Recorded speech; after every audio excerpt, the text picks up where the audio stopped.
Hey everyone, welcome to Fanfic Canon. Thanks for hitting play. I'm thrilled to bring this fan-made story to life for you. If you enjoy the ride and want more narrated fanfics, smash, subscribe, and tap the bell so you never miss an episode. And if you want audiobook of a novel of your choice, join my Patreon. Request any title that's freely available online, and I'll produce a full narration just for you. Now, let's dive into today's adventure. A night of spring passion is worth 1,000 gold coins. After a blissful night with Sif, Loki awoke feeling invigorated, his energy in perfect harmony, yin and yang balanced, body and spirit renewed. But what truly elevated his mood wasn't just the intimacy. It was the system notification waiting for him. He'd completed the 4th main quest. Even more shocking, the ever-stingy system had issued not just rewards, but a special wedding gift. Apparently, because Loki was too occupied the night before, the system had muted its notifications. But the suspense made it even more exciting, like opening a mysterious treasure chest after a long battle.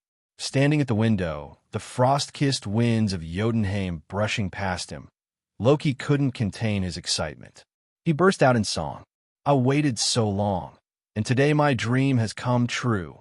It had been a while since he last received a decent reward. After becoming king and completing the 3rd main mission, Prince's Revenge, the system had mostly gone quiet. Though it had offered a few side missions since then, the rewards had been mediocre. Not useless, but hardly thrilling. Mostly just enhancements to his already overpowered skill set. For someone who had already ascended beyond Godfather level, they were more like garnish than meat. But this time was different. The main quest rewards had always delivered, and now he had a bonus gift package to boot, just like opening a premium blind box. What could be better? Still, Loki didn't rush. Instead, he performed a quick morning ritual, washing his face, lighting 3 incense sticks, and offering a short prayer, a gesture of reverence toward the mysterious system that had changed his destiny. Finally, with anticipation thick in the air, Loki opened the system interface. But just as he was about to view the rewards, his eyes narrowed. "The magic seal I left in Kamarage, it's been activated."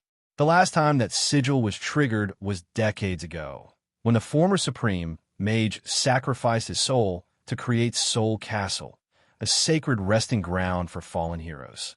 Back then, a young mage named Yao inherited the mantle, becoming the new Supreme Mage, the very same who would one day be known as the Ancient One. Since parting ways, Loki had not seen her again.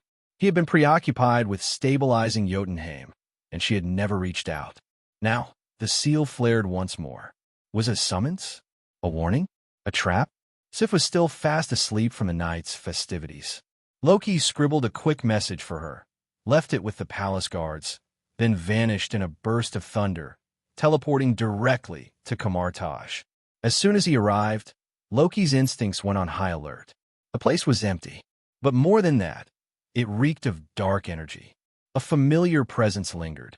Dormamu, Loki muttered, or one of his followers. The corruption of the dark dimension was unmistakable.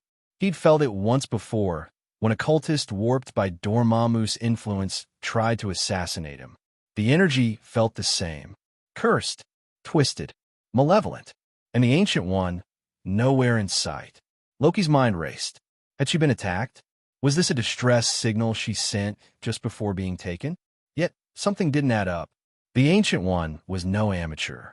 Even 50 years ago, she had been a formidable sorcerer. Since then, Loki himself had taught her advanced magic, techniques like Flying Thor and the Spiral Sphere, and she wielded artifacts like the Eye of Agamotto. If someone had captured her, they must have been unimaginably powerful. But then, why was there no sign of battle? And with both Kamarage's secret dimensional doorways and Flying Thor magic, the Ancient One had more than enough tools to escape even a god. "Something's off," Loki muttered, his eyes narrowing. Very off. He took a step deeper into the sanctum, his guard fully raised. Whatever happened here, it was no ordinary attack.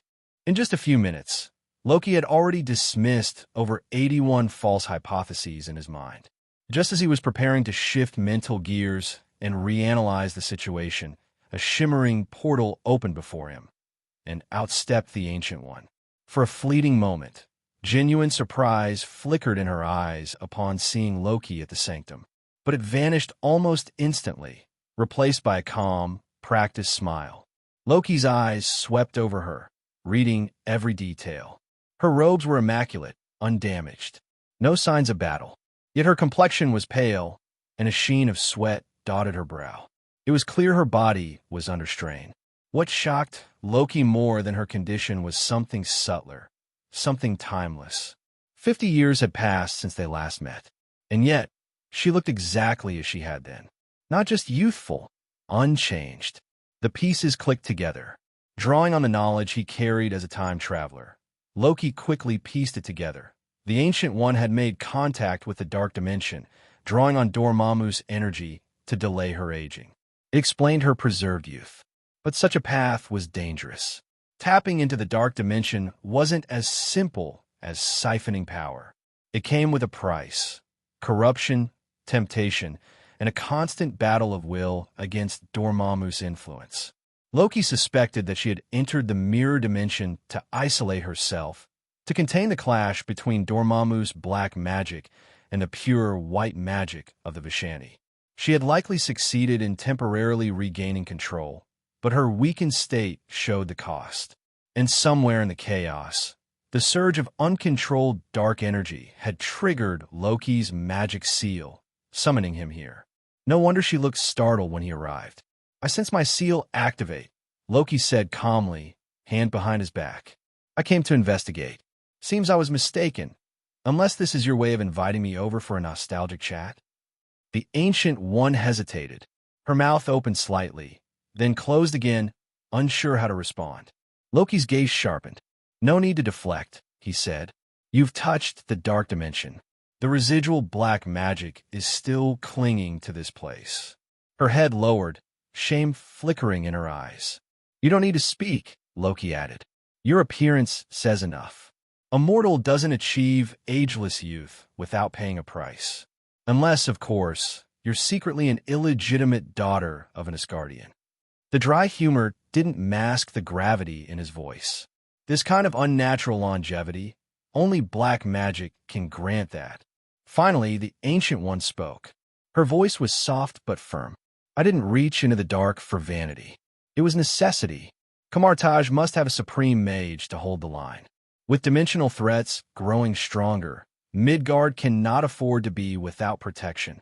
I've searched for a successor, like Master Day Yesh did before me, but no one was worthy. And with age gnawing at me, time was no longer on my side. So I made a choice. I embraced forbidden power, not for myself, but for the world." Loki sighed, expression complicated. "You always did hold yourself to the highest standards, Ancient One. Derisi once said you were the most exceptional supreme mage in history. But if you're judging others by your own measure, you'll never find a worthy heir." She shook her head slowly. "It's not a matter of pride. It's survival. Mephistas from immortal dimensions are relentless. Their strength only grows with time. They have eternity, we do not. One slip, one failed generation of mages, and Midgard will fall. That's the reality I face." Loki was silent for a long moment. He understood the logic, even respected it. But it was a fragile strategy, one born of desperation. "And how long can you continue like this?" he asked finally. "Every moment you host that darkness inside you. Dormamu is eroding your soul. You saw how unstable it became. Sooner or later, it will overwhelm you. And when that day comes, you won't just fall. You'll become the enemy. With your power, no one in Kamarage could stop you." The chamber fell into tense silence. Loki's voice was quiet now, almost gentle. "You're walking a razor's edge, Ancient One. How many more nights can you afford to balance between light and shadow?" The Ancient One looked down at her trembling hands. She had no answer. "Not yet. About this problem, I have been trying to solve it. Actually, whether it is black magic or white magic, the magic power that can drive them to exert their effects is essentially the same. But if this is the case, Why has there always been such a problem since the emergence of magic? Mage of one magic system cannot use magic of another magic system. After decades of research, I finally discovered that the root cause of this problem is that the magic power that mages get from the source of magic power, in addition to the most basic energy, is also mixed with the will of the corresponding god. For beginners of magic, the existence of this divine can help mage master and use magic more easily. However, for senior mage who already has rich knowledge of magic theory and experience in using magic, the existence of this gods will actually become an obstacle for them to explore other magic. So I thought, if these impurities that interfere with mages' use of other systems of magic can be removed, leaving only the purest energy, will it be compatible with different systems of magic? And after eliminating the will of the gods, it can also solve the negative impact of Mephisto, which can be said to kill two birds with one stone. Just now I was trying to realize this idea, but it was a pity that Dormamu discovered it at the last moment, which interfered with my thoughts and caused two different magical powers in my body to conflict. However, with this experience, I am confident that after my body recovers, I will be able to succeed in my next attempt. After hearing the idea from Ancient One, Loki was shocked. Because if Ancient One's conjecture is correct, then everything makes sense why, as the blood of the Frost Titan, he can learn the magic of Asgard, but cannot learn the magic of Kamarage. In Asgard, there is a very old tablet, which was born even before Asgard was founded. The slate records the birth and conquest of the first batch of gods in Midgard, and finally 4 gods persisted to the end. One of the 4 gods, the mother of the earth, Gaia, brought new life to the 9 realms. Before Loki read the content of this slate, he didn't quite understand the meaning. Today, after being inspired by Ancient One, and then contacting the mother of the earth, Gaia, which brought new vitality to the 9 realms recorded on the slate, Loki finally realized it. Is there a possibility?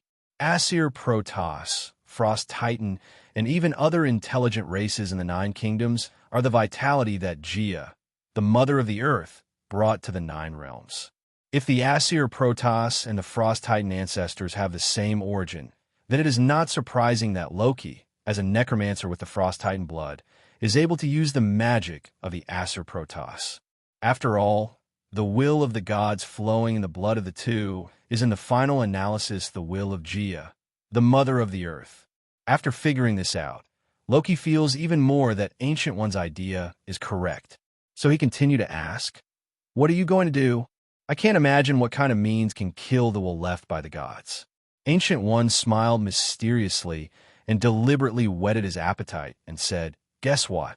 Loki rolled his eyes directly at Ancient One and said in a slightly threatening tone, "Can you guess me or not?" All right. I won't be fooling around, okay? In fact, it's very simple. Since there are different gods' wills and the sources of magic power of white magic and black magic, then I just need to guide these 2 wills to fight and cancel each other out. What is left is the purest magic power. Hearing the answer given by Ancient One, Loki's pupils quivered again. You are literally dancing on a wire rope. If you don't pay attention, you will fall into the abyss. This method of Ancient One is indeed very ingenious, but it is also very dangerous. If you're not careful, you may offend the gods at both ends. Moreover, this process not only requires extremely delicate control of magic power, but also requires enough patience and care from the user himself. The actual operation is definitely hell-level difficulty. That is to say, a magical genius like Ancient One can not only think of this method, but also have the confidence to try it himself without the entire conjecture being verified. If it were an ordinary person, this would simply be courting death. But now there is just a chance to verify whether the will of the gods is the key to blocking different systems of magic. Actually, I don't need to wait until your next risky attempt. I now have a chance to verify whether your speculation is correct. Because I never thought about it before, I left such a blind spot in my knowledge system. To the extent that I have obtained this thing for so many years, I actually have a treasure mountain, but I am not allowed to enter it. As Loki spoke, he summoned the Millennium Block from the void. This is the skill rewarded by the system after completing the third mainline task. Since then, Loki has not carried the Millennium Brick with him, but has collected it into this space. Book friends can guess what the reward of Task 3 is.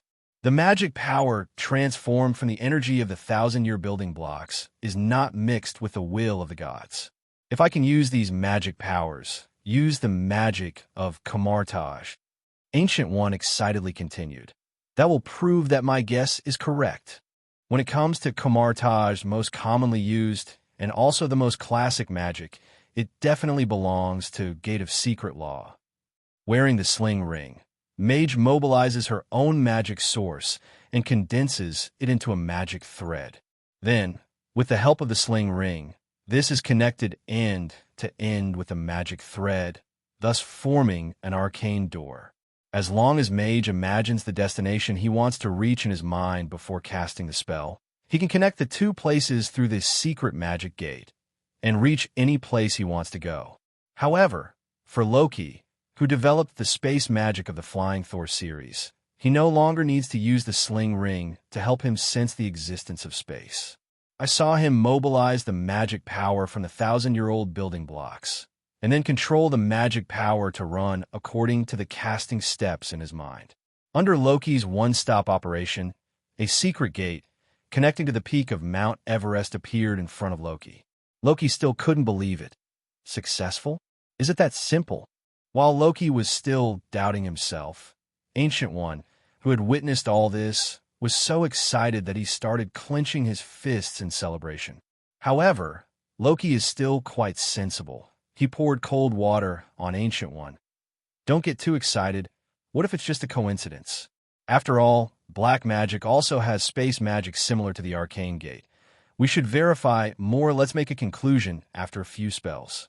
So next, Loki once again mobilized the energy in the Millennium Building Block, trying to use the second Kamarage magic, the Ring of Gaglador. This magic is a magic that every mage of Kamarage will learn when they get started, and it is also the most basic magic. After using it, two circular magic shields will appear in the hands, and mages can attack or block through the magic shields.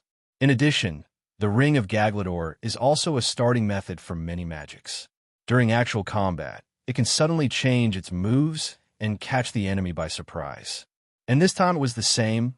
Loki succeeded in his first attempt with two more solid magic shields in his hands. After that, Loki experimented with all the magics he learned from the library during his study abroad in Kamarage. The Shape of Yak, the Thunder of Bozak, the Mirror Space, the Ancient Lord of Hogs, the Holy Sword of Visandi, the Crimson Belt of Tesseract, the Wind of Vadum, and the Shield of Seraphim. And every magic Loki is a one-time direct success.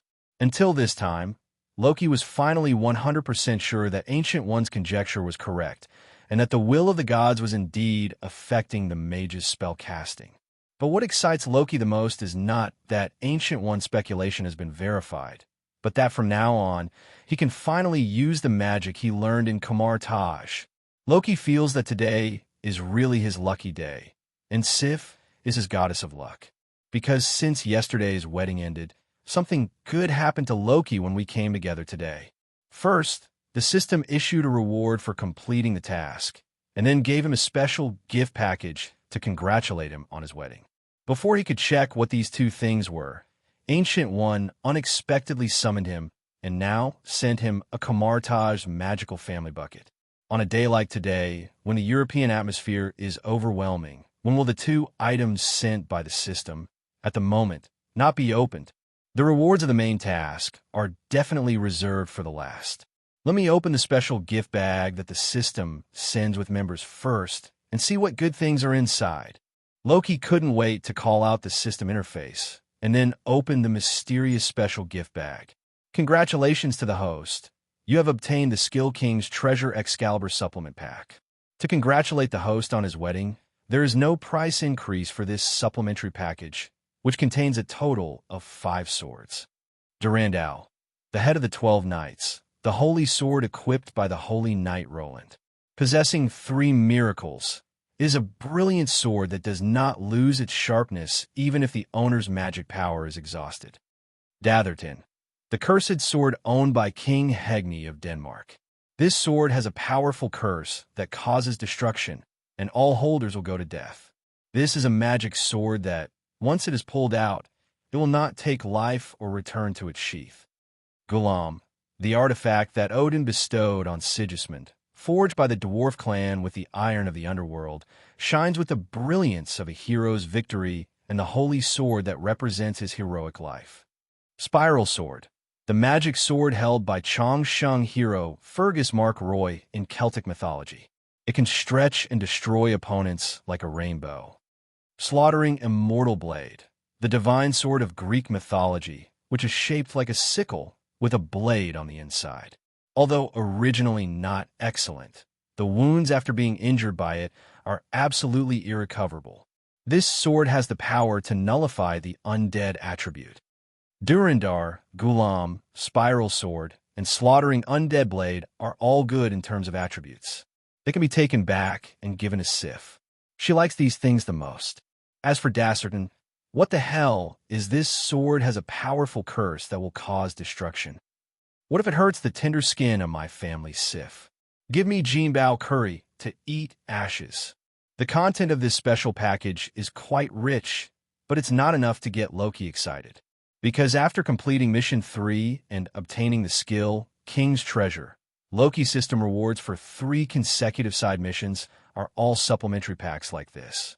Although there are not as many things as the special gift pack this time, after experiencing this kind of thing for a long time, there is no surprise at all. That's right, Loki tried his best to defeat Lauf and become the king of Jotunheim. After completing the 3rd mainline task, the skill rewarded by the system is King's Treasure. But it's just King's Treasure.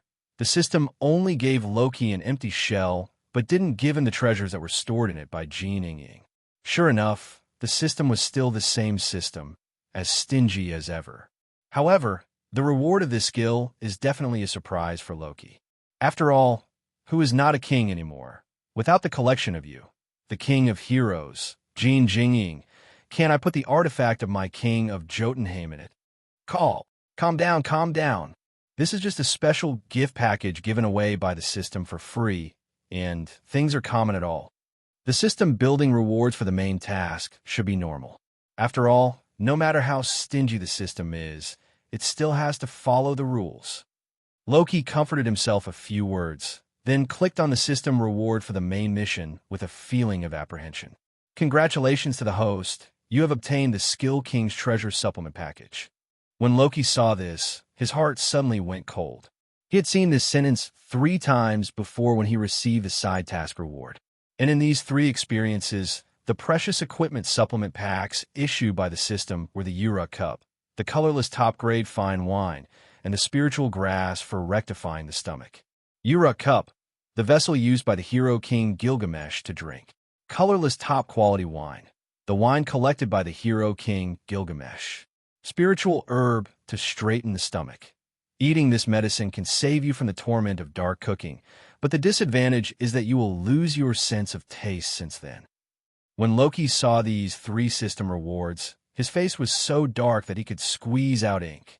Although later Sif proved with her cooking skills that some things are not worthless, but they have not yet come across the time when they need to be valuable. The colorless top-quality wine also makes Jotunheim invincible at diplomatic receptions. But if given a choice, Loki would rather endure the torture of Sif's dark cooking and would like to change to a more powerful noble phantasm. Fortunately, everything was just a false alarm, and the system did not give up its bottom line. After seeing the second half of the system prompt in the next second, Loki's heart that fell to the bottom rose to the clouds again.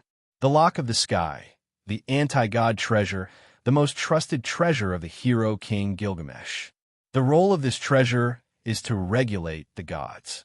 The higher the divinity of the captured person, the harder the chain will be, and the harder it is to break free. On the contrary, for those who do not possess divinity, this is nothing more than a relatively stronger chain. Seeing that the treasure in the supplementary bag of the system this time turned out to be the Skylock, The whole person was so excited that he couldn't help but tremble. The ability of Taian Zizuo, to put it bluntly, only plays high-end rounds and does not play low-end rounds. Having this noble phantasm in the king's treasure is like a tiger with wings added to Loki. In fact, with Loki's current strength, there are very few enemies who can threaten him.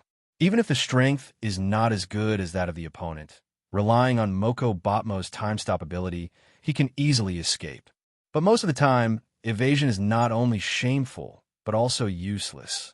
It was as if Loki had to confront ego in order to keep Asgard, and Ancient One, as the supreme mage, had to stand up to the dimension Mephisto.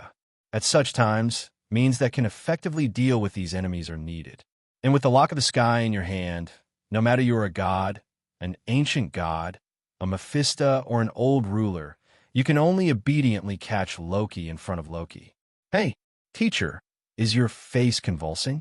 Why are you able to complete so many expression changes in just a few seconds?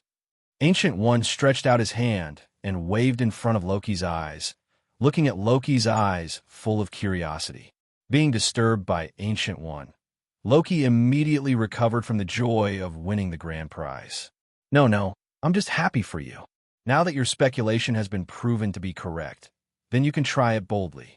Well, I will stay in Kamarage for a few days. After you recover from your injuries, I will protect you next to you. This way you can concentrate all your attention on purifying the source of magic power. Ancient One also nodded, accepting Loki's kindness. Well, I'll start healing now. This kind of injury, I can recover in less than 2 days. Loki, well, let's set the time in 4 days and allow 1 more day for you to adjust your mental state. After all, you're using the will of the 2 gods. If something goes wrong, the consequences will be disastrous. In 3 days, not only did Ancient One need to adjust his state, but Loki, as the guardian of Ancient One, also needed to make some preparations in advance. System, open my personal attribute panel. Since Loki was 10 years old, he hadn't looked at his personal attribute panel in the system. On the one hand, it is because they are busy improving their own strength and completing system tasks. And, on the other hand, because the system is too stingy, and originally there are not many skills, so it is naturally not worth opening and checking. However, with the accumulation of time, he completed more and more main and side quests, and received more and more quest reward from the system. Coupled with the abilities he had learned and mastered and a series of magics created by himself, Loki thought it was time to reorganize his abilities. Host, Loki. Bloodline, Frost Titan. Strength, Level God Father. Early stage, early, middle, late, peak. Magic, Asgard magic, ability magic, freezing, white magic, black magic. System skills, Kyoka Sujetsu, Devil Fruit, Frozen Power Kai, Ninja Jinjutsu Kai, Moko Botmo, Kyoka Sujetsu Complete Hypnotic Ability. King's Treasure, Skylock, Uruk Cup Colorless Wine of the highest grade, Stomach Rectifying Spirit Herb, Durindal, Dacitin, Gorum, Spiral Sword, Slaughtering Undead Blade, Flying Thor's Dagger, 1,000-year-old building blocks, a large amount of scrap copper and rotten iron made by the Dwarf clan. Self-created skills, Flying Thor Series, Helix Pill Series, Immortal Mode, unfinished. It has not been sorted out in a centralized manner before, and now it will be displayed here in a unified manner, and the number of words will not be frequently listed. How is the state today? In the Supreme Mage Holy Place, Loki and Ancient One met again after 3 days. I feel great now. Compared with 3 days ago, Ancient One's mental state is obviously much better. Although there was still no blood on his face, it was not because Ancient One's injury hadn't healed yet. Rather, it was a side effect of her use of dark energy to extend her life. Compared with normal people, Ancient One's heart rate and metabolic rate were reduced to a very low level. Most of the bodily functions are maintained through dark energy. In this case, let's start directly. After speaking, Loki pushed out with one palm towards the void, bringing the 2 of them into the mirror space. Ancient One nodded confidently, then sat down cross-legged on the spot and began to mobilize the black and white energies in his body to intertwine with each other. The two energies are entangled with each other, constantly rotating, and finally slowly form a yin-yang fish pattern. After experiencing the first failure before, during these 3 days, Ancient One, besides healing, was also thinking about how to improve the success rate of the magic power purification process. In the end, she found the answer from the culture of a great ancient Oriental country. As the saying goes, Taiji produces Liangyi, Liangyi produces 4 images, and 4 images produce gossip. Tai Chi is the state before the heavens and the earth are opened and chaos is not divided into yin and yang, which is very similar to the state formed by 2 different magic powers in her body. The development of the universe is a process from the infinite to the extreme and to the metamorphosis of all things. This also coincides with her growth process from a mortal without magic power to becoming a teacher after gaining magic power, and finally being able to use magic power to cast all kinds of magic. So Ancient One took this as inspiration and created a new method of magic purification. What Ancient One is doing now is to extract the pure yin and yang from the magic source of chaos. And based on the yin and yang, it can break through the boundaries of the magic system and generate infinite changes. Once this Tai Chi yin-yang is fully formed, the entire process of magic power purification can be completed automatically in the future, and Ancient One no longer needs to worry about his being corrupted by Dormamu all the time. Just as Ancient One entered the mirror space to try to purify the magic power again, the 3 magic holy places left by Agamotto in Midgard were facing an unprecedented crisis. During these 3 days, not only Ancient One and Loki were preparing for the attempt of magic purification, Dormamu and the fallen believers who were bewitched by it were also preparing for the invasion of the dimension where Midgard was located. Because of the Ancient One's previous failed attempt, Dormamu sensed that someone in Midgard was stealing magic power from his dark dimension. And what makes Dormamu afraid is that the other party seems to have mastered the means to eliminate his will left in the magic power. This made Mephisto Dormamu, who is a majestic dark dimension, panic instantly. Because if all the mages in Midgard have mastered this method of stealing energy from him without being controlled by him, then wouldn't he become a cash machine for the mages of Midgard from now on? Mages can unscrupulously use magic power from themselves, and they don't have to worship him as a belief.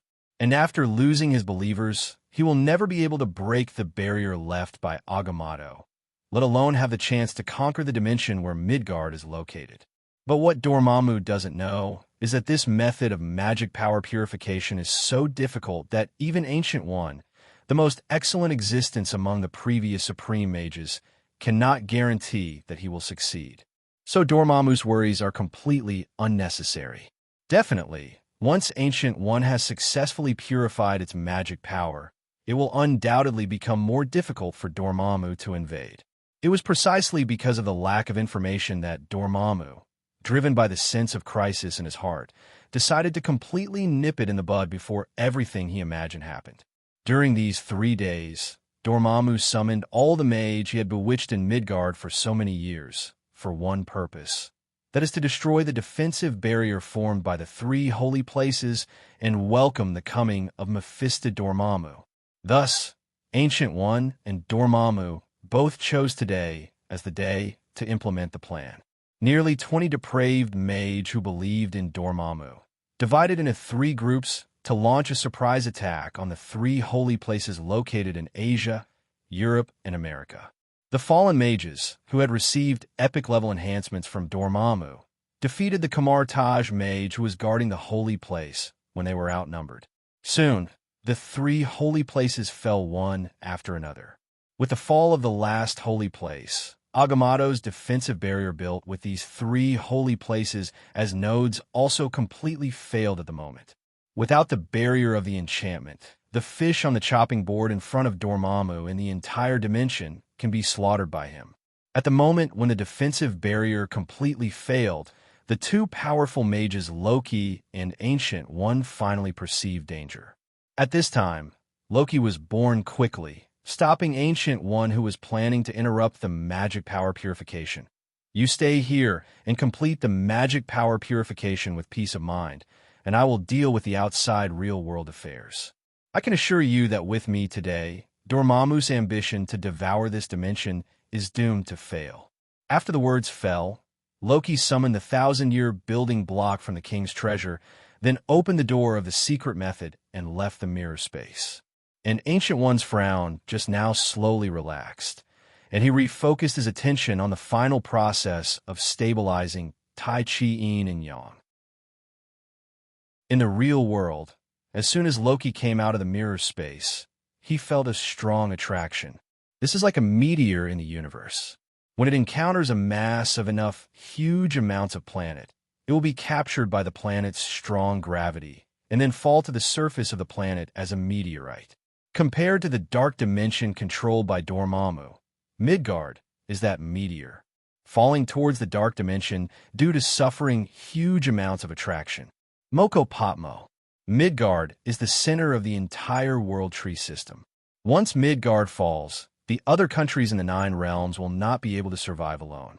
So Loki definitely cannot watch Midgard become swallowed by Dormamu and become a nutrient for the growth of the dark dimension. As Loki casts Moko Bottoma's ability into effect, the movement of matter across the entire planet is forcibly frozen. Not even Dormamu, however powerful, could devour Midgard in the next 90 seconds. But at the same time, Loki must also successfully drive or subdue Dormamu within the limited 90 seconds. Otherwise, after the time stop effect of Mokbatmo ends, Midgard still cannot escape the fate of becoming Dormamu's lunch. Even if he had to fight against the power of an entire dark dimension with his own strength, Loki was still fearless in the face of danger. I saw him calmly, opening a portal to the dark dimension without changing his face, and then walked in without any hesitation. Dormamu abandons his body and integrates with the dark dimension with his soul. If Loki wants to repel Dormamu, he must enter the dark dimension. As soon as he entered the dark dimension, Loki saw countless planet corpses connected in series by dark energy. These planets were once in their dimensions, where intelligent life was born and brilliant civilizations were created. But in the end, all of them, together with their own dimension, were swallowed by Dormamu and became the nutrient of the dark dimension. Only these planet corpses left in the dark dimension prove that these civilizations once existed. In the dark dimension that has swallowed countless dimensions, its dimensional space is undoubtedly very vast. But even so, Loki quickly saw Dormamu's huge body constructed of dark matter from the gap in the planet's corpse. Even the god Ego, who has a whole planet as his body, is completely insignificant in front of Dormamu's body. Faced with the extreme oppression brought about by this size gap, in order not to let himself be at a disadvantage in terms of momentum from the beginning, Loki decided to start pretending. The enemy is in front of me. Either run away or be completely defeated. Dormamu, if you don't want to look too bad later, I advise you to be a mousetail juice. Otherwise, don't blame me for not talking about martial arts and bullying you, an old man. Dormamu couldn't remember how many years he hadn't been as excited as he is now. But for some reason, he was picked up by Loki with just a few words, making the 3 corpses jump violently. Are you looking for death? Little bug, your world belongs to me now, Dormamu. Since you want to die, then I will fulfill you. Roar. A breath of dark energy contained Dormamu's anger, directly submerging Loki completely in it. But in front of the divine skill, Mirror Flower and Water Moon, this simple energy attack can't cause any damage to Loki at all. While the black mist surged, Loki's body easily escaped Dormamu's attack range. To be honest, with Loki's current strength, Dormamu would be a very good practical opponent if the time is not tight. The two are similar in strength and have their own strengths. Loki can try all kinds of combination skills without fear and greets Dormamu. It's a pity that Dormamu didn't come at the right time. In this case, Loki could only use his full strength to defeat him in a short time. The Lock of the Sky. This is also where Dormamu's luck is worst. because Loki got the anti-god treasure called Sky Lock not long ago. For an existence like Dormamu, who has the concept of God in itself, the shackles of the Sky Lock are an inescapable existence. As Loki's voice fell, the Sky Lock emerged from the king's treasure. The chain is anchored in the void of the dark dimension, and under the pull of the shuttle, it quickly seals off the space around Dormamu. Immediately afterwards, the chains that had already laid a net began to shrink rapidly, and without giving Dormamu any time to react, they directly wrapped him tightly. Facing the shackles of the Skylock, even if Dormamu is the ruler of the dark dimension, at the moment is helpless. Damn little bug, what kind of method are you using? If you let me break free, I will not let you go easily.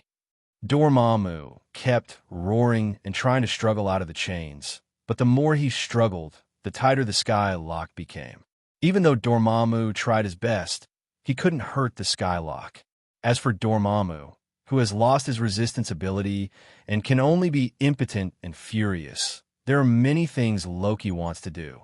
For example, Loki wants to try the Slaughter Undead Blade, which can invalidate the undead attribute. If it is used on Dormamu, what effect will it have? Does the Slaughter Undead Blade, which can invalidate the undead attribute, have any effect on Dormamu? Loki's conclusion after experimenting is, don't know. Because the only advantage of this sword may be can invalidate the undead attribute. It originally has nothing outstanding in terms of design, material selection, or forging. So when Loki tried to use the slaughtering undead blade to kill Dormamu, an undecedent, this piece of trash couldn't even break Dormamu's defenses, so the test couldn't go on, and naturally there was no result. In this regard, Dormamu also quite proudly laughed at Loki's overreaching. But it doesn't matter, as a time traveler, Loki has a lot of whimsy. It's just that these ideas are too outrageous, and it's impossible to find a suitable test site and test subjects. If it weren't for the generous Dormamu, not only would Loki use his dark dimension as a testing ground for free, and also very sacrificing spirit, willing to dedicate himself to science, using himself as Loki's test subject. Such a noble soul moved Loki almost to tears, and then he turned his head and tightened the Skylock, letting it bind Dormamu even more firmly. Throw the waste treasure of the slaughtering undead blade into the king's treasure, and prepare to take it back as a gift to his daughter-in-law. Loki immediately took out another object with the same strange shape. However, this thing is neither a treasure nor a weapon, but a metal craft in the shape of a water drop that Loki asked the dwarf craftsman in Nidavellir to make for himself. This metal water drop is about 3.5 meters long and has a mass of about 10 tons, which is similar to the file size of a small spaceship. The material used to make it is not ulu metal or other expensive materials, but the most common steel. Moreover, for such a useless metal craft, Loki also asked dwarf craftsmen to create more than one, and collected it in the treasure of the king. In fact, if this metal water droplet is placed in other people's hands, it will indeed have no value in the king's treasure. But when it appeared in Loki's hands, the situation was completely different. Loki remembered seeing such a detector in a science fiction novel in his previous life. Its shell is made of a strongly interacting material with tightly packed particles and little vibration between molecules, so the surface is close to absolute zero.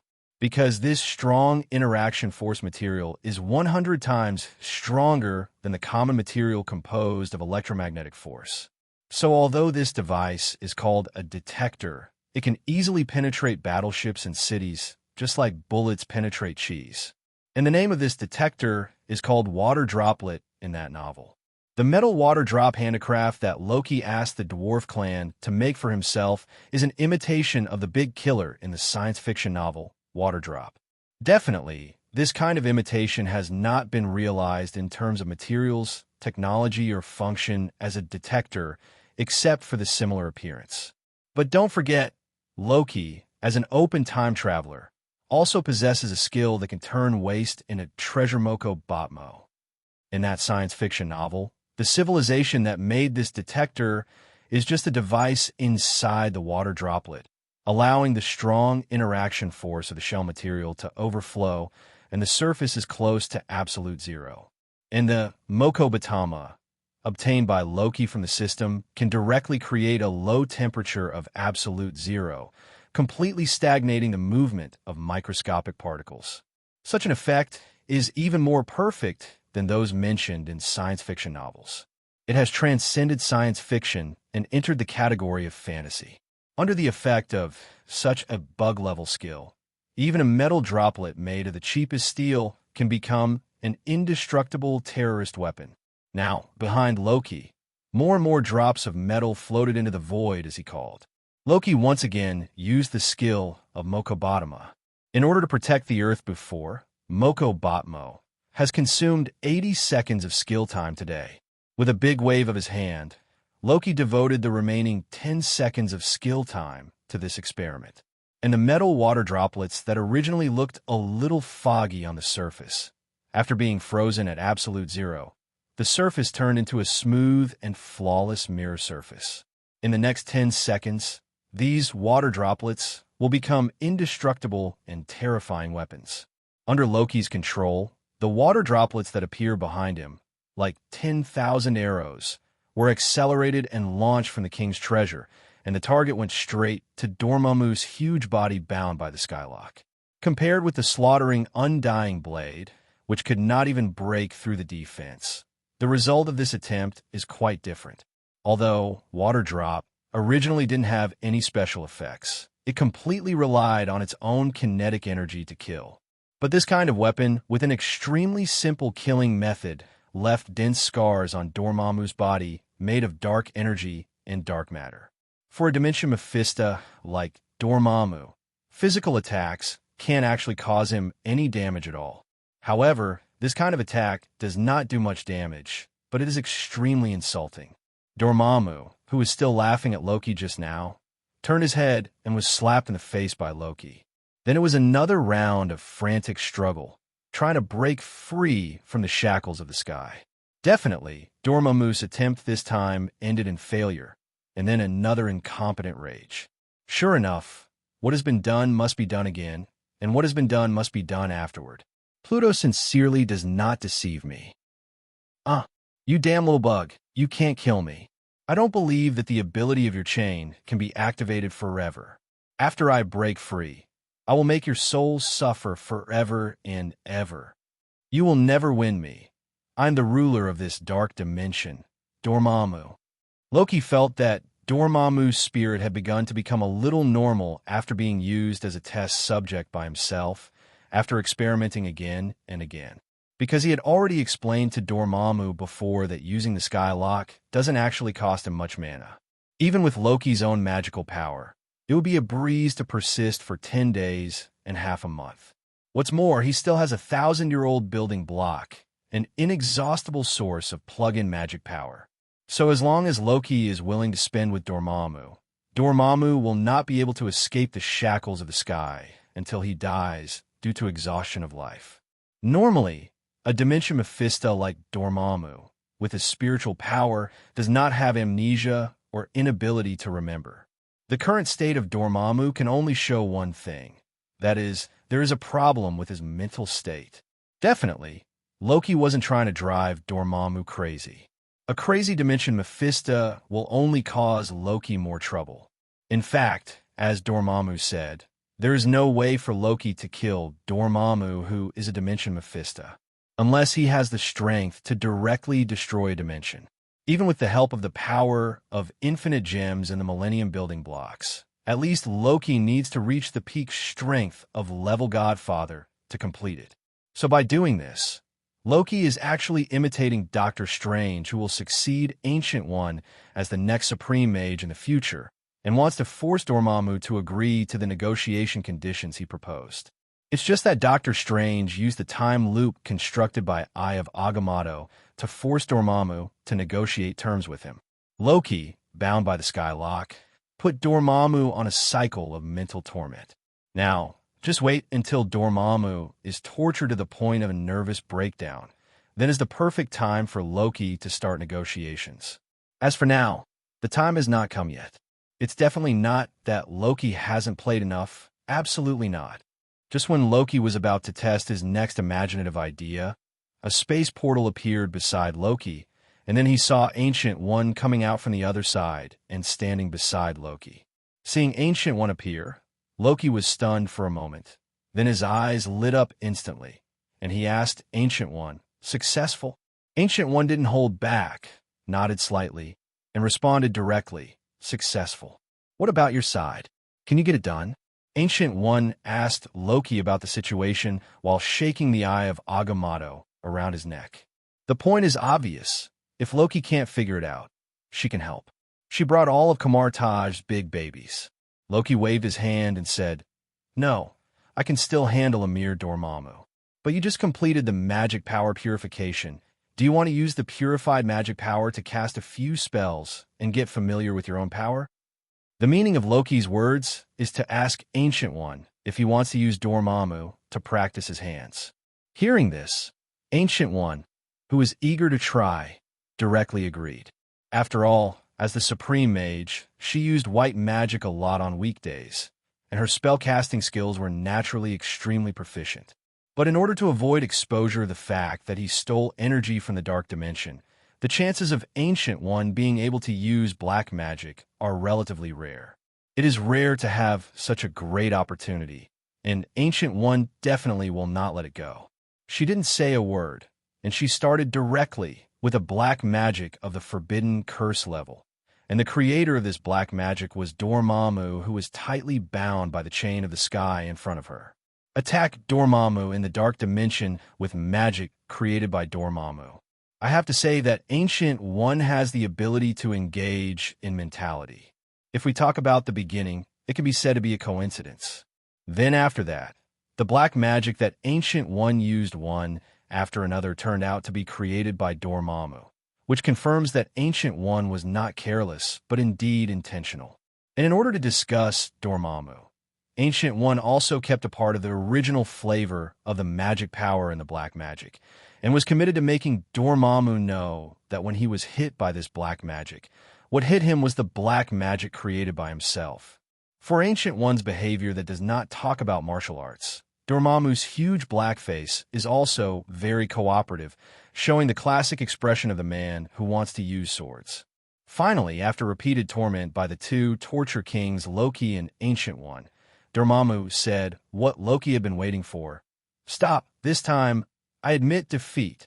Let's talk. What conditions must I promise you before you are willing to release me from his shackles?" Loki looked at Dormamu, who was finally willing to bow his head and begged for mercy, with a wicked smile on his face.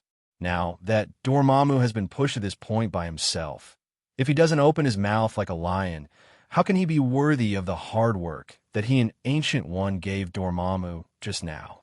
Our conditions are actually very simple. You see, since you have surrendered now, I ask you to take your followers out of Midgard and never invade again. This is definitely reasonable, right? Also, the 3 holy places left by Agamotto Mage are historical relics and cultural heritage. They were ruined by your believers just like that. Afterwards, we still need to spend manpower, material resources, time and energy to repair it. It's not too much to ask you for a little bit more. Needless to say, you must provide the magic materials needed to repair the holy place. There are also those Kamar-Taj mage who guard the holy place. This time, they were hit so badly by your believers. Maybe they will leave some psychological trauma. Are you saying that you should compensate hundreds or thousands of magic books as their mental damage? Is this a reasonable request? Besides, I am the king of Joden Hame. I wasted so much time because of your appearance today. You must pay me for appearance fees and lost wages, right? However, I'm a kind-hearted person, so I will definitely not let you suffer too much. I think you have devoured so many dimensions, and you should have collected a lot of artifacts and magic weapons for various worlds, right? You just give me 1,000 or 800 pieces as compensation. So today's matter, I'm going to turn the page with you. If you can agree to all these requests, then I will take back the sky lock and let you leave here. To be honest, after hearing these simple conditions put forward by Loki, not only Dormamu, the client, stared wide-eyed, But even the bystander, Ancient One, was stunned. I didn't expect you to be such a Loki. If they didn't know the ins and outs of the whole thing, Ancient One would have thought that Loki was the big villain, and Dormamu was the little white rabbit who was bullied by the villain and was powerless to resist. She hurriedly reminded Loki in a low voice, "Hey, teacher, are you asking too much for this? Be careful to push Dormamu into a hurry, and finally we will die. Don't worry, although we can't kill this fish, Dormamu won't try to tear through the sky-wide net laid by the Skylock." Loki gave Ancient One a reassuring look and said confidently, regarding the conditions proposed by Loki, Dormamu's first reaction was, "Impossible. Absolutely impossible. Let me leave with the believers and stop meddling in your world." I can agree. But even if I, Dormamu, are trapped to death by you, if I spend my time here, I won't compensate you for anything. Dormamu didn't know that when he said these words, he had actually touched a supreme rule force in the universe, the law of true fragrance. This means that soon after, Dormamu is bound to be slapped in the face by what he said at the moment. Thinking of this, Loki became more confident. So while applauding, he said to Dormamu, "Good. Very good. As expected of the ruler of the dark dimension, he really has backbone. Since that's the case, Ancient One, why don't you continue with the magic test just now? I remember this backbone Mephisto, but he created a lot of powerful black magic." With that, Loki tightened the chains around Dormamu again. The regulation of God, symbolized by the lock of the sky, is not just the bondage of the body. Its originally suppressed rule against the concept of God will also oppress the souls of those who possess divinity. Therefore, the restraint of Dormamu by the sky lock seems to be restraining his body, but it is actually oppressing his soul. After all, Dormamu gave up his physical body before becoming a dimension Mephisto. The current body is just fabricated by him in the dark dimension using magic power. But even Loki didn't expect that Dormamu's figure could be so soft. 1 second he was still talking stubbornly, and the next second Loki just tightened the chain. Dormamu directly changed his words and agreed to the conditions offered by Loki. "Oh, it's a pity." Loki shook his head in disappointment. He thought, how could Dormamu last 2 or 3 more rounds? Unexpectedly, he agreed to the conditions he proposed so quickly, which made all the methods he had planned to use on Dormamu all in vain. Seeing Loki's appearance, Dormamu couldn't help shivering, thinking that it's a good thing he promised quickly, otherwise he wouldn't know what Loki would do to him later. At the same time, Dormamu was also very speechless about Loki's behavior. He just wanted to bargain. As the saying goes, asking for a lot of money, just sit on the ground and pay back the money. If you're dissatisfied with the cut in labor and capital, you can continue the discussion. There is no one like Loki who directly turned the negotiating table without saying a word. Ha! Those who know the current affairs are the best. I like to negotiate with smart people like you, Dormamu. The situation is better than others, and occasionally lowering your head is like moving your cervical spine. Don't you think so, Dormamu? Ah, that's right. You're right. Then, when will this chain loosen for me? What else can Dormamu say about Loki's Sir? The situation is stronger than people. There is no rush to untie it. I think we should talk about the compensation first. The magic materials needed to restore the holy place, the magic books to be compensated to the mages, and the artifacts and magic tools I want. You take out the things first, and I will loosen the chains for you after I am satisfied. Anyway, we can run away as monks, but not the temple, so you don't have to worry about my dishonesty. In the end, seeing Loki's expression of not intending to give in at all, Dormamu could only grit his back molars and agree. Yes. Welcome to come again next time. Loki, who has gained a lot, said while waving to Dormamu's fleeing back. Hearing that, the speed of Dormamu's departure accelerated a lot. He has already made up his mind. Unless Loki dies in the future, or his own strength rises to another level. Otherwise, he will never take half a step closer to Midgard in the future. After Dormamu disappeared with his disciples, Loki and Ancient One did not share their spoils immediately, but came to the ruins of the holy place in the first place. Dormamu is not the only Mephisto coveting the dimension of Midgard. Before the next crisis comes, they must repair the 3 holy places as soon as possible so that the defensive barrier left by Agamotto can be opened smoothly. Loki originally thought that this process would be very tense.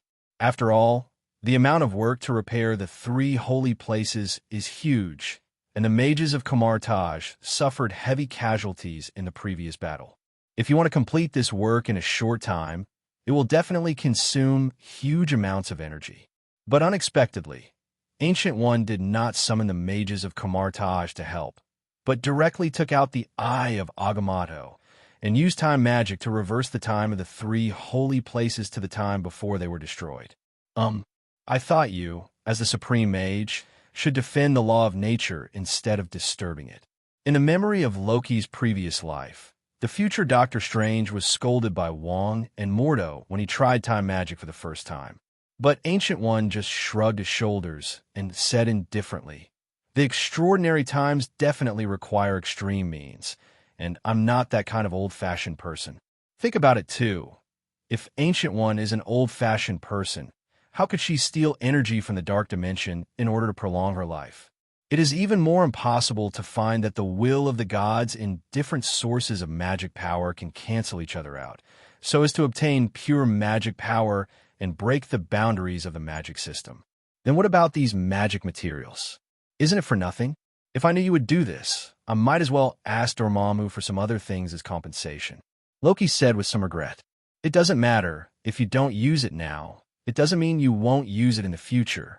Anyway, the 3 holy places in Kamarage will be repaired every few years, and the magic materials from Dormamu will come in handy at that time, but I have to trouble the teacher to help you take it back." Loki took out a lot of good things from Dormamu, and without the King's Treasure skill, it would be really difficult to bring them all back to Kamarage. As soon as the 2 came out of the portal, their feet were on the floor of Kamarage, and the mages who came back for treatment earlier swarmed up, asking about the final result of the battle.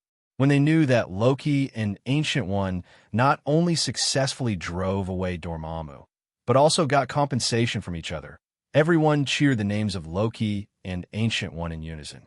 Among them, many mages also asked Loki with admiring eyes, "Loki, mage, we want to ask, how can we become as powerful as you? What are you doing? Haha, oops." This question caught Loki by surprise, and he didn't prepare a speech in advance. "Do you want to tell these mages that you can do it as long as you hang up?" This is obviously impossible, but facing the expectant eyes of his little fans, Loki didn't want to cruelly refuse to answer. So he could only use his wits in a hurry, and forcibly preached, "I am a very stubborn person. I never care what others say to me. Let me do it. If you could be like me, then I think this matter. Tie pants are hot." Okay, well said. Although they didn't know what Loki's words conveyed, all the mages felt strongly encouraged and applauded for Loki. Loki was very pleased with this and couldn't help nodding his head. Well, a child can be taught, and a child can be taught. Then, from the king's treasure, he took out the magic book from Dormamu's pit. "Hey, here is part of the magic book that Dormamu compensated you. I have already checked it for you, and it is all white magic. As long as you learn more and read more, and thoroughly understand the content of the book, sooner or later you will be able to become like me, just as great." Hearing this, the surrounding mages rushed forward. In the blink of an eye, they had already divided up the magic books that Loki took out. As for the remaining magic books that recorded black magic, Loki gave them to Ancient One. As for how to deal with it in the future, it is up to Ancient One to make its own judgment. And Loki returned to Jotunheim's palace happily with the thousands of artifacts that Dormamu compensated him. The solar energy for driving is generated through the solar crystal fueled by Mercury, and high-speed flight can be performed regardless of physical laws. With powerful attack power, equipped with various treasure systems, and even equipped with excellent weapons such as ancient nuclear warheads. Hey, it's the King's Treasure Supplement Pack again. The system will tell you, "I have completed so many tasks in 1,000 years. Besides the Treasure Supplement Pack, what other rewards have you given me?" No, not a single one. If this continues, I almost have no motivation to complete the task. However, in the face of the host Loki's questioning and threats, the system remained silent and did not respond. It's boring. Unfortunately, in order to complete the task, I gave up the opportunity to build a snowman with Aisha these days. Saying that, Loki also ignored the system and walked towards the bedroom behind the main hall. He was going to meet Aisha and Sif, who were outside these days, and made him think about it day and night. To be honest, Loki never thought that he and Sif would usher in the crystallization of their love. After all, one of them is the Frost Titan of Joden, and the other is the Aesir Protoss of Asgard. Loki always thought that there should be reproductive isolation between them. And after he married Sif, for nearly 1,000 years, there has been no change in Sif's belly, which made Loki more sure of his guess. If it wasn't for the little guy, Aisha, who broke into his life suddenly 3 years ago, Loki couldn't imagine that he would have a child of his own with Sif one day. After asking Frigga, I found out that for races like them with a long life, it is not an easy task to give birth to a descendant originally.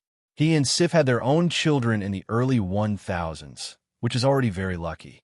And even luckier, just 9 months ago, Sif found out she was pregnant again. This also means that she and Loki will welcome their second child. According to the examination of El, the goddess of medicine, Sif's due date is roughly this week. In order not to miss this important day, Loki deliberately rejected Aisha's invitation to build a snowman and went out a few days in advance to complete the task issued by the system. But what is disappointing is that the task reward issued by the system this time is still the treasure supplement package that Loki has already heard the cocoons in his ears. Loki swears that the next time the system releases a mission, no matter how attractive it describes the mission rewards, Loki will never look at it again. Absolute. With this firm determination, Loki pushed open the door to the apse of the palace and walked in. Then Pia, a snowball hit his face directly, and at the same time, the laughter of a little girl like a silver bell filled the empty apse. Aisha, you're being naughty again, aren't you?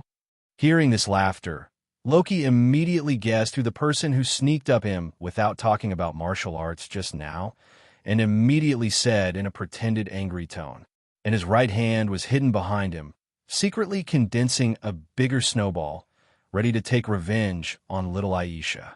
But the clever little Aisha was not deterred by his stern tone, and saw through the plan of Loki, the god of trickery, at a glance. She lifted her little feet and stepped on the floor lightly. On the original ground, a layer of extremely smooth ice crystals formed in an instant. The ground suddenly became smooth, and Loki, who was about to throw the snowball in his hand, was caught off guard. He lost his balance all of a sudden, and the snowball in his hand fell to the ground without being able to launch it. However, little Aisha couldn't see the embarrassing scene of his old father falling on the ground.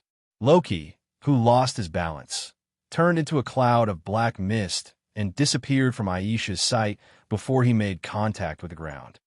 Just when Aisha was still amazed by this, a huge snowball fell from the top of her head, instantly turning this delicate porcelain doll into a puffy little snowman.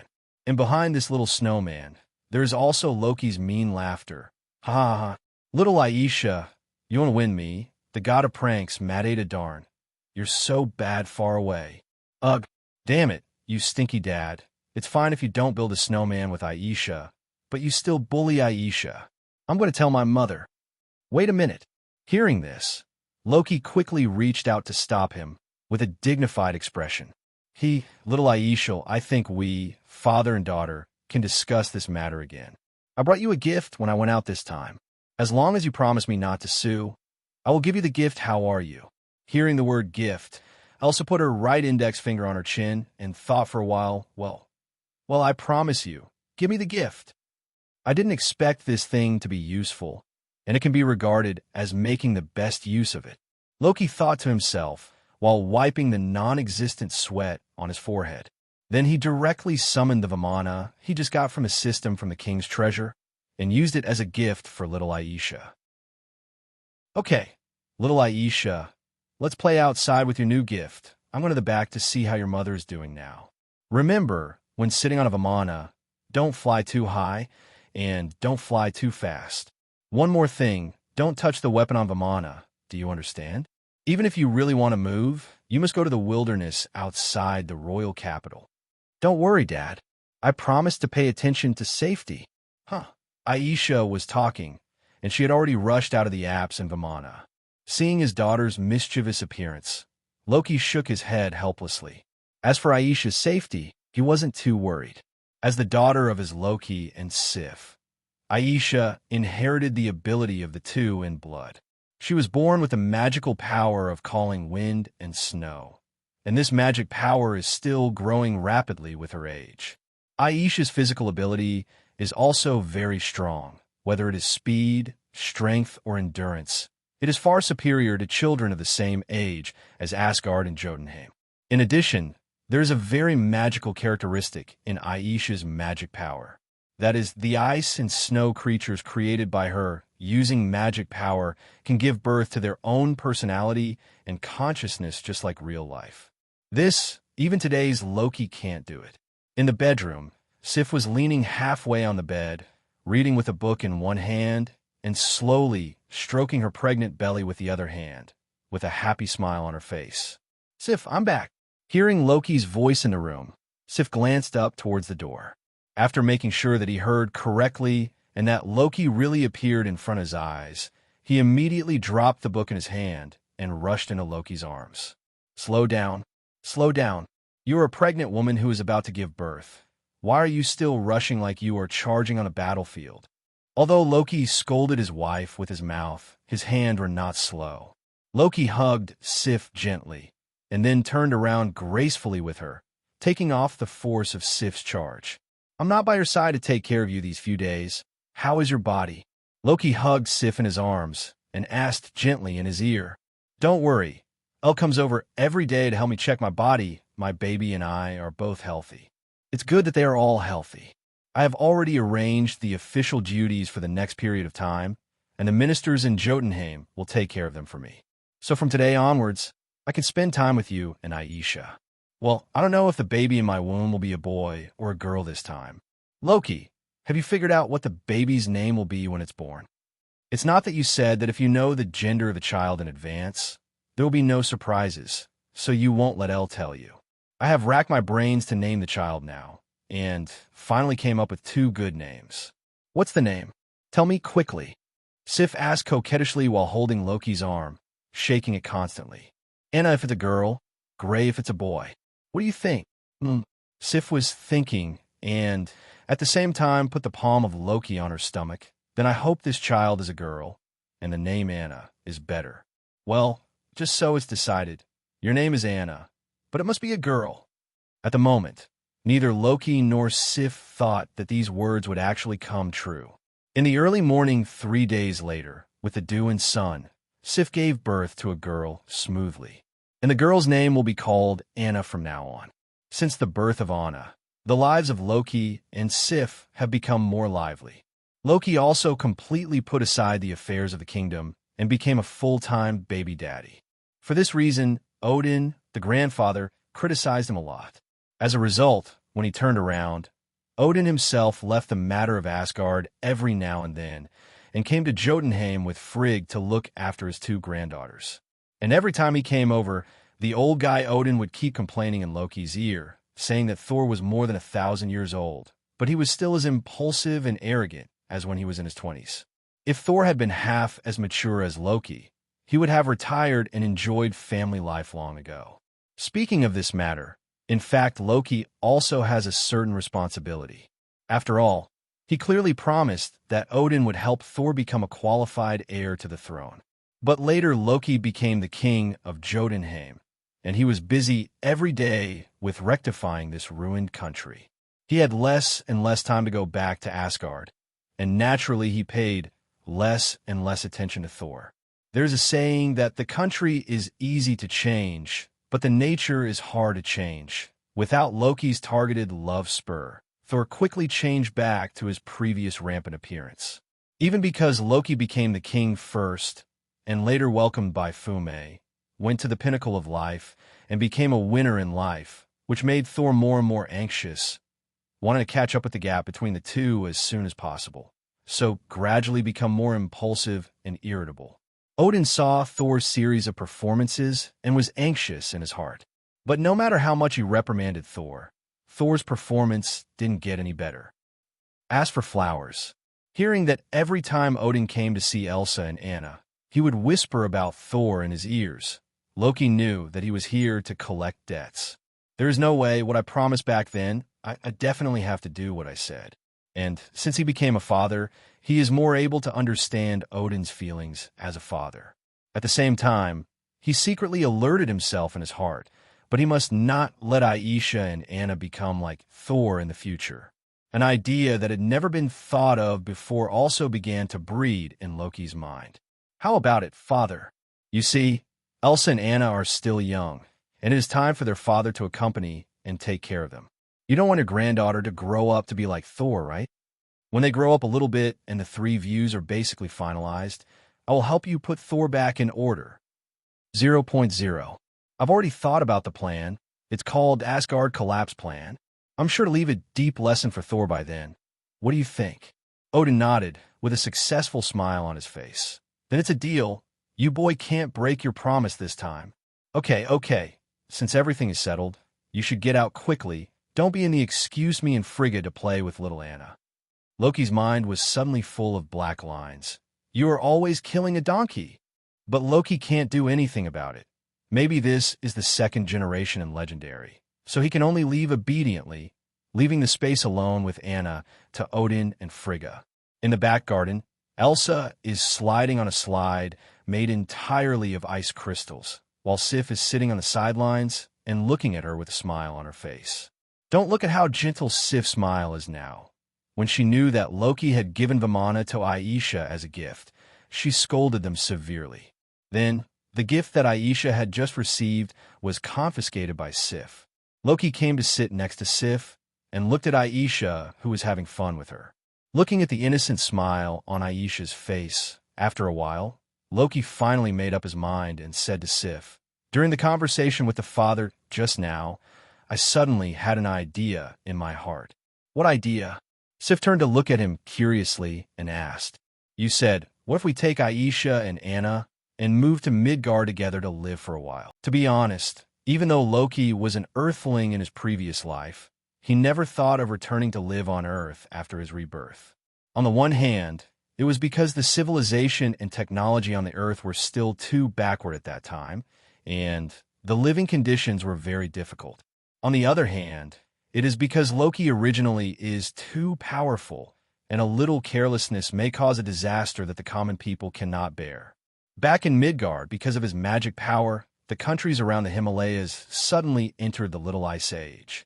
Therefore, since Loki was reborn, except for the short 6 months of studying and living in Kamarage, the rest of the time was basically spent in Asgard and Jotunheim.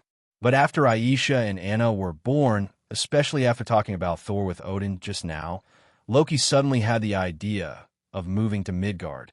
Now Midgard is in a prosperous era of rapid development of social economy, culture, and technology after World War II. In some developed countries, people's way of life is actually almost the same as the era before Loki traveled. Household appliances such as televisions, refrigerators, air conditioners, and washing machines have all been integrated into people's daily lives. Only in terms of entertainment methods, limited by the current level of technology, there is still a certain gap with the situation in Loki's memory. But in any case, modern life on Earth is sure to make life comfortable in Jotunheim. Even though Jotunheim has developed for so many years under the leadership of Loki, the original natural conditions of this land determine that it cannot become a paradise in the traditional sense. That is to say, these races born in Jotunheim have extraordinary abilities and can endure such difficult environmental conditions.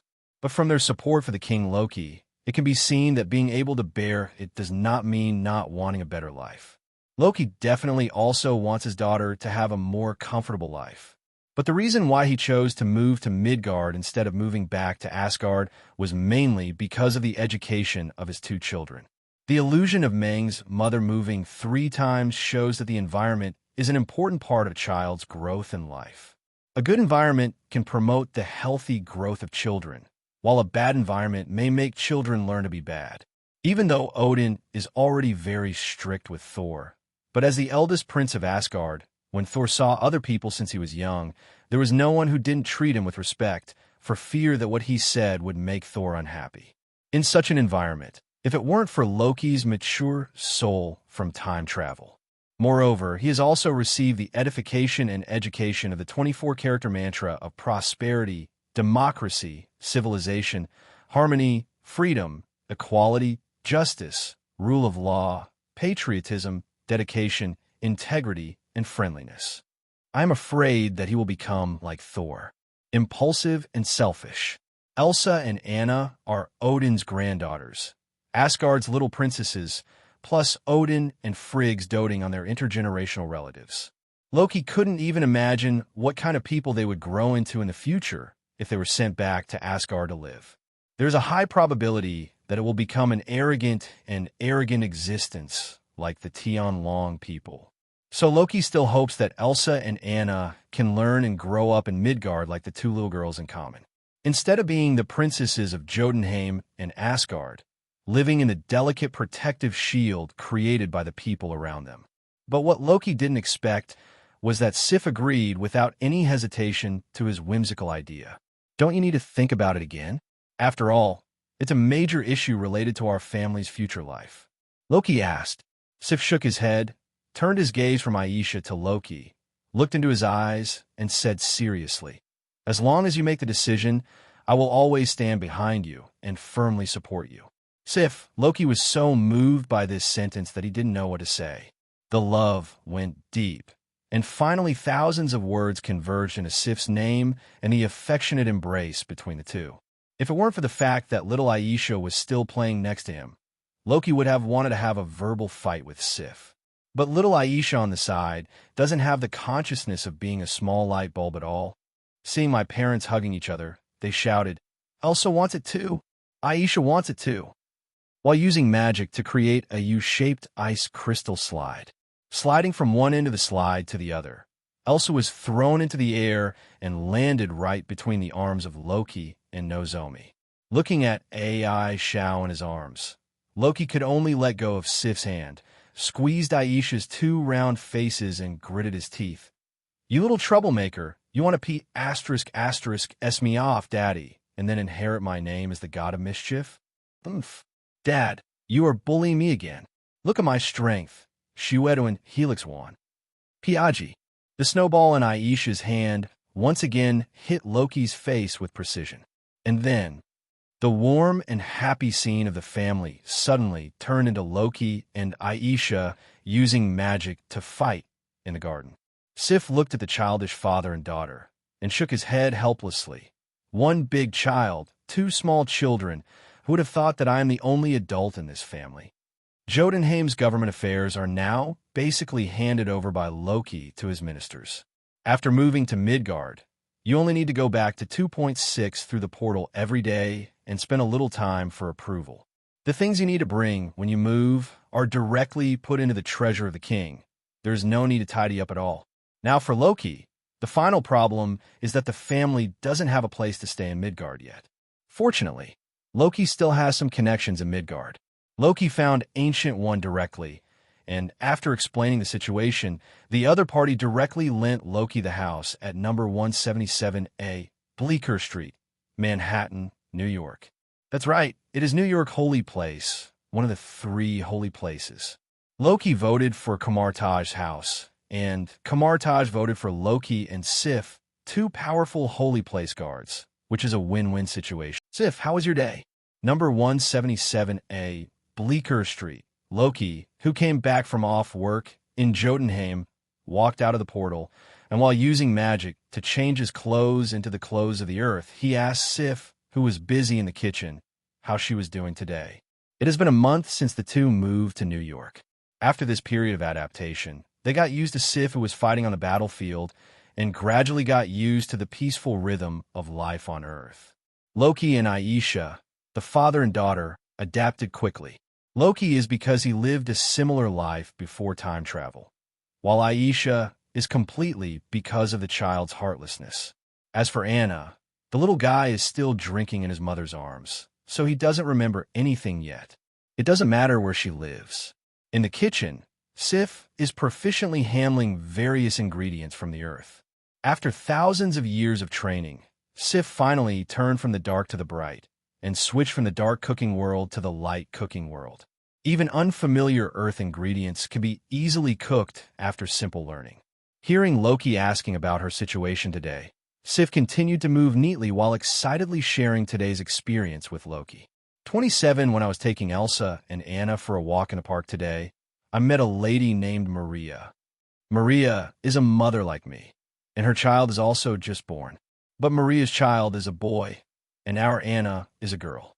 It just so happened that she took the child out for a walk today, and we chatted in the park.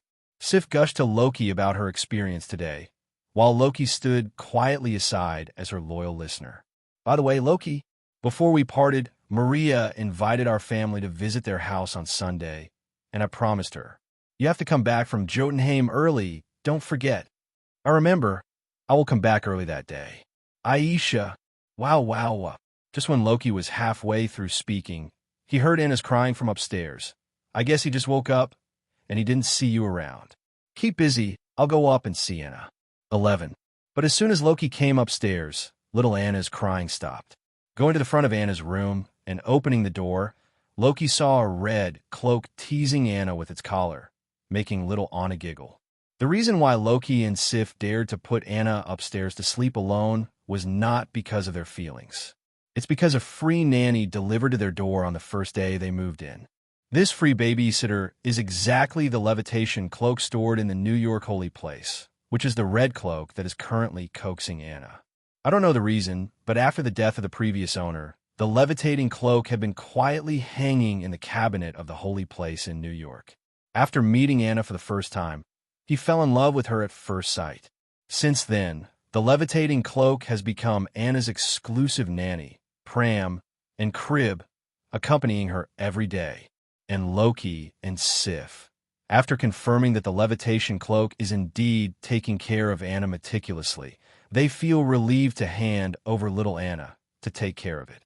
After all, for adults, when a child is a few months old, he is the cutest only when he is asleep, and he is a lively trask at other times. Although Anna had stopped crying, Loki took her out of the cloak and examined her. After making sure that Anna was neither hungry nor dirty, he carried her downstairs. Little Anna was taken away by Loki, and the levitating cloak naturally followed them downstairs. Sif, where's little Elsa going crazy again? I didn't see her upstairs. When he came to the dining room, Loki put little Anna back in the levitating cloak. The levitating cloak also took Anna carefully and folded himself directly into a cradle. Hui Chun is beside the dining table. Little Elsa, after she and I came back from the park, she went to Kamarage to play with Ancient One Mage again. Loki nodded. Little girl, this is getting more and more difficult to manage. It's time for dinner. I'll go to Ancient One and bring her back. After speaking, Loki flew directly to Thor and disappeared into the restaurant. Little Elsa wears a necklace that Loki gave her on her second birthday. And on this necklace, Loki left Thor's magic mark. However, Loki did not use the flying Thor to appear directly beside Aisha, but teleported to the holy place of the Supreme Mage. After all, children also need privacy.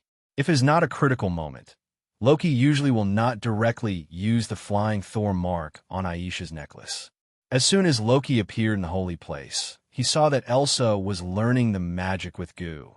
With an excited face, and from the conspicuous magic shield in her hand, it can be known that Elsa has successfully used Jagora, the Ring of Dole, is magic. Seeing this scene, Loki couldn't help showing his vigilance towards Ancient One in his eyes. He knew very well that since the last time he brought his whole family to Kamartage and introduced them to Ancient One has been eyeing little Aisha's innate magic ability. I have always wanted to train little Aisha to be the heir to the next Supreme Mage. For this reason, Ancient One also found him to discuss this matter together, but Loki definitely rejected Ancient One's request without any hesitation. In Loki's vision, his daughter is going to become the Snow Queen of Jotunheim. How could you let Ancient One be abducted to Kamarage to become the Supreme Mage? But the enemy's methods are too treacherous. Because among the 3 holy places, there are 3 magic doors connected with Kamarage and the other 2 holy places.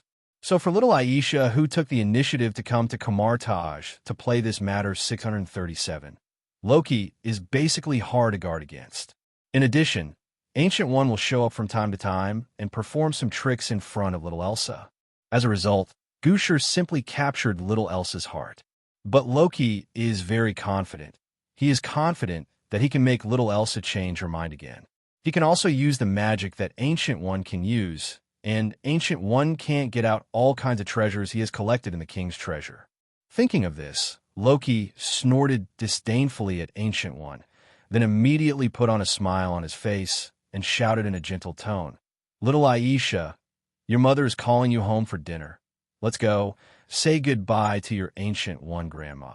At the same time that Loki finished speaking, a murderous intent flashed across the holy place. Loki looked at Ancient One with a "what can you do to me" expression on his face, which made Ancient One, who hadn't lost his temper for hundreds of years, couldn't help bursting out a H character on his bald head.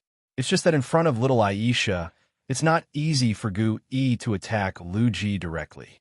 Fortunately, Sif usually educates little Aisha very well. Little Aisha waved to Ancient One and said, "I'll see you tomorrow, Ancient One Mage." Ancient One also waved goodbye to little Elsa with a gentle smile. Knowing that little Elsa turned around, he immediately changed his face, stared fiercely at Loki, and mouthed silently, "Let's go look." In fact, Loki is still a little vain about the fact that Ancient One took a fancy to his daughter's ability. After all, little Aisha's ability is recognized by others. Isn't that also a disguised compliment to his father? Back to New York with little Elsa, Sif's dinner happened to be ready, and the family sat around the dining table, enjoying the food of the earth happily. Definitely Anna also had her exclusive dinner. Sif prepared a bottle of milk for her, and the levitating cloak was holding the bottle to feed her. At this time, Loki began to discuss with Sif whether it is time to recruit a kindergarten for Aisha. After all, it's not a problem to make her play so crazy every day. If she could go to kindergarten, not only can she meet new friends, but it can also reduce the chances of Ancient One getting in touch with her, which can be said to kill 2 birds with 1 stone. But Sif is a little worried about whether Aisha can adapt to life in kindergarten. After all, no matter how similar Aisha looks to the common little girl in Midgard, she is still not immortal. It would definitely be a very bad thing if Aisha used her strength and ability when conflicting with other children in the kindergarten. I think we should trust little Aisha, believe that she is a kind girl, and believe that she will not abuse her ability in such a trivial matter. Loki said this to Sif, and then turned his head to look at Sif. "Sif, now Mom and Dad want to make an agreement with you. From now on, besides in this house, and in Kamarage, in other places or other in front of people, you can't even use your magic power. Can you do it? If you can abide by this agreement, I will ask my mother to return the confiscated Vimana to you. But you can't use it in front of other people either." Little Aisha must have seen the word Vimana, and her eyes lit up immediately. She stood up from the chair and asked excitedly, "Dad, is what you said true? Then let's pull the hook, and Aisha promises to abide by the agreement between us." "Well, Daddy believes in you." Loki smiled and stroked Elsa's little head, then winked at Sif. "Oomph." Sif snorted coldly and rolled his eyes at him. But she is like Loki said, she chooses to believe that her daughter can keep the promise between them. "I put the things in the curry of the palace. You 2 go back and get them after dinner." "Yeah, X2. Loki held out his big hand and gave Elsa's small hand a high five. "Okay, you 2 hurry up and sit down for me to eat. When I visit Maria's house on the weekend, I will ask her about the kindergarten." Seeing the smug look of the father and daughter, Sif's aura exploded, and he immediately suppressed the 2 of them. "By the way, I've heard so many things about Mrs. Maria from you today, but I still don't know what her husband's name is. It would be rude to come to someone's house without even knowing their name on weekends." "Huh? Didn't I mention it to you just now?" Maybe I ignored it subconsciously. When I chatted with Maria today, she told me that her husband's name is Howard, the founder of a technology company, and her son's name is what Mr. Howard said it's called Gooding, but I can't remember the last names of their family. Sif frowned, trying to recall the conversation with Maria in the park today. The rumor of being pregnant and stupid for 3 years seems to have come true for her. Since the birth of Aisha and Anna, Sif often has forgetfulness. But before Sif recalled the information she wanted, Loki on the other side asked directly, Mrs. Maria's family, shouldn't the surname be Stark? The technology company her husband founded is called Stark Industries. Hearing this, Sif squeezed a fist with his right hand and hit the palm of his left hand with a bright expression on his face. That's right, it's Stark. Is the company founded by Mr. Howard so famous? Even you know its name. Loki nodded, but there was surprise in his eyes. It is indeed quite famous, and not only is this company famous, but the person who founded this company is also famous. The person who inherits this company will be even more famous. That's it. So what kind of gift should we bring when we come to visit on weekends? Loki, how about I give Durandal as a meeting gift? Although this sword is not very powerful, it is well crafted. Still beautiful. Hearing Loki say that the Stark family is quite famous, Sif starts making plans for a visit that day. Although others don't know their identities, but as the royal family of Joden, they can't lose their manners when they are guests. But Sif's brain circuit, what should Loki say about her? As expected of the strongest female warrior in Asgard, the first thing I thought of as a greeting gift was to give a sword. And although Durandal's sword is indeed a piece of trash for powerhouses like Sif and Loki, this sword is also qualified to enter the king's treasure and has obtained the holy artifact and the mythical legendary treasures of the name. Is it really good to just give it away? So simply? Even the shield that Howard used vibranium to forge for the captain of the United States was destroyed in the face of the absolute power of Thanos. However, Durandal, as the eternal sword, has the characteristics of being sharp and indestructible. I don't know how Howard, a scientist, will face this fact that cannot be explained by science after he discovers Durandal's indestructible properties. If you think it's okay, Chin Lee's, then take it as a meeting gift. Anyway, I've already given it to you. No matter how you decide, I have no problem.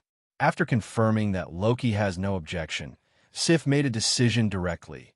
Well, the matter is decided like this. It just so happened that Durandal was placed in the curry where Vamana was placed. Later, when you and Aisha go back to get Vamana, help me bring Durandal back with me, by the way. I'll go to the store tomorrow to see if I can buy some beautiful boxes and wrapping paper. I'm sure Maria and the others will like this gift I carefully prepared. Don't you think so, Loki? Seeing Sif looking at him, Loki instantly turned into a boy with a smirk, nodded vigorously, and said, that's right. You're right. In just a few minutes, Loki had already dismissed over 81 false hypotheses in his mind. Just as he was preparing to shift mental gears and reanalyze the situation, a shimmering portal opened before him, and outstepped the Ancient One. For a fleeting moment, genuine surprise flickered in her eyes upon seeing Loki at the sanctum, but it vanished almost instantly, replaced by a calm, practiced smile. Loki's eyes swept over her, reading every detail. Her robes were immaculate, undamaged. No signs of battle. Yet her complexion was pale, and a sheen of sweat dotted her brow. It was clear her body was under strain. What shocked Loki more than her condition was something subtler, something timeless. 50 years had passed since they last met, and yet she looked exactly as she had then. Not just youthful, unchanged. The pieces clicked together. Drawing on the knowledge he carried as a time traveler, Loki quickly pieced it together. The Ancient One had made contact with the Dark Dimension, drawing on Dormamu's energy to delay her aging. It explained her preserved youth. But such a path was dangerous. Tapping into the Dark Dimension wasn't as simple as siphoning power. It came with a price: corruption, temptation, and a constant battle of will against Dormamu's influence.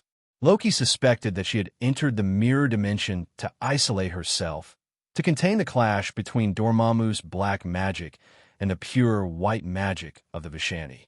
She had likely succeeded in temporarily regaining control, but her weakened state showed the cost. And somewhere in the chaos, the surge of uncontrolled dark energy had triggered Loki's magic seal, summoning him here. No wonder she looked startled when he arrived. "I sense my seal activate," Loki said calmly, hand behind his back. "I came to investigate. Seems I was mistaken, unless this is your way of inviting me over for a nostalgic chat." The Ancient One hesitated. Her mouth opened slightly, then closed again, unsure how to respond. Loki's gaze sharpened. "No need to deflect," he said. "You've touched the dark dimension. The residual black magic is still clinging to this place."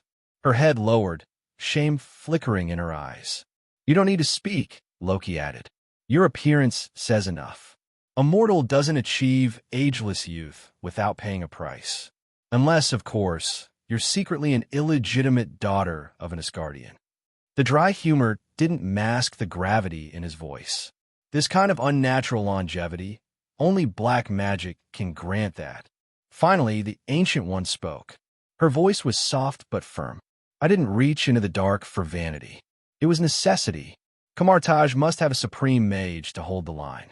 With dimensional threats growing stronger, Midgard cannot afford to be without protection.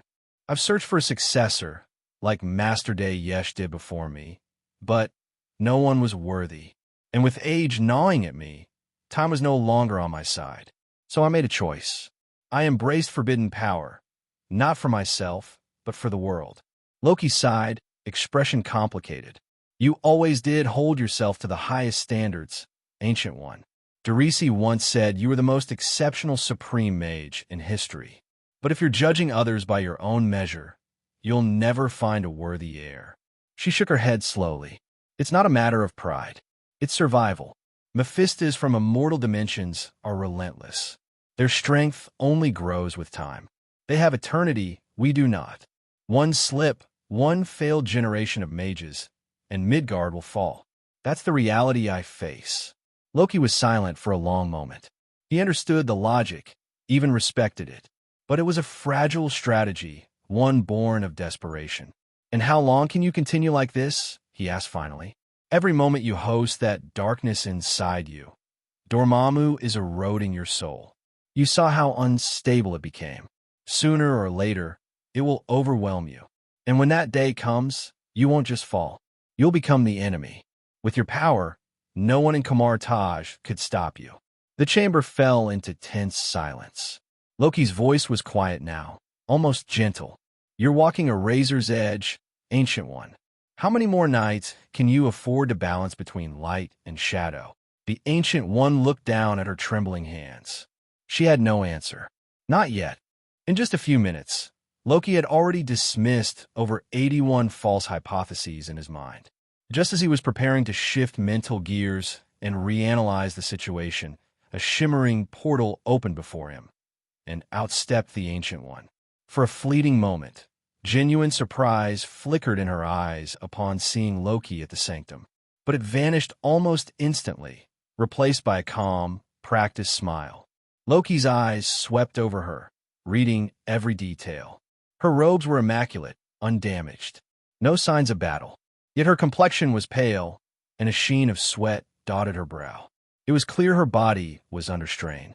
What shocked Loki more than her condition was something subtler, something timeless.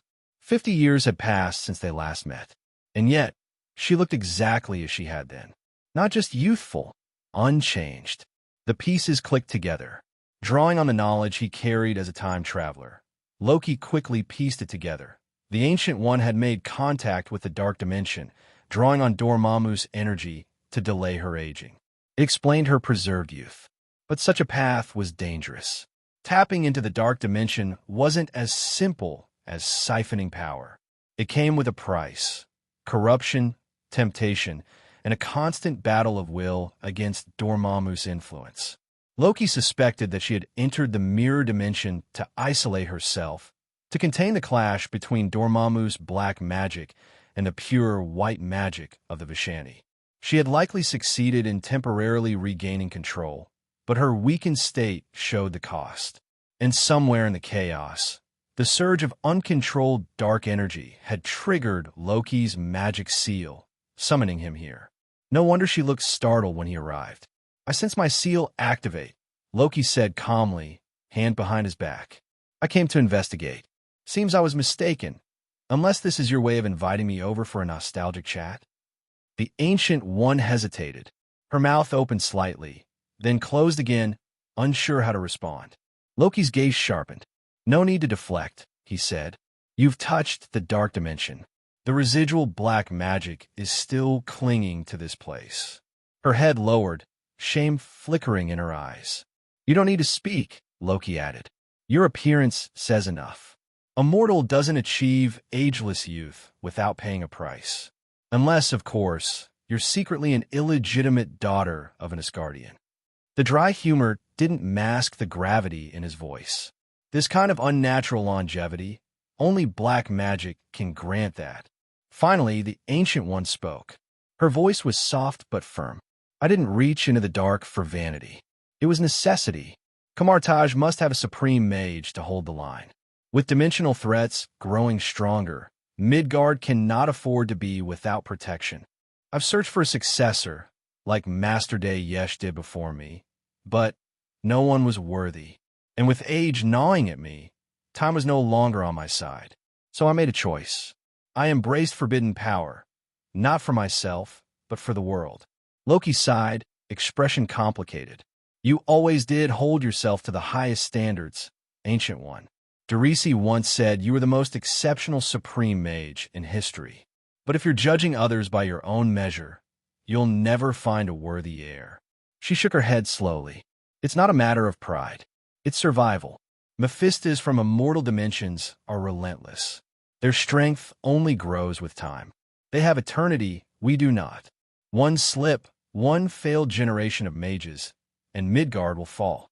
That's the reality I face." Loki was silent for a long moment. He understood the logic, even respected it. But it was a fragile strategy, one born of desperation. "And how long can you continue like this?" he asked finally. "Every moment you host that darkness inside you. Dormamu is eroding your soul. You saw how unstable it became. Sooner or later, it will overwhelm you. And when that day comes, you won't just fall. You'll become the enemy. With your power, no one in Kamarage could stop you." The chamber fell into tense silence. Loki's voice was quiet now, almost gentle. "You're walking a razor's edge, Ancient One. How many more nights can you afford to balance between light and shadow?" The Ancient One looked down at her trembling hands. She had no answer. "Not yet. The Starks are moving back to Malibu, California. 3 years is enough for Stark Industries to complete the layout and development in New York. Now that the company's situation has stabilized, the President Howard will naturally return to headquarters and continue his previous work." After knowing that he was going to move soon, Tony could be said to be the happiest person in the whole family. He was so excited until midnight that night, he still didn't fall asleep. As a result, when he woke up the next day with a pair of dark circles under his eyes, he was directly laughed at by little Anna for a whole day. But when the day of leaving New York came, Tony felt an indescribable sour feeling in his heart. He didn't know what happened to him, because there was no mention of this situation in the various engineering and science books he had read. So Tony knew for the first time that breaking up didn't seem to be a happy thing. "Okay, Tony, what are you still doing here? Hurry up and say goodbye to Elsa and Anna." Maria patted Tony without saying a word. Seeing that Tony still didn't move, she knelt down and touched Tony's head again. "I know. I'm going to be separated from my little friend. You feel uncomfortable now, don't you?" Hearing his mother's question, Tony pouted stubbornly, as if he didn't want to admit his cowardice. But in the end, the tears in the eyes still fell down without disappointment, and Tony nodded slightly. "It's okay, don't cry. If Anna sees you like this, she will make fun of you again." Hearing this, Tony quickly suppressed his sobs and wiped away his tears that night. After finishing all this, he secretly glanced at Anna. Realizing that Anna didn't see his embarrassment just now, she spit out the breath that was trapped in her chest. "Tony, There's an old saying in the East called, "There's no feast that never ends." Every parting in life is for a better encounter next time. Besides, we just moved back to Malibu to live, and it's not that we can't come to New York in the future. When you want to play with Anna, wouldn't it be good if we come back on the weekend? After some careful guidance and comfort from Maria, Tony finally calmed down. He came in front of Aisha and Anna. In order not to let the other party see the sadness in his heart, he deliberately said with a sullen face, "If you miss me, remember to come and play with me. Or you call me. I will let Mom bring me back to play with you." Compared to Tony's coy look, Elsa and Anna looked okay. After all, they often returned to Jotunheim through the portal opened by Loki, and the distance from New York to California was nothing to them. Although a little younger than Tony, Anna, who is Tony's big sister, stepped forward and patted her little brother on the shoulder and said, "Okay, I'll come back and play with you when I'm bored, so hurry up and get in the car. Don't make Aunt wait. Also, this is a gift from my sister and I. Don't you often like to do handwork by knocking?" "I call that invention," Tony retorted. "Don't interrupt me." But she was forcibly suppressed by Anna's boss immediately. "I see that you often use a hammer, so I asked Dad to find someone to make one for us. Tell you, this hammer is made by imitating my uncle's meow meow hammer. You must keep it safe. If I go to play with you next time and find that you have lost it..." Gudon, Tony shrank his neck, swallowed a mouthful of saliva to moisten his dry throat, and asked nervously, "What if I lose it?" Click, click. Anna clenched her fists, and the smile on her face gradually changed. "Then, Teacher Anna, I will give you a good physics class." Duh. Hearing that Tony was holding the hammer bigger than his head on the spot, he ran to his suitcase, opened it, put it in, zipped it up, and finally locked the suitcase. No way. Sometimes getting used to nature is such a terrible thing. Watching the Stark family's car go away and finally disappear at the corner of the street, Loki and Sif got into the car with the two little ones. That's right, during those 3 years, Loki and Sif, like most people in this country, got their driver's licenses and bought a family car. After 3 years of ordinary life in Midgard, although Aisha and Anna have more or less deviated from Loki's expected appearance, overall he and Sif are very satisfied with the growth of their two daughters. Seeking Flowers 0. But as Anna grows from a baby to the little girl she is now, Loki and Sif gradually discover the difference between her and her older sister Elsa. Elder sister Aisha not only inherited the strong physical fitness of the Aesir Pro Taos, but also inherited the innate ability of ice and snow from the Frost Titan.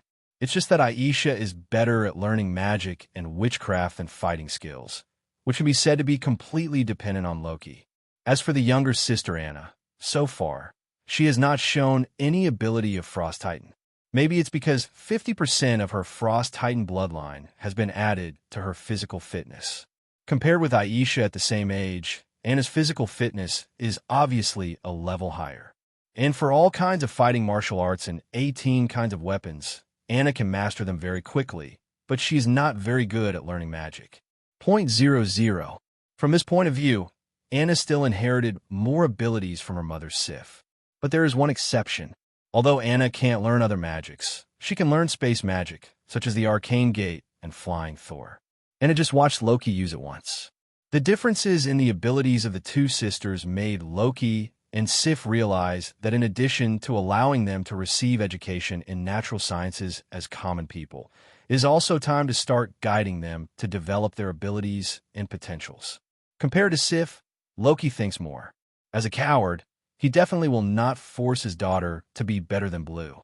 But in his opinion, it is always a good thing to make Aisha and Anna stronger. Otherwise, what if you are bullied in the future? Loki can't always be able to rush to every family member to help them in the first time. At this time, they need to have enough strength to defeat the enemy, or wait for Loki to arrive. So after slowly getting to know the different abilities and potentials of Elsa and Anna, Loki has been thinking about how to help them gain stronger strength. After several years of thinking, Loki has made their own plans for Elsa and Anna to become stronger, and it is the kind of plan that does not need to become bald. Elsa's ability is, first of all, that she was born with the magical power of calling wind and snow, and this magical power is still growing at an alarming rate every year. Secondly, it is her ability to learn magic and witchcraft. For Elsa's ability to learn magic, Loki has only seen two equivalents in the past 1,000 years. One is definitely Loki himself, and the other is the Supreme Mage Ancient One who has been trying to abduct Aisha. However, the most precious abilities in Aisha are not these two, but the innate vitality in her magic power. Although Aisha is still unable to control this vitality freely for the time being, its existence makes the life created by Aisha using ice and snow possible to become magical creatures with independent consciousness and personality. So in Loki's vision, the most suitable path for Aisha is to become a summoning mage. The reason why he has been 550 against Aisha becoming the heir of Supreme Mage is because he hopes that the throne of Jotunheim can be handed over to Aisha in the future. On the other hand, it is because Aisha is actually not good at melee combat, but Kamarage mages are all melee mages. Even with Aisha's ability to quickly learn the magic of Kamarage, how much combat power can she display after mastering it? The answer to this question is not optimistic in Loki's mind. But summoning mage is different. Aisha's huge ice and snow magic power allows her to constantly create powerful magical creatures. And the vitality contained in her magic power can give these magical creatures the consciousness of independent thinking and fighting, and provide protection for Aisha, the creator. As long as Aisha can master her ability proficiently, summoning mage is the development route that can best develop her strengths and avoid her weaknesses. In addition, in order to allow Elsa's ability to develop more comprehensively, Loki completely relied on his own understanding of magic theory to create the magic of ice modeling in an anime in his memory in this world. Although the ice modeling magic does not have the bugs of Moko Botmo, it is a magic that really tests the user's imagination. As long as the brain is big enough, the upper limit of ice modeling magic is still very high. And the magical creatures created by using the ice modeling magic can also directly infuse them with vitality, so that the ice modeling magic can also be regarded as a pre-summoning skill before summoning. In any case, magic, as a very universal ability, has no obvious shortcomings in terms of attack, defense, retreat, or assistance. So when Loki made a plan to become stronger for Aisha, he actually completed it without much thought. What worries Loki more is the youngest daughter, Anna. Although Anna's ability in space magic can at least ensure that she can escape in time when she encounters danger. However, Loki once deeply understood that some problems cannot be solved by running away. When faced with some choices, even if you can run away, you have to face this problem head-on. And if one day, Anna really needs to make a choice, relying solely on physical fitness and fighting ability may not be able to help her solve the predicament in front of her. To solve this problem, the old father Loki needs to take action. Since Anna has a special ability in space-type magic, Loki will start from this aspect and create a magic suitable for her for Anna. So Loki began to rummage through the memories of his previous life, trying to see if he could find something that could be used as a reference. In the end, after searching every corner of his memory, he finally found one that met the requirements, which could not only solve Anna's single-handed flaw, but also bring out her ability to excel in melee combat. Dress-up magic is a magic that can summon weapons, armor, and other equipment stored in another space, and adjust and replace the equipment at any time according to the needs of the situation. Dress-up magic is essentially a type of space magic, a bit similar to Spiritism or the degraded version of King's Treasure. At the same time, if you want this magic to be powerful enough, you need to place high requirements on the weapons and armor stored in the space. In short, it requires the user to have the money ability. After all, where do you go to buy advanced equipment if you don't have money? But regarding this point, for Loki who owns the Lord's treasure, it is the easiest condition to satisfy. Anyway, the existence of King's treasure is more of a convenience for him, and Loki has always used it as a portable space. As for the treasures inside, except for a few that are particularly practical or have special abilities, Most of them are better for Loki than looking for water droplets made by dwarf craftsmen. Since there is already a ready-made storage space, there are also ready-made weapons and armors and other treasures. Next, as long as one problem is solved, the dress-up magic is truly completed. How can Anna summon the seal she needs from Loki's king's treasure at will? Loki's solution is to fly Thor. Definitely, it's not that anything that Loki has developed before also gives Thor magic. Because whether it is flying Thor second stage, or flying Thor guided mind, they cannot meet the requirements of summoning. But Loki suddenly thought, since flying Thor can make people jump through space through the magic imprint, can this magic also be reversed, allowing objects marked with magic imprint to jump through space, so as to achieve the effect of summoning? Theoretically, it is indeed feasible, but these items marked with the mark of magic power originally do not have magic power. What does the magic power come from to summon it to the user? Can't you have to pre-store a piece of magic power on each treasure before each summoning? According to the innumerable number of treasures in the king's treasure, it is necessary to leave a mark of magic power. To complete enchanting again, who can have this magic power and energy? In this regard, Loki, who is rich and powerful, said that magic power is needed, right? Labor and capital have plenty. The core of the Millennium building blocks is the power gem, one of the 6 infinite gems. When it comes to magic, Loki has never been short of 2.0. It is also very simple to enchant the treasure and leave a magic imprint. Just use the 1,000-year-old building block as the power supply, and the skylock as the wire, and connect all the treasures in the King's Treasure in series. Loki's main theme is, Anna is free to fly, and Dad will always be with you. With these 2 exclusive strengthening plans customized for Elsa and Anna, Loki is confident that when the 2 sisters are adults, they can definitely press Thor on the ground. I'll cut. In Asgard far away, a hammer god rubbed his nose and said, "It's strange. I've been in good health since I was a child. Why did I sneeze today? Did someone scold me behind my back?"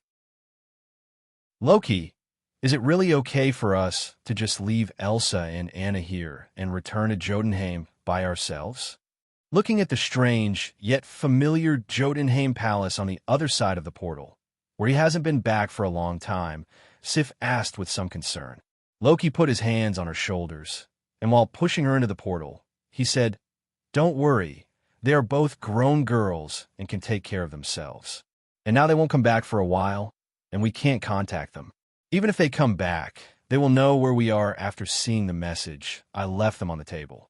If you want to see us, just use space magic to return to Jotunheim. There will be no problem." Sif is always overly worried about the safety and health of the 2 daughters, completely ignoring that Elsa and Anna are not the babies they were in. Elsa is 18 years old this year, and even Anna is 15 years old this year. Moreover, after more than 10 years of teaching and training by Loki, the strength of the 2 of them has long been different from what it used to be. The younger sister Anna has the strength of planet level 27 and can easily destroy a city, while the elder sister Aisha is even better, having reached level subgod father, enough to freeze the entire Midgard with all her strength. Loki really can't think of any power on the current Earth that can harm the 2 sisters, and it's even worth Sif's worry. In his view, circle selection is completely groundless worry. The only thing that makes people more worried may be Aisha, who grows up and becomes more rebellious. Elsa has liked the feeling of flying freely in the sky while driving Vimana since she was a child. Perhaps it was Vimana who inspired her. After finishing high school, Aisha did not follow the route Loki and Sif set for her to continue her university studies. Instead, she secretly enrolled in the Air Force Academy and became an Air Force flight cadet. What makes Loki even more angry is that Howard Stark's helping the evil is indispensable. Because in the United States in this era, it is actually not difficult to become a flight member, but if you want to become a female flight member, it is a very difficult thing. If Howard hadn't used his relationship to help Aisha, even if she passed the Air Force School exam, she would not be able to get a place for admission. Since Aisha entered the Air Force Academy, Loki and Sif have not seen her for more than half a year. They couldn't get in touch with Aisha, and Aisha didn't take the initiative to contact them. The only news they had about Aisha was from Howard. I only know that Aisha's grades in the Air Force Academy are excellent, and she also knows two friends who are also very excellent, Carol Danvers and Maria Rambo.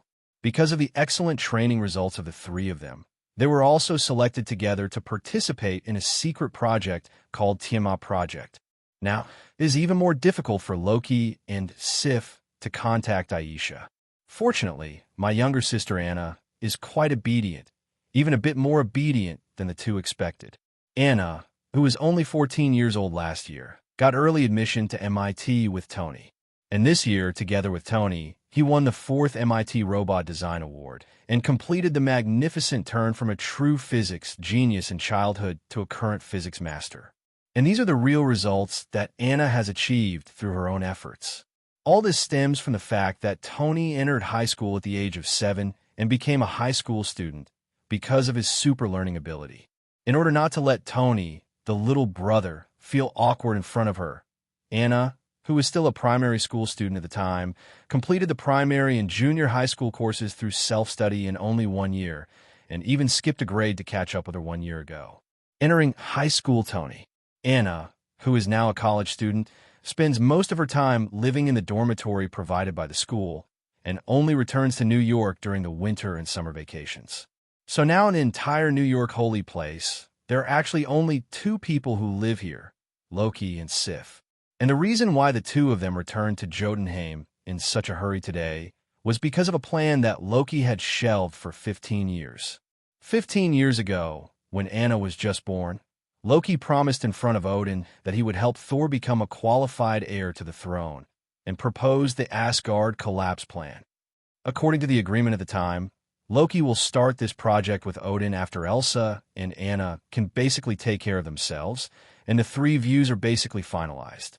But now things have changed a little bit, so Loki has to start the Asgard collapse plan in advance. Because Odin's body is almost unable to hold on, Odin has already begun to delay the passage of his own life through Odin's sleeping bed due to the hidden wounds left in his body by the Battle of the 9 Realms thousands of years ago, and the burden brought to his body by sealing Hela, the goddess of death. Therefore, Loki must help Thor complete his own metamorphosis before the arrival of Odin's deadline, and prepare for inheriting the throne of Asgard. Loki and Sif return to Jotunheim this time, just to start the implementation of the Asgard collapse plan. In this plan, Thor will fall into complete desperation.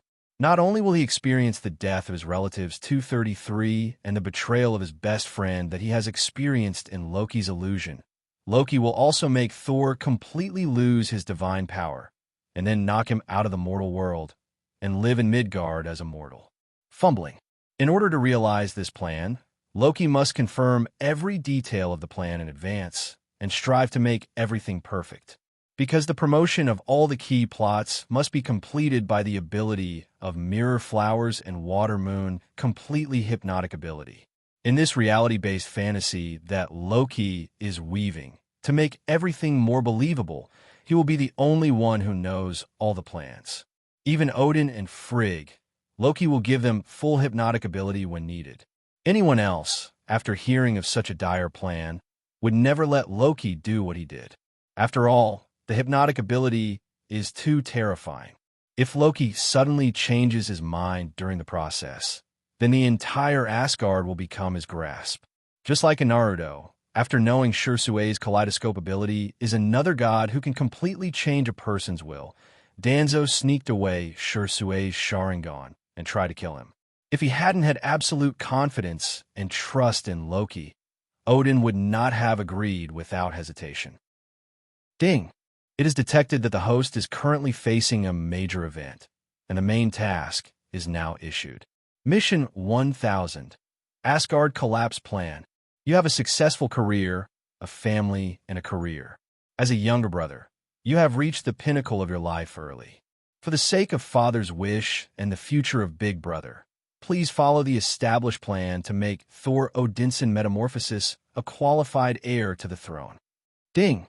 It is detected that this mission is the 1000th main mission of the host, and the system will upgrade the rewards of this mission. After completing the task, the host will receive a heavy reward. 1. For the tasks issued by the system. Loki originally didn't want to bother, because since the skill of King's Treasure was spawned in the third main quest, all the task rewards issued by the system in the subsequent 900-odd mainline quests and more than 2,000 sideline quests were treasures from King's Treasure Tool Supplement Pack. Except for a sky lock that can satisfy Loki, the other treasures are completely unable to bring him any help in terms of Loki's current strength. More treasure booster packs. The only function may be to add some new weapons to Anna's dress-up magic. That's all. Is the main task issued by the system this time, and the heavy learning is not to let the roadbed move. In addition, this task coincides with his own action plan.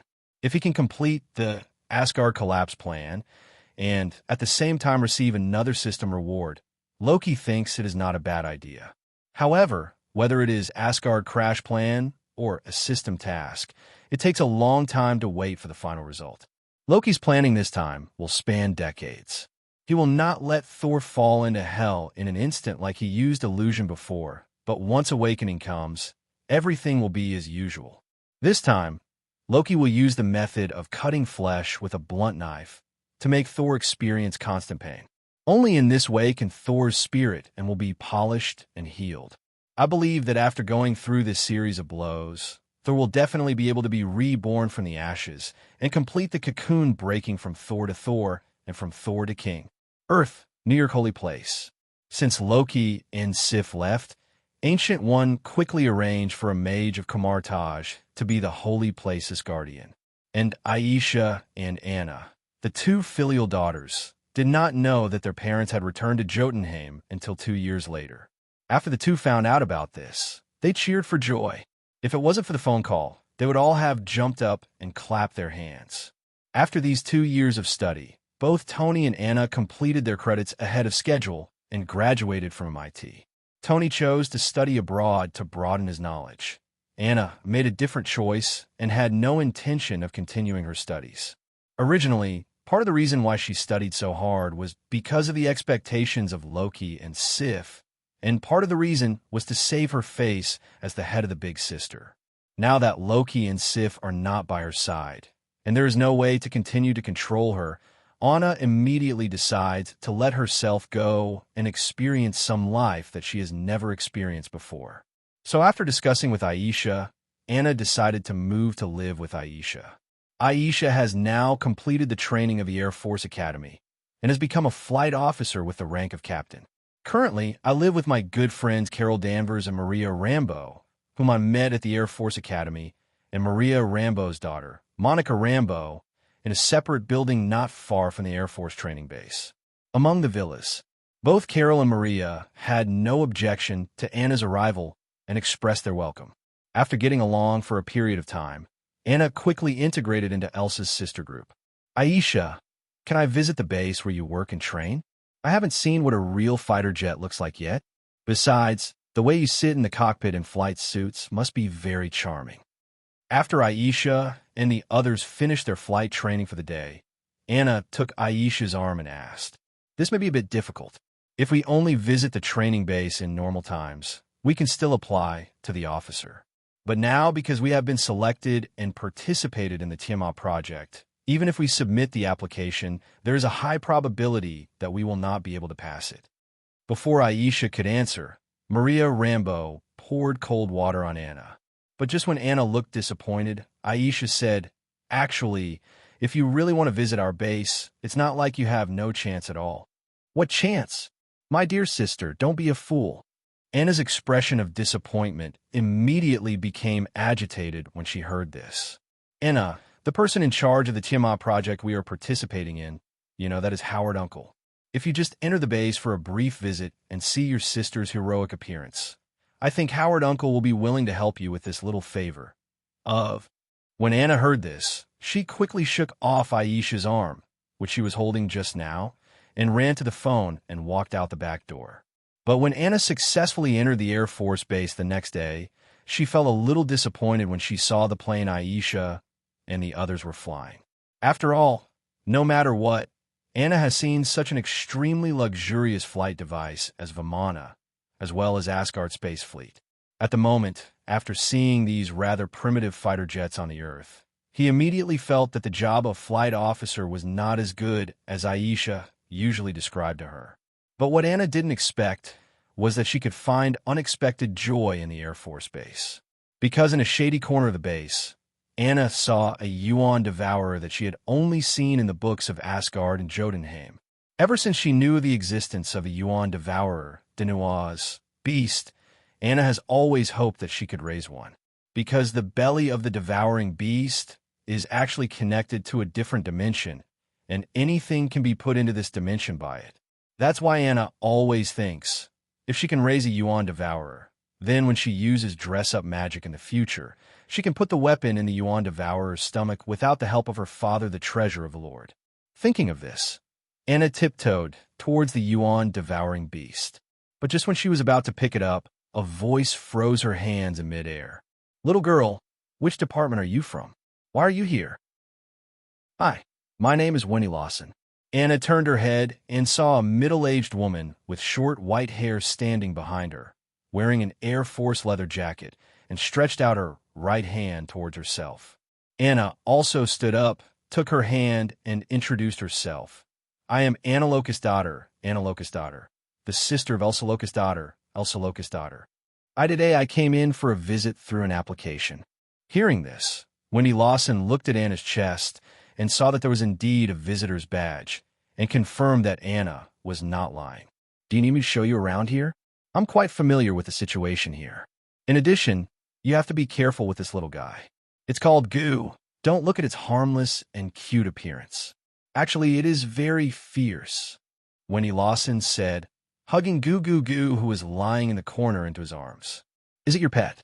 Anna looked at Goo Goo Goo with some reluctance and asked. Lawson shook her head. "No, it's my partner. I always take it with me when I'm flying." "That's such a pity. But Wendy, although Goo Goo is your partner, you'd better give a tag. I thought it was a stray cat that sneaked in from somewhere."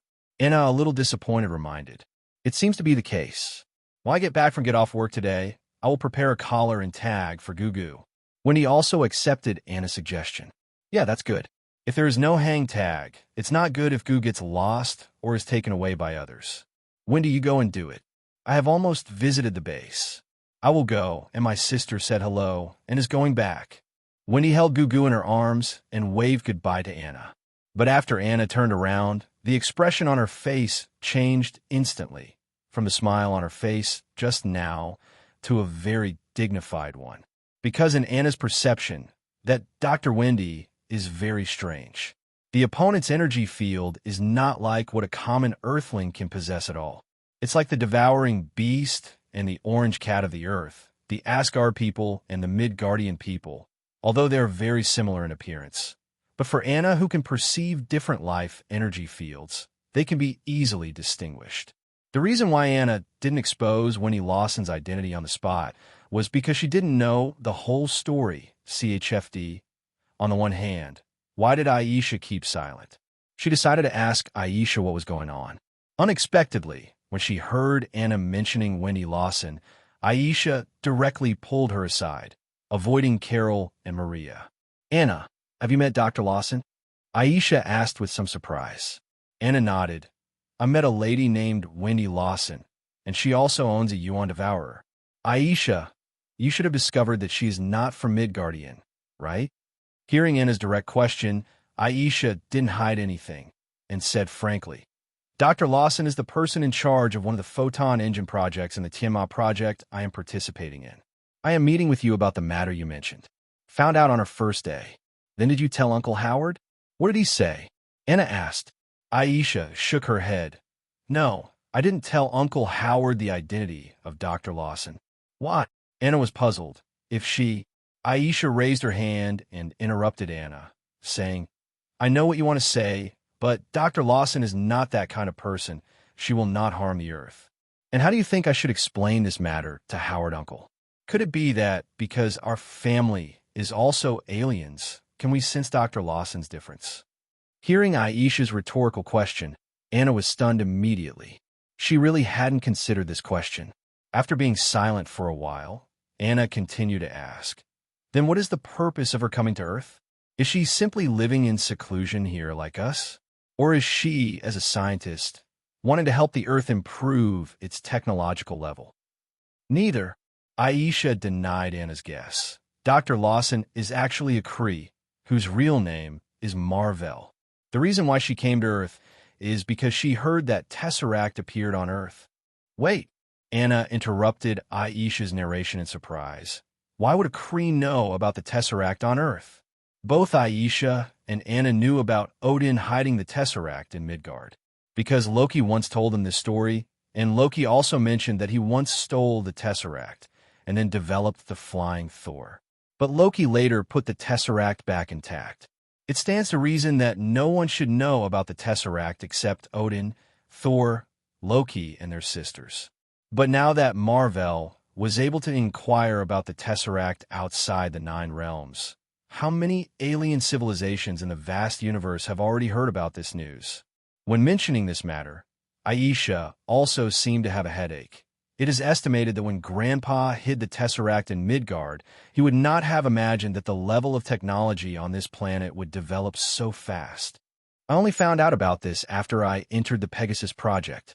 It turned out that Tesseract was discovered by an evil organization called Hydra as early as World War II. Hydra uses the energy in Tesseract to manufacture weapons through advanced technology. Almost completely changed the situation of the war at that time. As for what happened afterwards, you also saw in the United States Captain's Memorial Hydra failed, and the Tesseract was actually on the plane where Steve Rogers crashed. Howard Uncle accidentally salvaged the Tesseract when searching for the captain's body later. The so-called TMA Project is actually a secret project around the development and utilization of the Tesseract. Hearing this, Anna didn't even know what to say. This kind of behavior in Midgard is simply equivalent to a child holding a treasure to swagger through the market, directly exposing himself to danger. For those alien civilizations that have developed, once they find that the Tesseract is on the Earth, no matter whether the Earth is ready for war or not, the enemy will not show any kindness because of the weakness of the Earth. Aisha obviously also saw Anna's thoughts. There is no way. It is too late to hide this news now. I just hope that Midgard can really get some research results on the Tesseract before the real enemy arrives. If the Lightspeed engine research by Dr. Lawson can be successfully tested, then in the face of alien civilization, even if Midgard loses, at least there is still a chance to escape. Lightspeed engine? Is this why Dr. Lawson is looking for the Tesseract? As a genius who graduated from the Massachusetts Institute of Technology, Anna captured the key information in Aisha's words at once. Yes.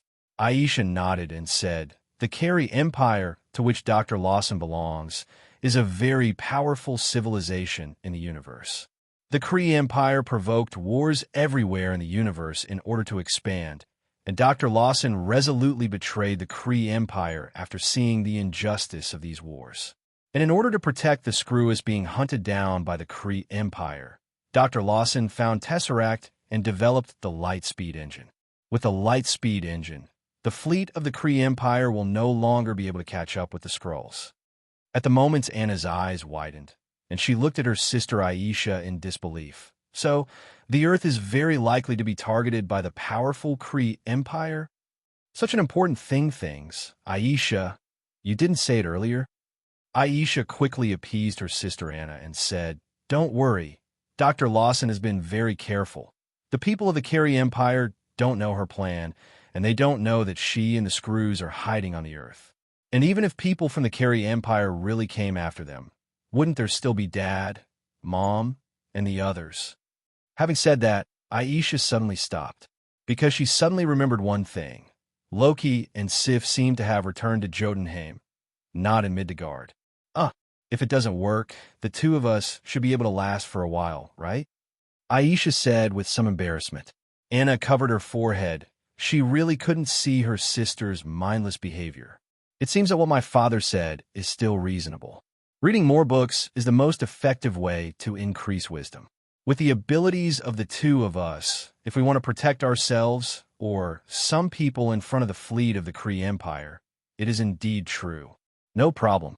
But if we want to protect the entire Midgard from being destroyed under the attack of the Kree Empire, this is beyond the scope of our current ability. Aisha also understands that what Anna said is the truth, but at the same time, she really wants to help Dr. Lawson and the Skrulls. Is there no way to have the best of both worlds? Aisha said, looking at her sister with pitiful eyes. Although she is 3 years older than Anna in terms of age, and she is very gifted in the study of magic. But when it comes to IQ, Elsa also admits that Anna is smarter than herself. No matter what difficulties she encountered since she was a child, Anna can always help her think of a solution. Seeing Elsa looking at herself like that, what else can Anna do? Definitely help her. After thinking for a while in silence, Anna said to Aisha, "First of all, we need to analyze our own situation. Who is the enemy we are going to face?" Aisha said uncertainly, "Kree Empire?" Anna shook her head. Not only the Kree Empire, but also all the alien civilizations on Earth who already know the Tesseract.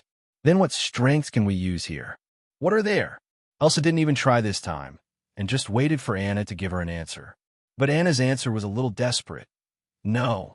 Mom and Dad left a note saying that Joden and Asgard have something to go back to deal with, which means that we can't expect help from these two parties.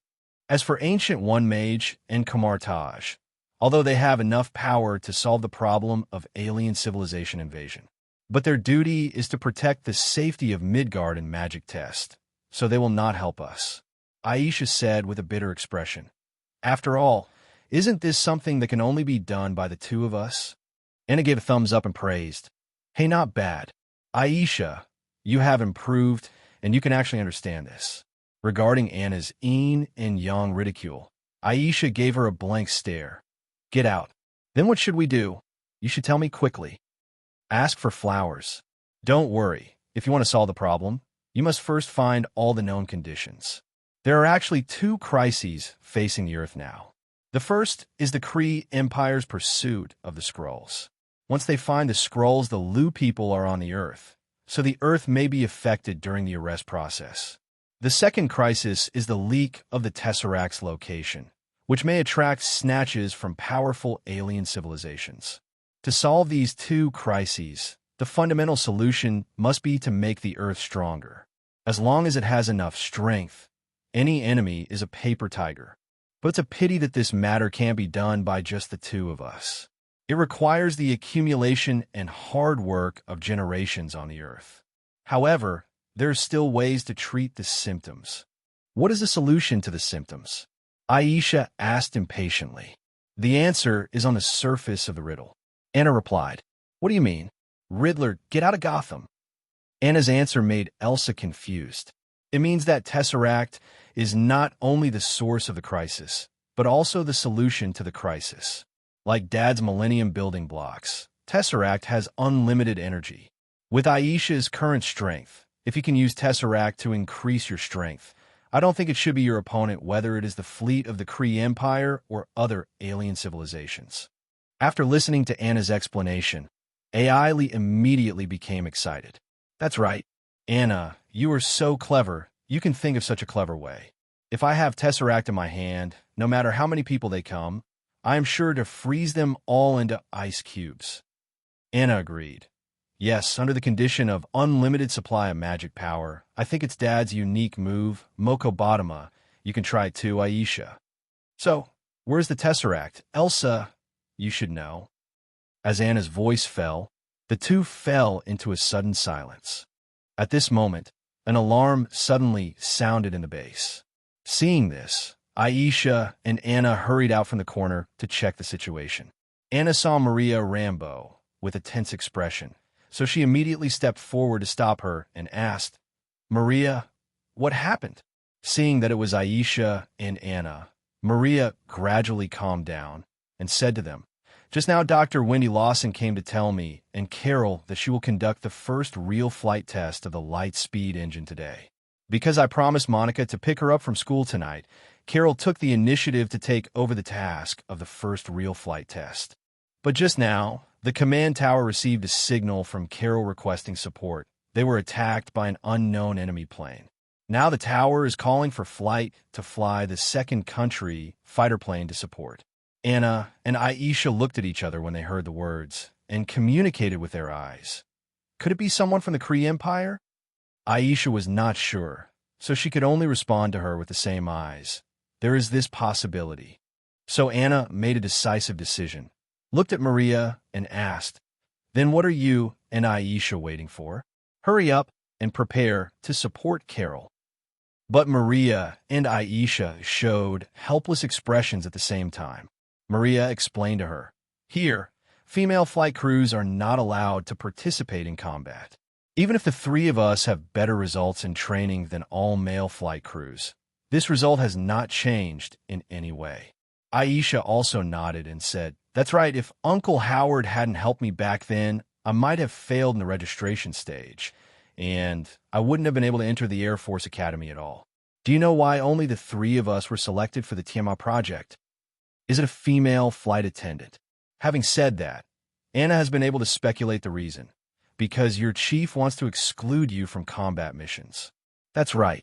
So even though Maria and I would very much like to fly to Carol right now and support her, there's nothing we can do. Then can we just wait for the news here? Anna was a little anxious. Although she and Carol hadn't known each other for a long time, she already regarded him as one of her most important friends. "No, I can't just sit and wait. Maria, stay here and wait for Carol's news to come back. Aisha, come with me." Anna took Aisha's hand and ran towards the corner where they were talking just now. After confirming that there is no one around and there is no monitoring device, he asked Aisha, "Aisha, do you still remember how to drive Amana?" While talking, Anna opened the mirror space. Then, using the dress-up magic, Vamana was summoned from Loki's king's treasure.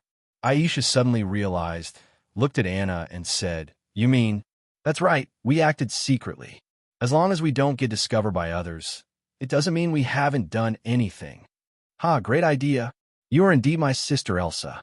Come on, get on the spaceship. My sister will let you experience the superb flight skills I have trained over the years." Woo! As expected, it's more fun to fly the Vamana flight. The speed of the Earth's fighter jets is too slow. As soon as Aisha took off in the Vamana, she immediately flew wildly in the mirror space. Anna, who was sitting next to her, also shouted excitedly, "It's been a long time since I've been in the Vamana you're driving, sister. It's really tight pants." Elsa and Anna sat in Vamana and headed north, following Carol's previous flight route. Relying on Vamana's extreme speed, the two quickly found the place where Carol had an accident. "That's the place where the smoke is coming out, sister. Stop it." Vamana cannot appear outside the mirror space. While supporting Carol, Anna did not forget to keep their identities secret. Anna took Vamana back in the mirror space again, then summoned two golden masks to cover her face, and then opened the portal to the crash site of Carol's plane. The two of them walked out of the mirror space and saw Carol lying unconscious on the ground with blood on his face. Not far from the wreckage of the plane, it was Lawson who had no signs of life. In addition, a man and a woman appeared at the accident scene, and they were about to take the unconscious Carol away. The energy fields on them are very special, very similar to Dr. Lawson. Aisha and Anna immediately judged that the other party must be a pursuer from the Kree Empire. Knowing that the other party was an enemy, Aisha and Anna didn't hold back and directly attacked their heads.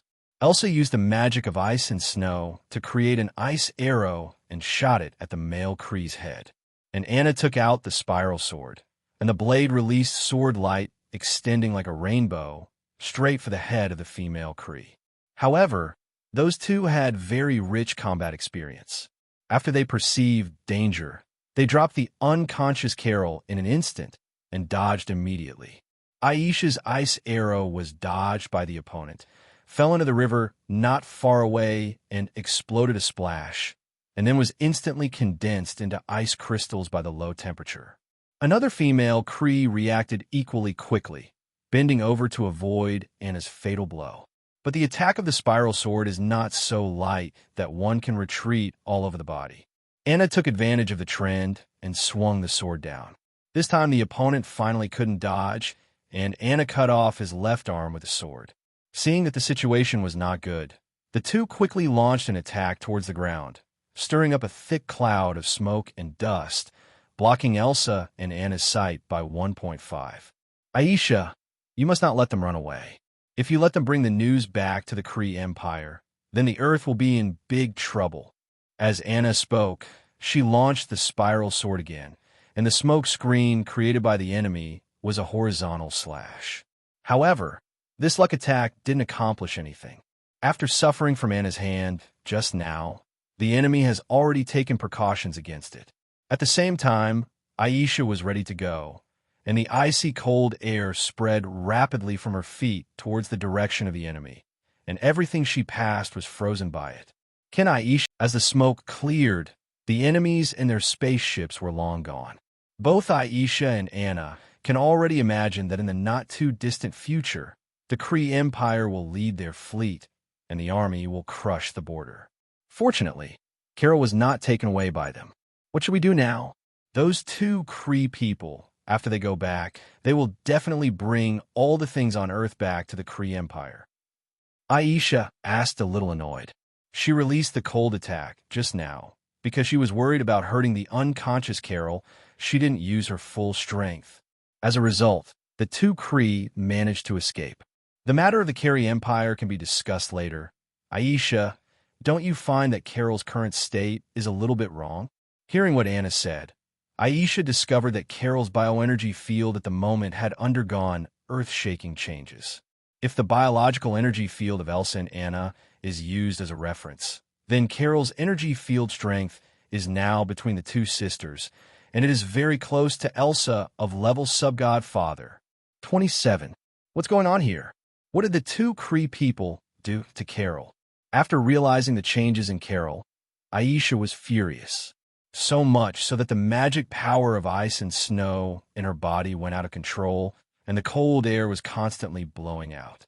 Calm down, sister. It's not necessarily what the two Kree people did. If they had this kind of ability, wouldn't it be better to use it on themselves? They wouldn't have escaped so embarrassingly just now. Anna's words quickly calmed Aisha's anger. If it wasn't them, how did Carol become what he is now? Dr. Lawson did it. Analyzing the current information, I can't give a definite answer. I'm afraid we will have to wait for Carol to wake up before we know the ins and outs of the matter. Now we should leave. The support sent by the base is about to arrive. Aisha glanced at Carol again to confirm that the other party was fine for the time being, and then followed Anna through the portal and returned to the Air Force Base. But what happened next was completely beyond the control of Aisha and Anna. Although Carol successfully woke up, but lost all the memories of the past.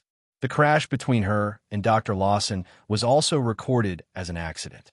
In addition, with the death of Dr. Lawson, the Tesseract, which was taken away by her to study the light-speed engine, also disappeared, and the TMA Project was forced to suspend. Without the tasks of the TMA Project, Maria and Aisha, the two nominal flight members, fell into a state of unemployment in an instant. The only person who gained something from this incident may be Anna, who adopted Cuckoo. After all, once Dr. Lawson died, there would be no one to take care of Cuckoo, so he couldn't let this majestic beast eat mice by himself. So Anna took advantage of Howard's relationship and reluctantly adopted this poor kitten. However, in order to create another dressing space in the different dimensional space of Gugu's belly, Anna still needs to slowly accumulate her own weapons and armor. Aisha, Anna, and Maria have been waiting for several days, but they have not waited for a chance to meet Carol. This also makes them feel that something is not right. Aisha and Anna decided to sneak into the hospital ward where Carol was being treated to confirm whether Carol's situation was consistent with what their superiors had informed them.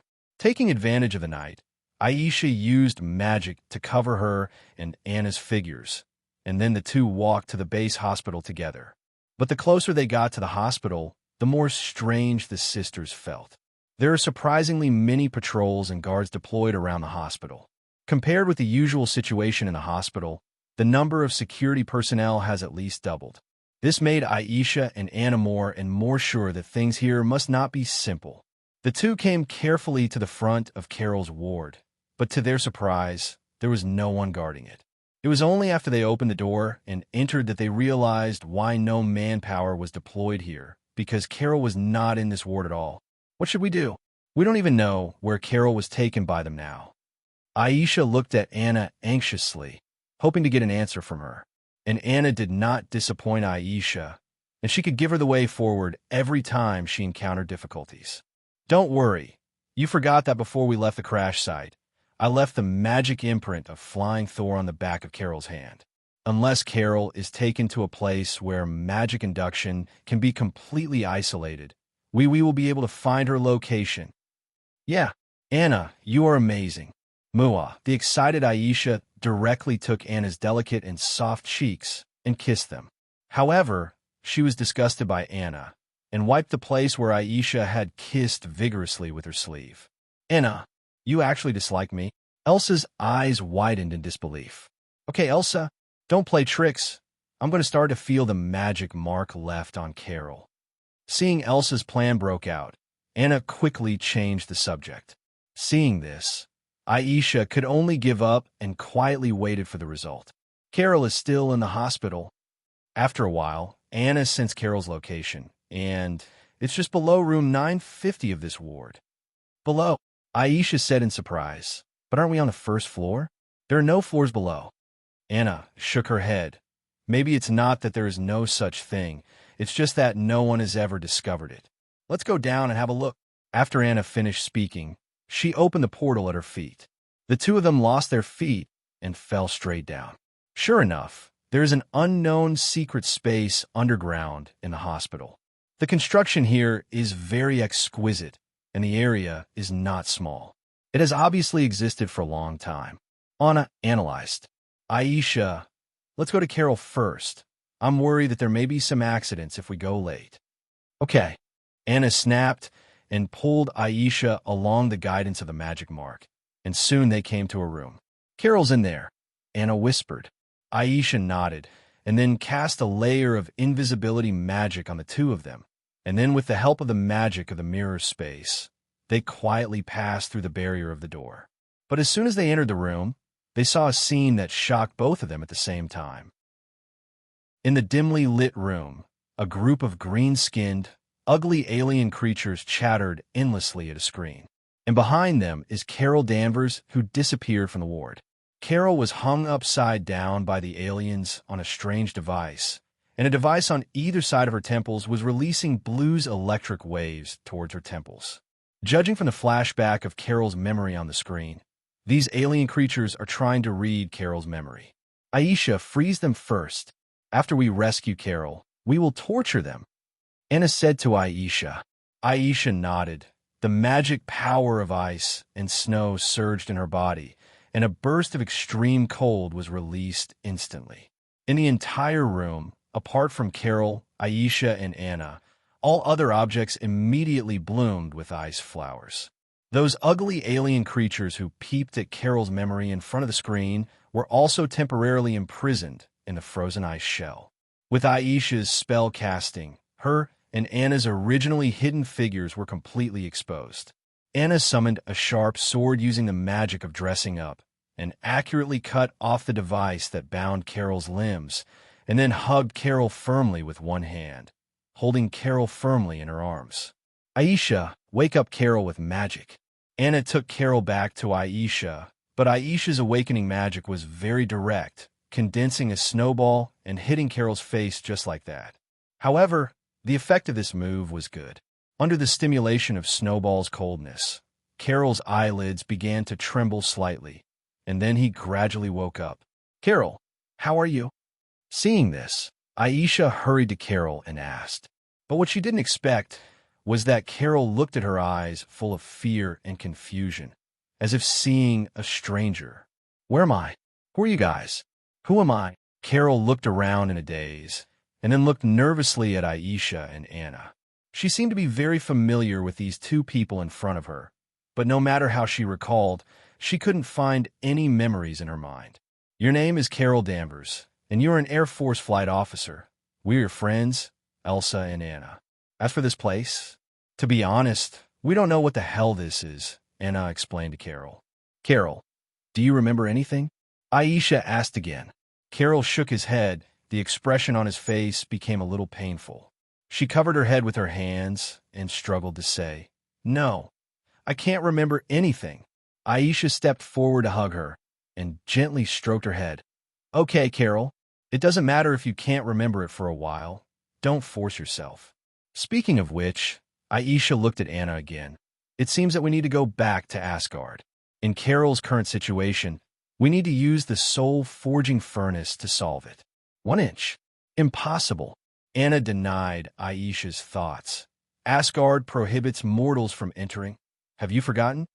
Then what should we do? How about we ask Mom and Dad for help? With Dad's means, he must have a way to help Carol. Aisha suggested again.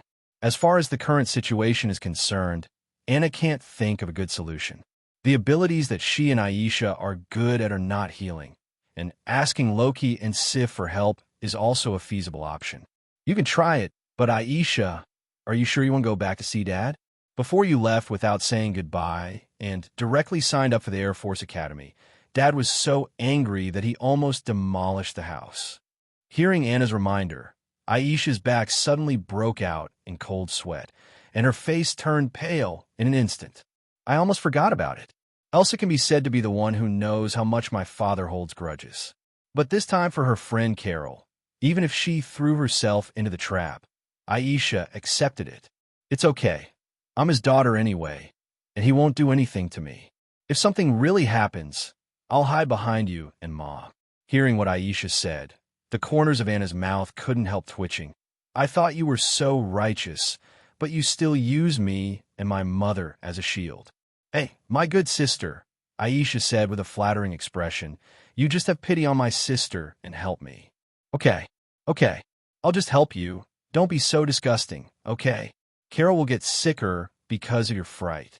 After dismissing Aisha, Anna came to Carol and said softly, Carol, you have temporarily lost your memory because of an accident. In order to help you retrieve your past memories, we may take you to a place that is very strange to you later. Can you trust us? Although Carol's eyes were still full of confusion, she could feel an inexplicable sense of intimacy and familiarity from the two strangers in front of her. So facing Anna's question, Carol nodded and agreed with almost no hesitation. Seeing that Carol was willing to believe in herself, Anna also showed a joyful smile on her face. She looked at Aisha and said, Aisha, if you are mentally prepared, we are leaving now. Aisha nodded as if she was dead, and then opened the portal to the Joden palace. In Joden, Loki, who was dealing with government affairs in the palace, suddenly raised his head and looked towards the center of the hall. In the next second, a portal splashing with magical sparks appeared where Loki was looking. Immediately afterwards, Elsa and Anna walked out of the portal with a girl Loki had never seen before. But facing the two Wong's daughters whom he hadn't seen for a long time, Loki's eyes were not on them, but on the strange woman. Because from that girl, Loki felt a very familiar feeling, and the last time he had the same feeling was when he was studying in Kamarage more than 1,000 years ago. At that time, the most important thing for him every day was to conduct research on Tesseract after returning to the dormitory from the library. At this time, Luigi had already guessed the identity of the strange woman brought back by Aisha and Anna. At the same time, a brand new plan also appeared in his mind. In the middle of the hall, looking at the way their father looked at them, Elsa and Anna suddenly felt a chill down their backs, as if something bad was about to happen. Aisha nervously looked at Loki on the throne, but as soon as she met Loki's gaze, her head drooped guiltily, and she didn't dare to look at him again. Why are you so cautious? Since you have come back on your own initiative, can I, a father, still deliberately make things difficult for you? Hearing this, Aisha finally breathed a sigh of relief and relaxed. Anna was also happy for Elsa and Loki's reconciliation, showing a joyful smile. Seeing this, Anna strikes while the iron is hot, briefly explaining to Loki the ins and outs of their bringing Carol back this time. Dad, is there any way you can help Carol, so that she can recover her previous memories. After Anna's narration, Loki also confirmed that his guess was correct. The girl brought back by the sisters is the famous superhero in the future on Team Marvel. In this way, the premise for the establishment of the entire plan is in place. Loki thought to himself, "How do you want me to help her?" Loki asked, looking at the two daughters. "Dad, can you ask Grandpa to allow Carol to enter Asgard 563 to use the Soul Forge?" Aisha asked tentatively. Loki shook his head. "If this is the requirement, you don't have to think about it. It's impossible." Loki rejected Aisha's request without hesitation. It's not because he couldn't bear the shame and pleaded with Odin for Aisha's request. Mainly since the Asgard Collapse Project was launched, the entire Asgard is now controlled by him through complete hypnotic ability. At this time, if Aisha and Anna take Carol to Asgard for treatment, it is likely to disrupt his previous deployment. Then, Dad, is there any other way you can help Carol? After Aisha's proposal was rejected, Anna asked another question. Loki thought for a moment before saying, "There's a way to try, but I can't guarantee it will work."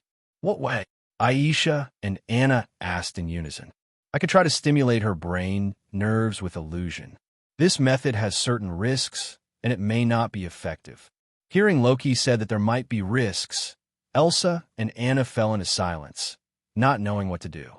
But this time, Carol, who had been silent all this time, suddenly said very firmly, "I am willing to give a try." Feeling Elsa and Anna's concern for her, Carol is more and more eager to retrieve her memory and find the bits and pieces of their relationship with each other. So even if there was a risk, Carol decided to fight it out. At the same time that Carol made a decision, Luigi showed a slight smile on the corner of his mouth. Because so far, everything is going according to his plan. Aisha and Anna don't know about the skill of illusion, but Loki knows it well. As an auxiliary ability, it is impossible to cause any harm to Carol. Loki said that just to give him an excuse to mobilize Carol's instinct for a while. I think back then, in order to develop the fairy mode, he studied the energy structure of Tesseract day and night and analyzed its operating principle. But after studying for such a long time, the final result still fell short. But Captain Marvel was just accidentally hit by the Tesseract energy leak from the photon engine, and by chance, he actually realized the fairy mode that Loki hadn't completed yet. This not only enhanced Carol's physical fitness, but when the ability was activated, he could also constantly obtain energy from the outside world, convert it into light energy in his body, and then emit it through his hands.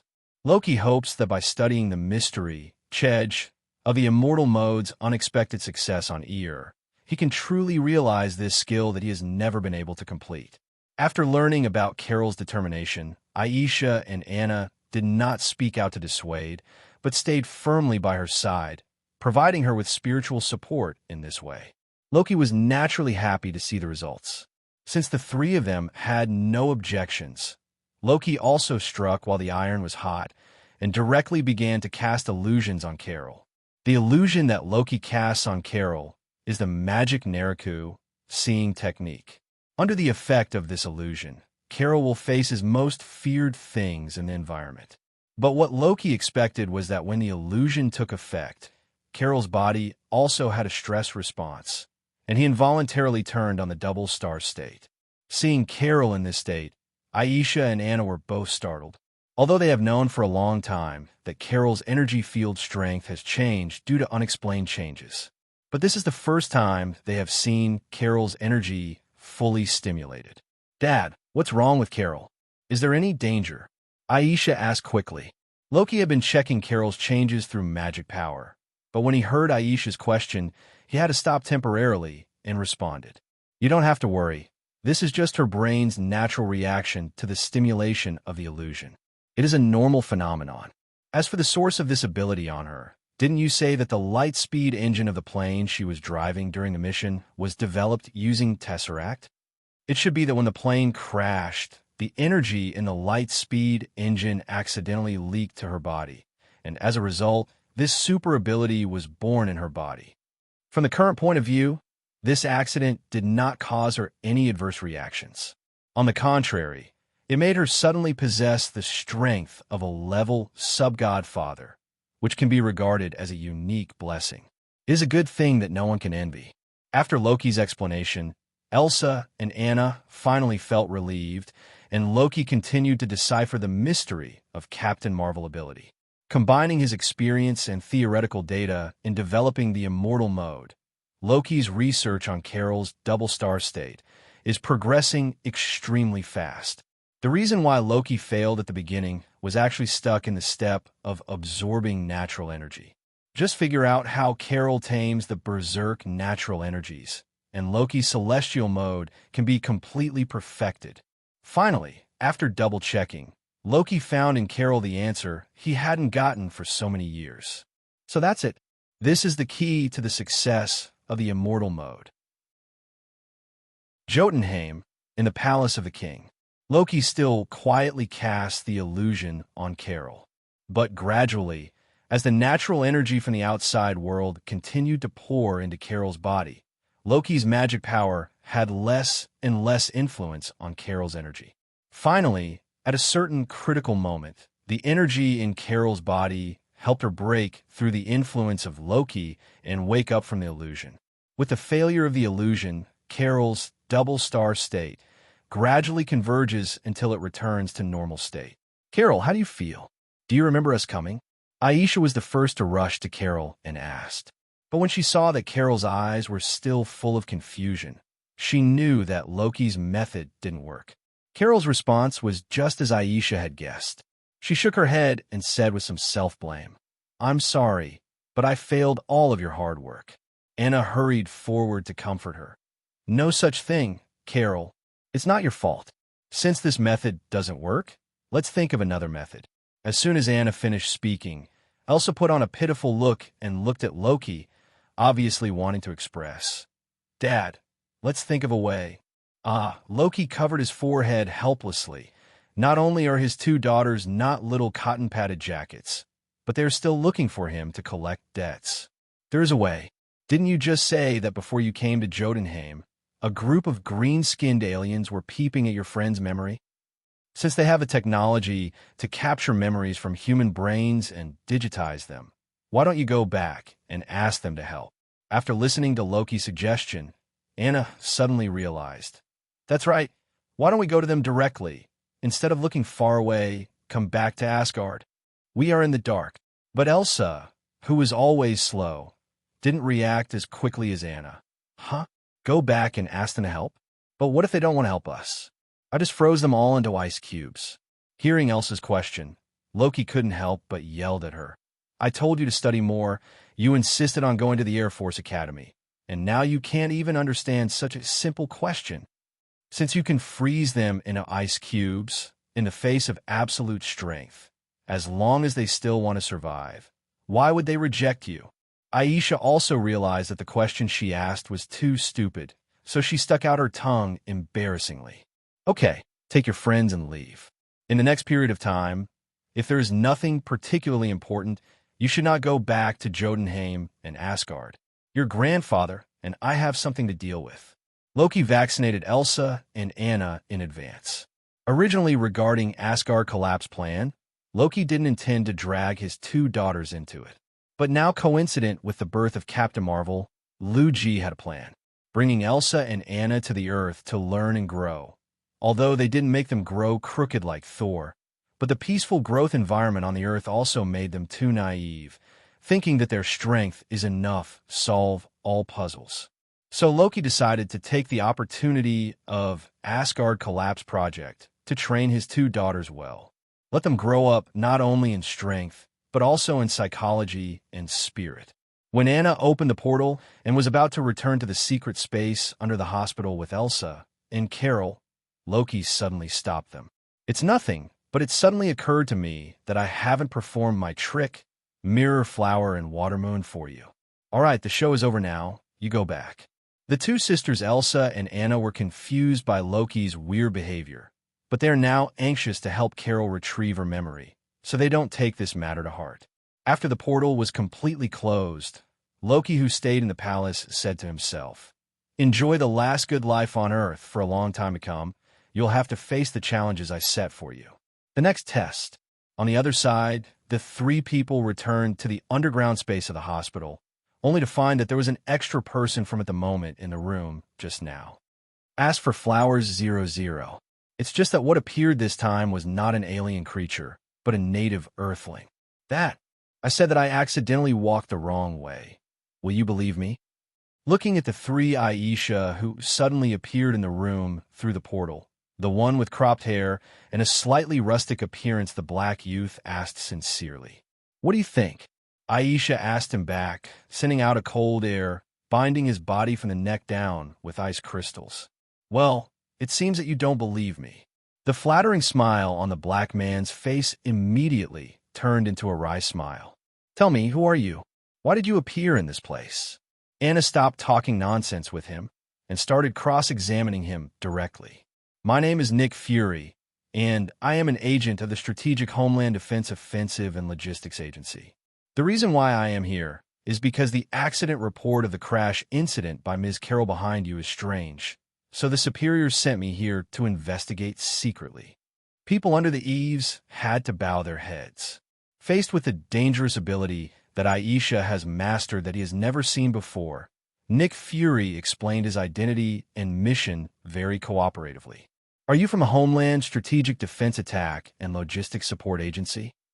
Aisha asked. "It's true," Nick Fury replied very positively.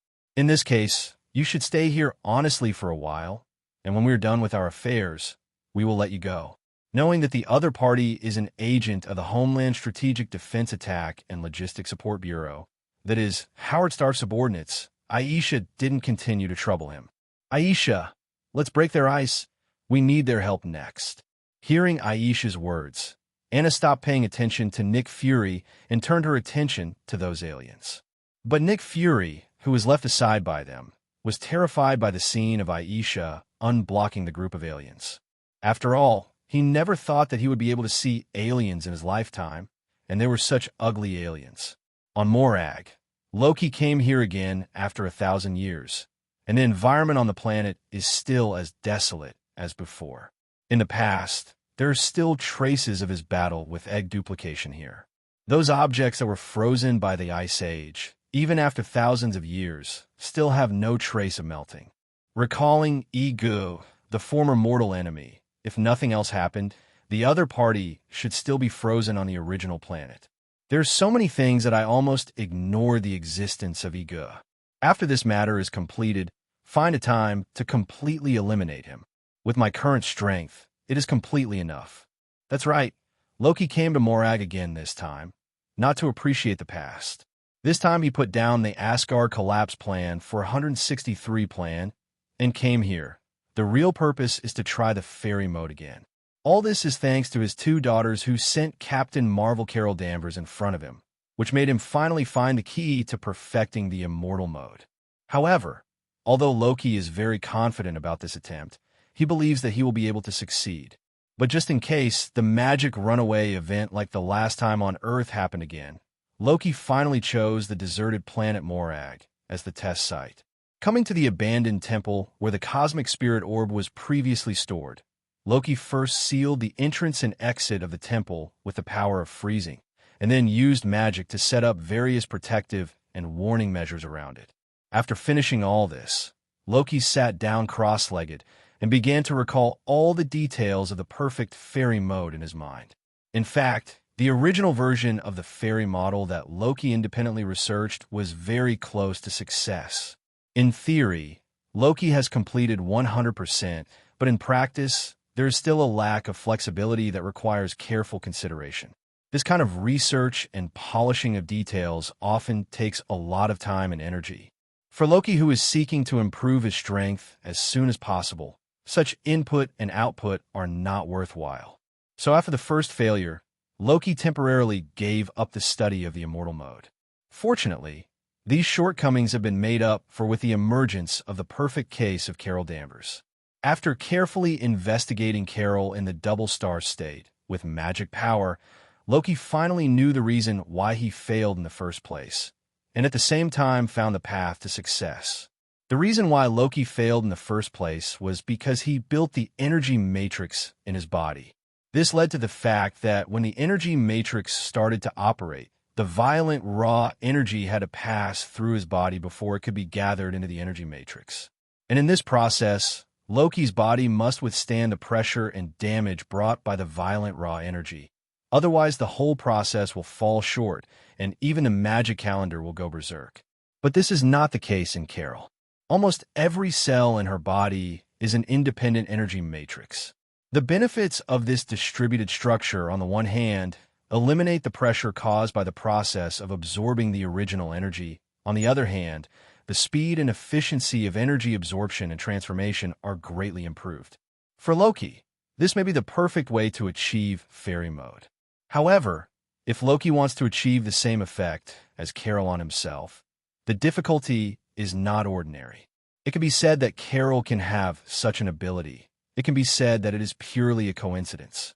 If another person is directly hit by the energy extracted from the Tesseract, then there's a high probability that this person will directly turn into a pile of ashes, not the second Captain Marvel. Loki wants to use his own power to realize this accidental miracle, the difficulty of which can be imagined. First of all, it is almost impossible to construct an energy matrix in each cell. The number of cells in a person is generally between 40 and 60 trillion. Even if the Millennium building blocks can constantly provide Loki with energy, it would take unimaginable energy and time to construct an energy matrix in each cell. But since Loki has come to Morag, he must have already figured out a solution. Originally, Loki was also very troubled by this problem. After all, he could not leave everything behind and build an energy matrix for his cells every day. If there is no better way, then he can only give up the skill of Immortal mode again. Fortunately, I finally thought of a solution for Loki, and this solution is related to the Supreme Mage Ancient One. It is precisely because of Ancient One's exploration that Loki knows that the magic power obtained through faith or blood is mixed with the will of the gods. To break the boundaries between different magic systems, it is necessary to purify the magic power, or directly use the pure energy in 1,000-year-old building blocks like Loki. But now, Loki intends to do the opposite, mixing his own will with the pure energy extracted from the 1,000-year-old building blocks. Loki's idea is very simple. Since it takes a lot of time and energy to build the energy matrix in the cells one by one, why not just automate the whole process? Injecting one zone will into pure magic, although it will also consume a lot of Loki's mental power. But in terms of the efficiency of building the energy matrix, letting the magic power act by itself is far more efficient and faster than letting Loki control the magic power. Magic automation. Even Loki admired himself for being able to think of such a good way. That is to say, Loki possesses a supply source of infinite pure energy like Millennium Building Block 1.1, and also has the spiritual power of Level Godfather. So he can use this rich and willful method. But even so, Loki estimates that it will take at least a week for his mental strength to fully recover. It can be seen that although this method is good, the consumption of mental power is also extremely terrifying. In just a few minutes, Loki has simulated in his mind all the details of the entire process of opening the fairy mode. Now is the time to put your theory to the test by putting it to the test. Summoning the 1,000-year-old building blocks from the king's treasure. The real challenge has just begun. Midgard, Air Base Hospital Underground Space. That's how it is. We are not invaders who want to invade the Earth. We are just wanderers in exile in the universe. Because we, the Skrulls, resisted the tyranny of the Kree Empire, we were hunted down by the legions of their accusers. Thanks to Dr. Marvel's help, we were able to escape safely to Earth. Wendy Lawson is Dr. Marvel's alias on Earth. She promised to help us develop the Lightspeed engine so that we Skrulls can get rid of the Kree Empire once and for all. But before the Doctor could complete the development of the Lightspeed engine, the Kree discovered our whereabouts. They sent fighter planes, shot down the plane piloted by your friend, and killed the Doctor. We had no choice but to peek into her memory in order to find the energy core that makes the light speed engine. It's a pity that you found this place before we had the key information and you froze us all into ice. In the room, these alien creatures claiming to be Skrulls all raised their hands high and squatted on the ground with their backs against the wall. Under the strong threat of force from the two sisters Elsa and Anna, one of the leaders named Taos told them the ins and outs of the matter. But how do we know whether what you say is true or false? Why should we believe you? Anna was skeptical about Taos' account. Okay, this little girl. Taos was about to explain when he was rudely interrupted by Anna. If you dare to call me little girl again, I will kick you in some places that I shouldn't. Taos, should I guess where that might be? You're a asterisk. Nick Fury and Carol said in unison. Oh, well, I was rude. Well, dear lady, I have a piece of evidence in my hand that I think should be enough to prove the reliability of what I just said. Can I take it out of my pocket? Don't worry, I will never make any small moves. Taos pointed to his coat pocket and asked Elsa and Anna for instructions. Aisha nodded. You'd better think it over yourself, because in front of me, no small move of yours can escape my eyes. Taos is still very honest, and he also knows very well that with the strength of Elsa and Anna, if he wants to save his life, it is better to be more honest. He took out a CD from his coat pocket and threw it accurately at Elsa's feet. This is the recording of the plane accident that day. Our people copied it from the black box of the crash plane. Why? Wait, Aisha said in surprise. Didn't those who investigated the plane accident say that all the black boxes have been destroyed? That's it. I forgot to explain it just now. Please allow me to explain. As Taos spoke, his ugly green appearance was constantly changing. In just a few seconds, he turned into exactly the same as Elsa. This is a small ability of us Skrulls, which can turn into the things we have seen. With this ability, I can go wherever I want to go. For example, the Strategic Homeland Defense Attack and Logistics Support Bureau and the scene of the plane crash that day. Aisha, I understand. Please change back quickly. If I see you dare to look like me again in the future, that person will be prepared to be an ice sculpture for the rest of his life. Elsa's words frightened Taos into revealing his true form instantly. Anna picked up the CD, walked to a computer, and put it into the CD-ROM drive. Soon, the contents of the disc were played, which was a recording of the conversation between Carol and Dr. Lawson on the plane. The content of the recording can prove that Carol and Dr. Lawson were attacked by Kree Empire fighter planes, and the purpose of Dr. Lawson's research on the Lightspeed engine was indeed to end a war. All of this is basically consistent with what Taos told before, but it is not enough for Anna to completely believe Taos. Because of the contents of this CD, Taos and the others have already heard it. It is not difficult to make up a story without loopholes based on the content inside. To make the direction of the whole thing clearer, Carol's lost memory in the accident is the key to everything. Anna, the evidence you presented does not completely prove that what you are telling is the truth. If everything you said is true, then help us restore Carol's memory first. Use the probe you just made her memory device should be able to do that, right? Regarding the condition proposed by Anna, Taos could only nod and agree. After some adjustments to the equipment, Carol was placed on the equipment again in the form of hanging upside down. After a while, the two memory reading heads will release neural electric current that simulates human brain waves. I will reverse the direction of the electric current to stimulate her brain and help her recover past memories. Taos explained the working principle of the equipment to Elsa and Anna, and when they saw no reaction, he officially turned on the 157B equipment. As the device was turned on, a very painful expression could clearly be seen on Carol's face. It seemed that with the recovery of her memory, she also began to mumble uncontrollably, and from time to time, she would spit out the names of Elsa, Maria, and Anna. As Carol's speaking speed continued to increase, her double star state was activated again. The powerful energy destroyed the Skrulls' machines and equipment, but fortunately, Elsa released the ice wall in time to protect everyone, and other people in the room were not affected by the burst of energy. When Elsa lifted the ice wall, All areas outside her protection range had collapsed. One can imagine what the state of the hospital on the ground would be like at the moment. Carol, on the other hand, was exuding this golden light, her eyes closed tightly, and she was floating quietly in the air. Elsa and others did not step forward to disturb Carol, but continued to wait where they were. A few minutes later, Carol finally opened her eyes and looked at everyone. And this time Elsa and Anna knew, through her eyes, that the Carol Danvers they knew was finally back. Morag. If someone has been paying attention to the changes in this planet, they will be surprised by what it looks like now. Because the entire planet, at the moment, has been completely covered with a layer of silver. The once dry and desolate land has now been replaced by thick ice and snow.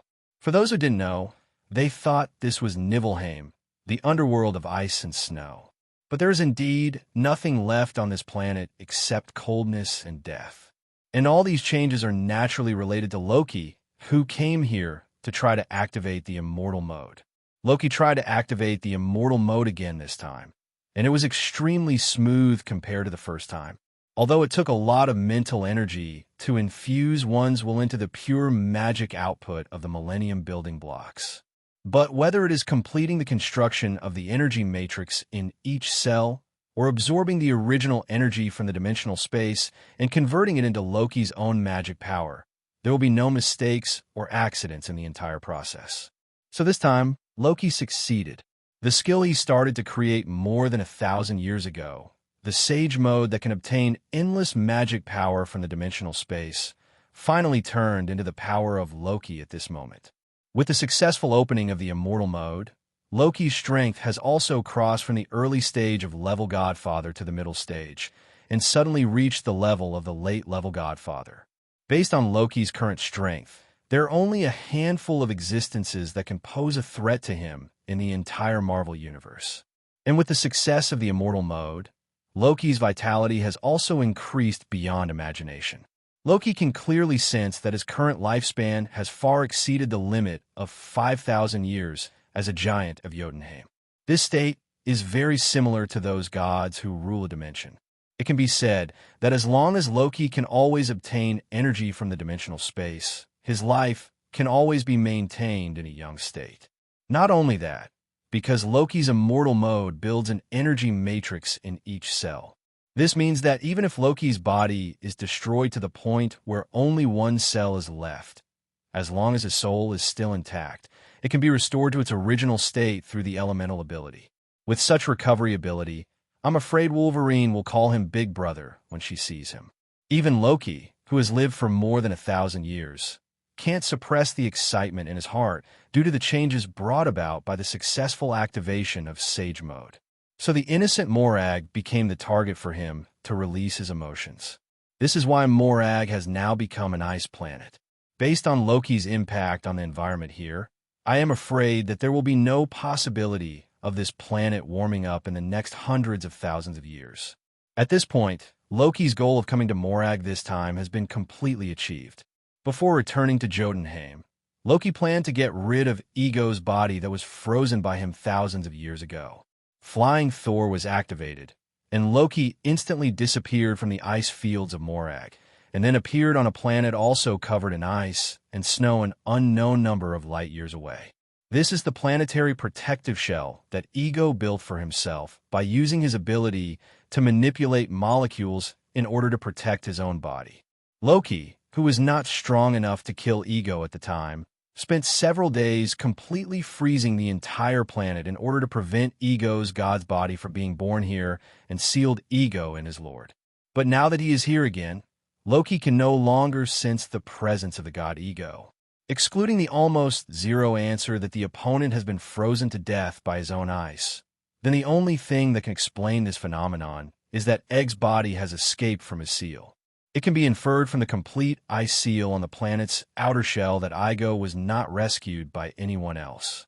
Loki guessed that the other party must have completely abandoned the two bodies that took many years of hard work to create, and then slowly escaped from the ice through its own ability constantly infiltrating. Loki was very surprised that Egg would make such a decision to get out of trouble. because this means that Egg needs to expose his body to the universe without protection. This is definitely a desperate decision for Egg, who cherishes his life very much and built a planet as his protective shell in order to save his life. It seems that Ego is also very worried that during the time when he was sealed, Loki will be completely wiped out after he returns and becomes more powerful. However, it probably hasn't been long since Egg escaped from the seal, and Loki can still sense the residual traces of energy left by him in the surroundings.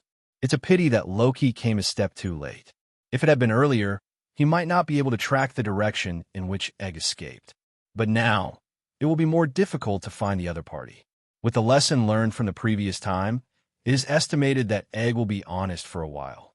As for whether the other party will cause trouble for Asgard as a means of revenge against Loki. To be honest, if Egg really made such a mindless decision, then Loki would still welcome him. At least he didn't have to look for him. He would just come to his door. Now the entire Asgard is affected by the complete hypnotic ability and has fallen under Loki's control. Once any trouble occurs, Loki can immediately return to Asgard by flying Thor or the portal, according to his current strength. As long as Ego dares to come to his door, the only possible outcome for him is to return to the embrace of the goddess of death. Since you ran away, I'll let you go for the time being. But you must hide it, Egg.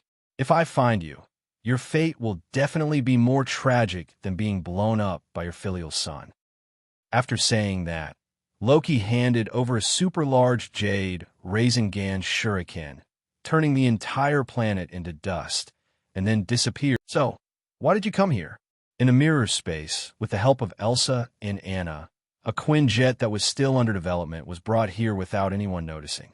Along with them, in addition to Carol and the Skrulls, there was also the rustic and naive Black Agent. It is the responsibility of our Strategic Homeland Defense Attack and Logistics Bureau to deal with such abnormal events, and I am very useful. At least I can help you take care of this little kitten. Nick Fury shamelessly picked up Goo Goo and showed an ugly smile. Anna rolled her eyes, but still patted the other party's shoulder, quietly leaving a magical mark of Thor. Then you have to follow us closely, otherwise we may not be able to protect you. After confirming that the whole story was exactly what Taos said, Elsa, Anna, and Carol all agreed to help the Skrulls find Dr. Lawson's laboratory hidden in space. Definitely more importantly, the missing Tesseract was in Dr. Lawson's laboratory. Only by getting it can Elsa be confident that she can deal with the next space fleet sent by the Kree Empire and ensure the safety of the Earth. So, under the leadership of Elsa, they stole the Quinn Jet experimental machine that had not yet been successfully developed and gave it to the chief scientist of the Skrulls to modify it in the mirror space to meet the conditions of the outer space environment. I don't have any objections to bringing this waste, but should we first decipher the coordinates of Dr. Marvel's laboratory? My tribe and I have been studying for several days, but we haven't found anything at the coordinates in the recording. Taos set his sights on Carol, the key figure who saw Dr. Lawson for the last time. As for Nick Fury, whom Taos called trash, he was squatting in the corner with a livid face, drawing circles and cursing him. Regarding Taos' question, and Carol responded to him with a look of care for the mentally retarded. In the end, Carol answered his question. The numbers Dr. Lawson told me are not the coordinates of the laboratory, but the vector state of a laboratory, which are used to locate the orbit and speed of a laboratory. So, as long as we use some of the physics knowledge, ABBA, taught in junior high schools on Earth, we can calculate the orbit and position of a laboratory outside the Earth. Anna continued Carol's words, with a full tone in her voice. Ridicule. Talos' face turned red after hearing this, and he was so embarrassed that he wanted to dig a hole and get in. It's impossible to hide the look in a person's eyes. He looked at the Skrull who was transforming Quinn Jet not far away and said with a ferocious expression, as if he had eaten 9 rounds of fat sausage, "You can't understand such a simple question, and yet you have the nerve to say that you are the chief scientist of our Skrulls. But I didn't go to junior high school on Earth either." This was the rebuttal from the chief scientist. Although he did not go to junior high school on Earth, The chief scientist of the Skrulls still completed the task brilliantly. Riding on the Quinn Jet modified by him, everyone successfully found Dr. Lawson's laboratory hidden in the orbit of the Earth satellite, a spacecraft from Crete. The structure of the spacecraft was very simple. Dr. Lawson did not set up any protective devices here. Everyone quickly passed through the hatches and arrived at the laboratory built by Dr. Lawson. Here, the Tesseract was placed on an experimental bench without any protective equipment. Carol reached out and took it down easily. But this was thanks to Carol.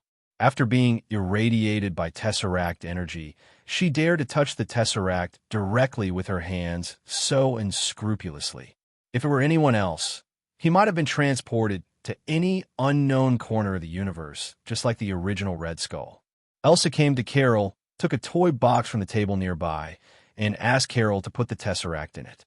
At this moment, Anna also walked up and looked at the layout of the laboratory with a solemn face. Why are there children's things in Dr. Lawson's laboratory?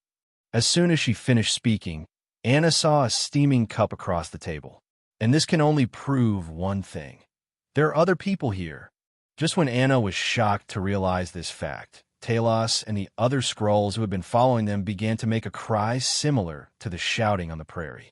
Sound is constantly reflected and superimposed by the wall, forming an amazing sound field effect.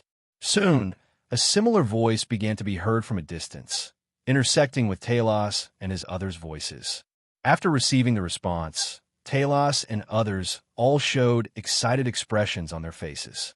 And Anna and the others finally knew why there were children's toys in Dr. Lawson's laboratory.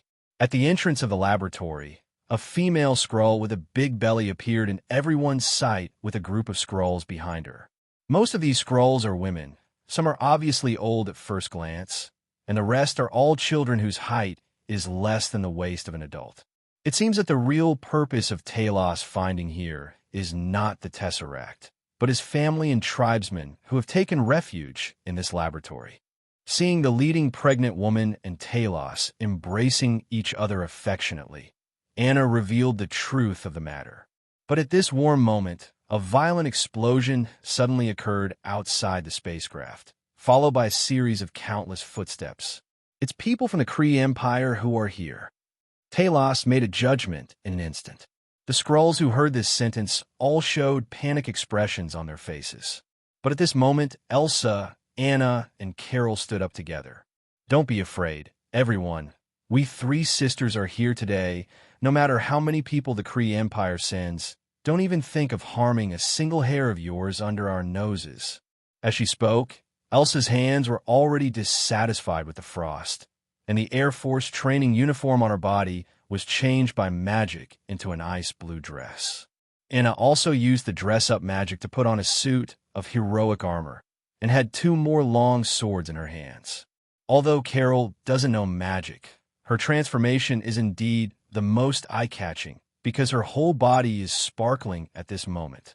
As the being with the weakest fighting ability in this room, Nick Fury, who watched the 3 of them complete their transformation, hugged Gugu and very consciously crouched in the corner and hid.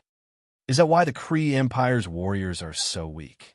In a corner of the laboratory, Nick Fury held Gugu in his arms and asked Taos beside him with a relaxed expression.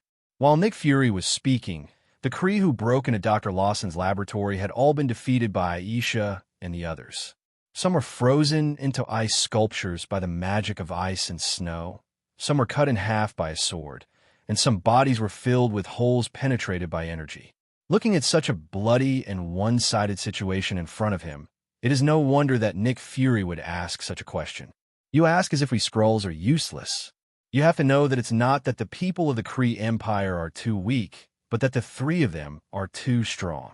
Taos responded to Nick Fury's question speechlessly, but the eyes he looked at Aisha and the 3 of them were full of shock. After taking down a group of Kree Empire soldiers, Aisha and the other 3 did not relax their vigilance. They knew very well that the group of people just now were just the vanguard sent by the Kree Empire to investigate the situation, and the other party did not pay any attention to it at all from the Earth and the Skrulls. Now that they have completely eliminated this team, what they will face next is the truly difficult challenge. Carol, let me put on this battle suit. If we have to fight the Kree Empire's space fleet later, the clothes you are wearing now will not last until the end of the battle. Anna summoned a battle suit that was once the standard equipment of the Asgard Valkyrie from the king's treasure and handed it to Carol. Carol took the battle suit without any courtesy, took it to find a suitable room, and changed into it. They must be fully prepared for the battle that will happen next. At this moment, a Skrull who had been observing the external situation through the porthole shouted in panic. They are coming. The Accuser Legion fleet of the Kree Empire is coming. The Legion of Accusers is an organization that controls the military power of the Kree Empire and upholds the law. And the Accuser is the commander. After completing space jumps through wormholes, more and more Kree Empire warships appeared outside the Earth. The fleet sent by the Kree Empire to Earth this time is more than enough to completely destroy the entire Earth, not to mention the annihilation of the Skrulls. In the face of such a powerful force, the only forces on the Earth to fight against it are three girls: Elsa, Anna, and Carol. Normal people can use their toes to know how ridiculous this thing is, but it actually happened. As soon as the three of them received the alarm, they came out of the spaceship through the portal. Elsa, Carol, we must fight quickly. Once the enemy seizes the loophole, they will definitely launch an attack on the Earth. With the help of Elsa's speaking magic, Anna reminded the two people beside her. In response, Aisha and Carol both nodded and tried their best. Elsa took out the Tesseract from the toy box and invoked its power. In an instant, the Kree battleship that appeared in front of them was covered with a thick layer of ice crystals. Probably because Elsa's action was so fast, new warships continued to appear in the universe beyond the Earth through space jumps. Before they had time to receive the news of the destruction of the first batch of battleships, they were attacked by Carol in the double star state. So the second batch of arriving battleships, together with the first batch of battleships frozen by Elsa, all turned into a pile of space junk floating in the universe under Carol's impact. Anna was definitely not to be outdone, and summoned her favorite spiral sword from the king's treasure, waiting for the arrival of the third batch of battleships. But I don't know whether Anna is lucky or bad. When it was her turn to take action, the Kree fleet seemed to have known that the Earth they despised was actually not easy to mess with, so they decisively stopped sending troops. Reinforcement orders. Is that why the Kree Empire's battleships are so weak? In the laboratory, Nick Fury, who was standing by the porthole and saw everyone passing by, held Gugu in his arms and asked Talos beside him again with a relaxed expression. And Talos had no choice but to repeat that sentence again. You have to know it's not that the Kree Empire people are too weak, but the three of them are too strong. Although the trouble has been successfully resolved, Talos at this moment can't help but have a question in his mind. What kind of magical planet is the Earth that can give birth to these three such powerful women? If we had known that the Earth was such a crouching tiger, hidden dragon, there would be no need for Dr. Lawson to study the Lightspeed engine. Why not just ask them for help directly? Zero, please give me flowers. He was definitely just thinking about it. If they had known from the beginning that there was such a powerful existence hidden on the Earth, they might not have chosen to land on the Earth from the beginning. After all, as outsiders, if they are accidentally misunderstood and have any bad intentions, there is a high probability that the powerful people hidden on the Earth will have already dealt with them without waiting for the Kree Empire to find them. Just like when they first met Elsa and Anna, Elsa froze them without saying a word. Not my family. Its heart must be different.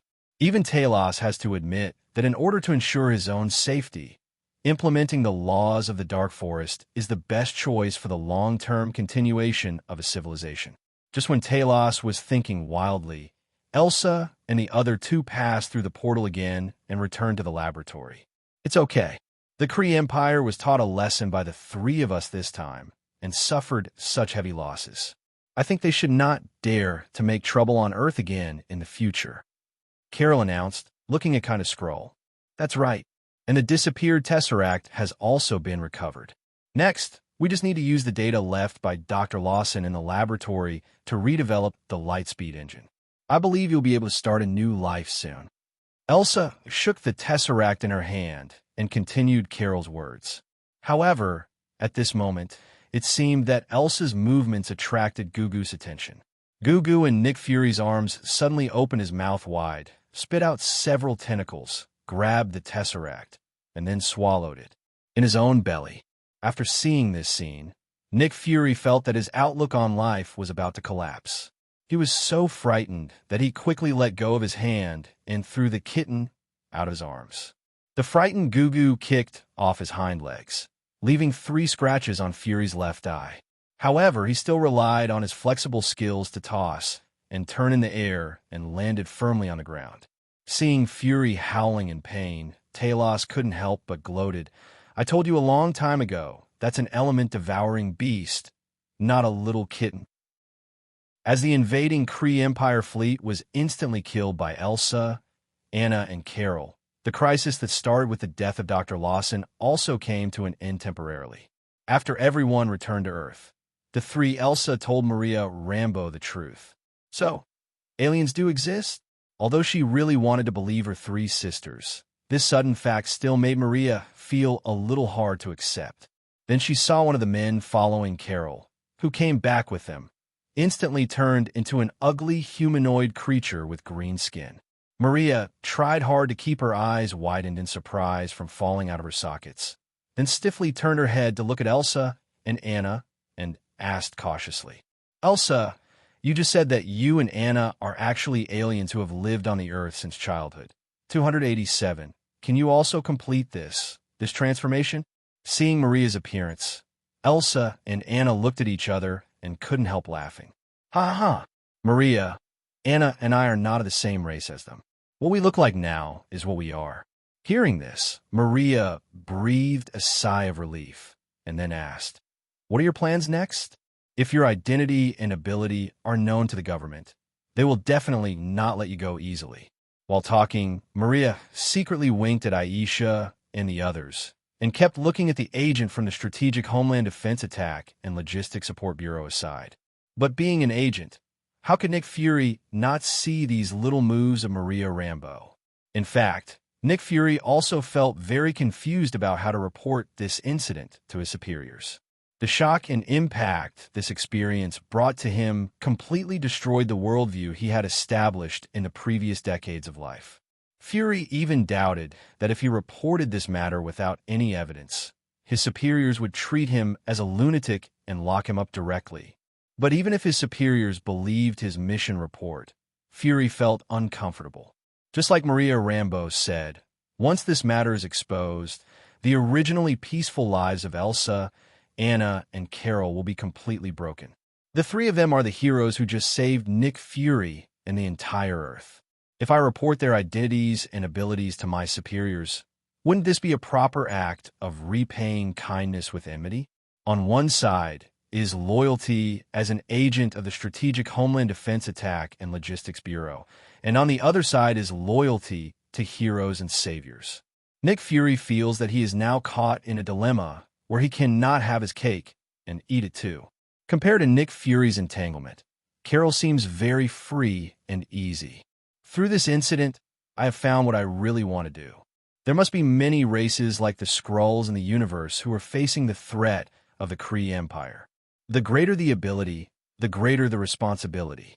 I hope to use my power to help them escape from the clutches of the Kree Empire. I will help Talos and the others to find their tribesmen who are lost in the universe, and then find a home where they can start their lives again. Hearing Carol tell her plan, Elsa and Maria's eyes showed reluctance at the same time. But Anna raised her hand very excitedly and said, "Carol, I also want to be with you. Can you? I think your idea is very meaningful, and I also want to take this opportunity to see our vast world. More scenery in the universe." Elsa was a little surprised by Anna's idea, but she had no intention of stopping her. Elsa and Anna looked at Carol at the same time, waiting for Carol to give her answer. "It's definitely no problem. Having you by my side is what I want." The destinations of Carol and Anna have been decided. Among them, only Elsa has not yet made her choice. Everyone turned their attention to Aisha, wanting to know what choice she would make. "I think Fury should be allowed to bring the truth of this matter back to the Homeland Strategic Defense Attack and Logistics Support Agency. Aisha immediately shocked everyone as soon as she spoke. No one present expected that she would make such a speech. Seeing everyone's surprised looks at her, Elsa also explained, "Although this crisis was solved by me, Anna, and Carol, we can't always be there when danger occurs. Show up promptly. So I think the Earth needs to know the dangers they may face, because the Earth will always have to rely on its own efforts to face these threats from outside the Earth." After Aisha's explanation, everyone finally understood her true thoughts, and they all agreed with Aisha's idea. But Maria looked at Elsa and hesitated. Although Maria didn't say it out loud, as a good sister who had lived with her for such a long time, Elsa could see through her thoughts at a glance. At the same time, Aisha also knew very well what the choice she made meant. Once Fury brings the information back to the Homeland Strategic Defense Attack and Logistics Support Agency, there will be no going back to those days. It doesn't matter. Aisha comforted Maria. When I made this decision, I'd already thought clearly about the risks I might face, and I was willing to accept them all. And although I agree with Fury to take the news back, there are preconditions. That is, Fury can only report the news to the person I designate. When Anna heard Elsa say this, she immediately knew what she meant. "Elsa, you're talking about Uncle Howard." Aisha nodded. "Yes. With Uncle Howard's ability, he can definitely help the Earth better face such dangers in the future. And I believe that Uncle Howard will not do anything detrimental to us." At this time, Nick Fury was surprised to find out. "It turns out you guys know my immediate boss." Elsa and Anna were also very surprised when they heard Fury's words. They did not expect that the person who sent him to the Air Force Base for investigation was actually Howard Stark. But if you think about it carefully, it makes sense. After all, he has watched Elsa and Anna grow up, and Howard will definitely pay more attention to things related to them. However, at this moment, there was a sudden burst of huge amounts of movement outside the house. Everyone came to the window and looked outside, and could see a rainbow coming from the sky and falling outside the room like a waterfall. Elsa and Anna recognized what it was at a glance, and said in unison, "Bifrost." While the two of them were still surprised, they didn't know why Bifrost was turned on. The next second, Bifrost disappeared, and a familiar figure appeared in their sight. "Skalsini? Why are you here? What's wrong with you?" Along with the Bifrost came to Earth an ordinary Asgard warrior, known as the Executioner Skalsini. The reason why Elsa and Anna know him is because after Sif married Loki, Skalsini, who is a hybrid between giants of Jotunheim and Asgard people and can withstand the severe cold, was sent to Jotunheim by Heimdall to serve as Sif's guard for a period of time. It was not until Loki decided to move his family to Midgard that Skalsini returned to Asgard and continued his previous work. Before today, Elsa and Anna had not seen him for more than 10 years, but Skalsini unexpectedly appeared in front of them. And judging from the anxious look on his face and the countless scars on his body, things are definitely not simple. Skalsini, who was too injured to support his body and continue to stand, knelt on one knee and supported himself with his right hand. Seeing Elsa and Anna coming in front of him, he immediately braced himself up and said to them seriously, "By the order of His Highness Sif, I ask the two princesses to take refuge in Kamarage as soon as possible. When the strength reaches level God Father before that, never go back to Jotunheim and Asgard." With that said, Skalsini took out a letter from his arms and handed it to Aisha. After he completed all this, dense cracks began to appear constantly on his body, and finally turned into a ball of magic dust and disappeared between heaven and earth. Elsa and Anna were completely dumbfounded when they saw this scene. A living life disappeared in front of them, and the other person was a powerful Asgard warrior. But until now, the two of them still have no idea what happened in distant Asgard and Jotunheim. Elsa quickly opened the letter that Skalsini gave her before she died, and Anna put her head next to Elsa and read it together. The letter was written by Sif in rune script, and both of them recognized their mother's handwriting. But the content of the letter made the two people's faces become increasingly ugly, from shock to pain. Sif told the two sisters in the letter that Lauf, the previous king of Jotunheim, who voluntarily gave up the throne to Loki thousands of years ago, took advantage of the god-king Odin to fall into Odin's sleep, invaded Asgard through the space intersection, and robbed Odin of the treasure house. Casket of Ancient Winters. In the face of the powerful power of Casket of Ancient Winters, Thor was unable to resist. The entire Asgard was completely trapped by the power of ice and fell into huge amounts of chaos. Lauf, who quietly returned to Jotunheim with the Casket of Ancient Winters, launched a sneak attack and killed Loki when Loki was unprepared, and quickly passed the coup, regained the throne of Jotunheim, and took control of the entire country's army. Under the protection of several loyal guards, Sif fled back to Asgard with Loki's body, only to find that Asgard was also in a bitter battle. In order to regroup, Sif put on his battle armor again, led the remaining Asgard warriors to start a counterattack against Lauf, and handed the letter written by himself to Skalsini, asking him to break through the siege and bring it to Elsa and Anna in Midgard, reminding the two not to return to Jotunheim and Asgard. "Dad, he is dead." The two sisters were struck by lightning when they saw the news and couldn't believe it was true.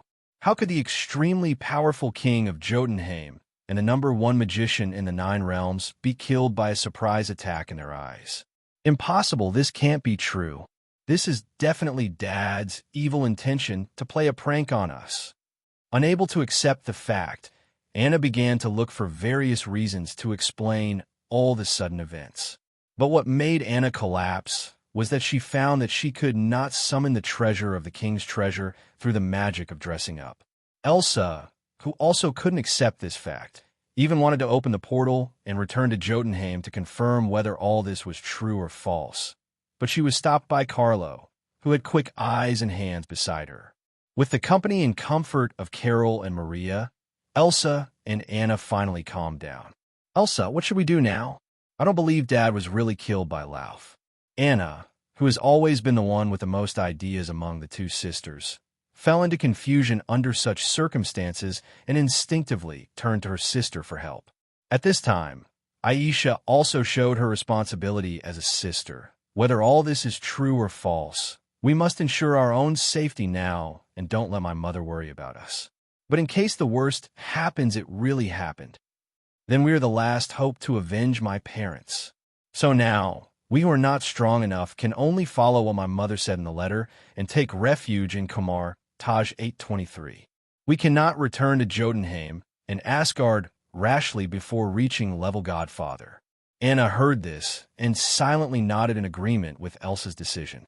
Anna came to Carol and said to her, "Sorry, Carol, I can't accompany you to explore the universe, but I once left a magic mark on your shoulder. If you encounter any trouble, as long as you activate it with energy, I will definitely rush to help you as soon as possible." Carol didn't say much. She just gently held Anna in her arms, hoping to add a little warmth and strength to the little sister's heart. "Anna, you go to Kamartage alone and wait for me. Fury and I will explain Dr. Lawson's affairs to Uncle Howard together, and then we will go over to find you." After everything was arranged, everyone also ushered in the moment of separation. But no one in the room noticed that there was a pair of eyes beside them that had been observing their every move. And this guy is none other than the king of Jotunheim, Loki, who was declared dead by Skalsini just now. In the corner of the room, Loki stood quietly in the shadows, observing the performances of Elsa and Anna. Loki didn't hide anything, but no one in this room noticed his presence. In fact, he came here a little earlier than Aisha and the others. Even the deaths of Bifrost and Skalsini that everyone saw just now were actually illusions arranged by Loki using magic. Facing the Earth and Skrulls who have no magic power, Loki, the #1 magician in the 9 realms, only needs to use some tricks to confuse them.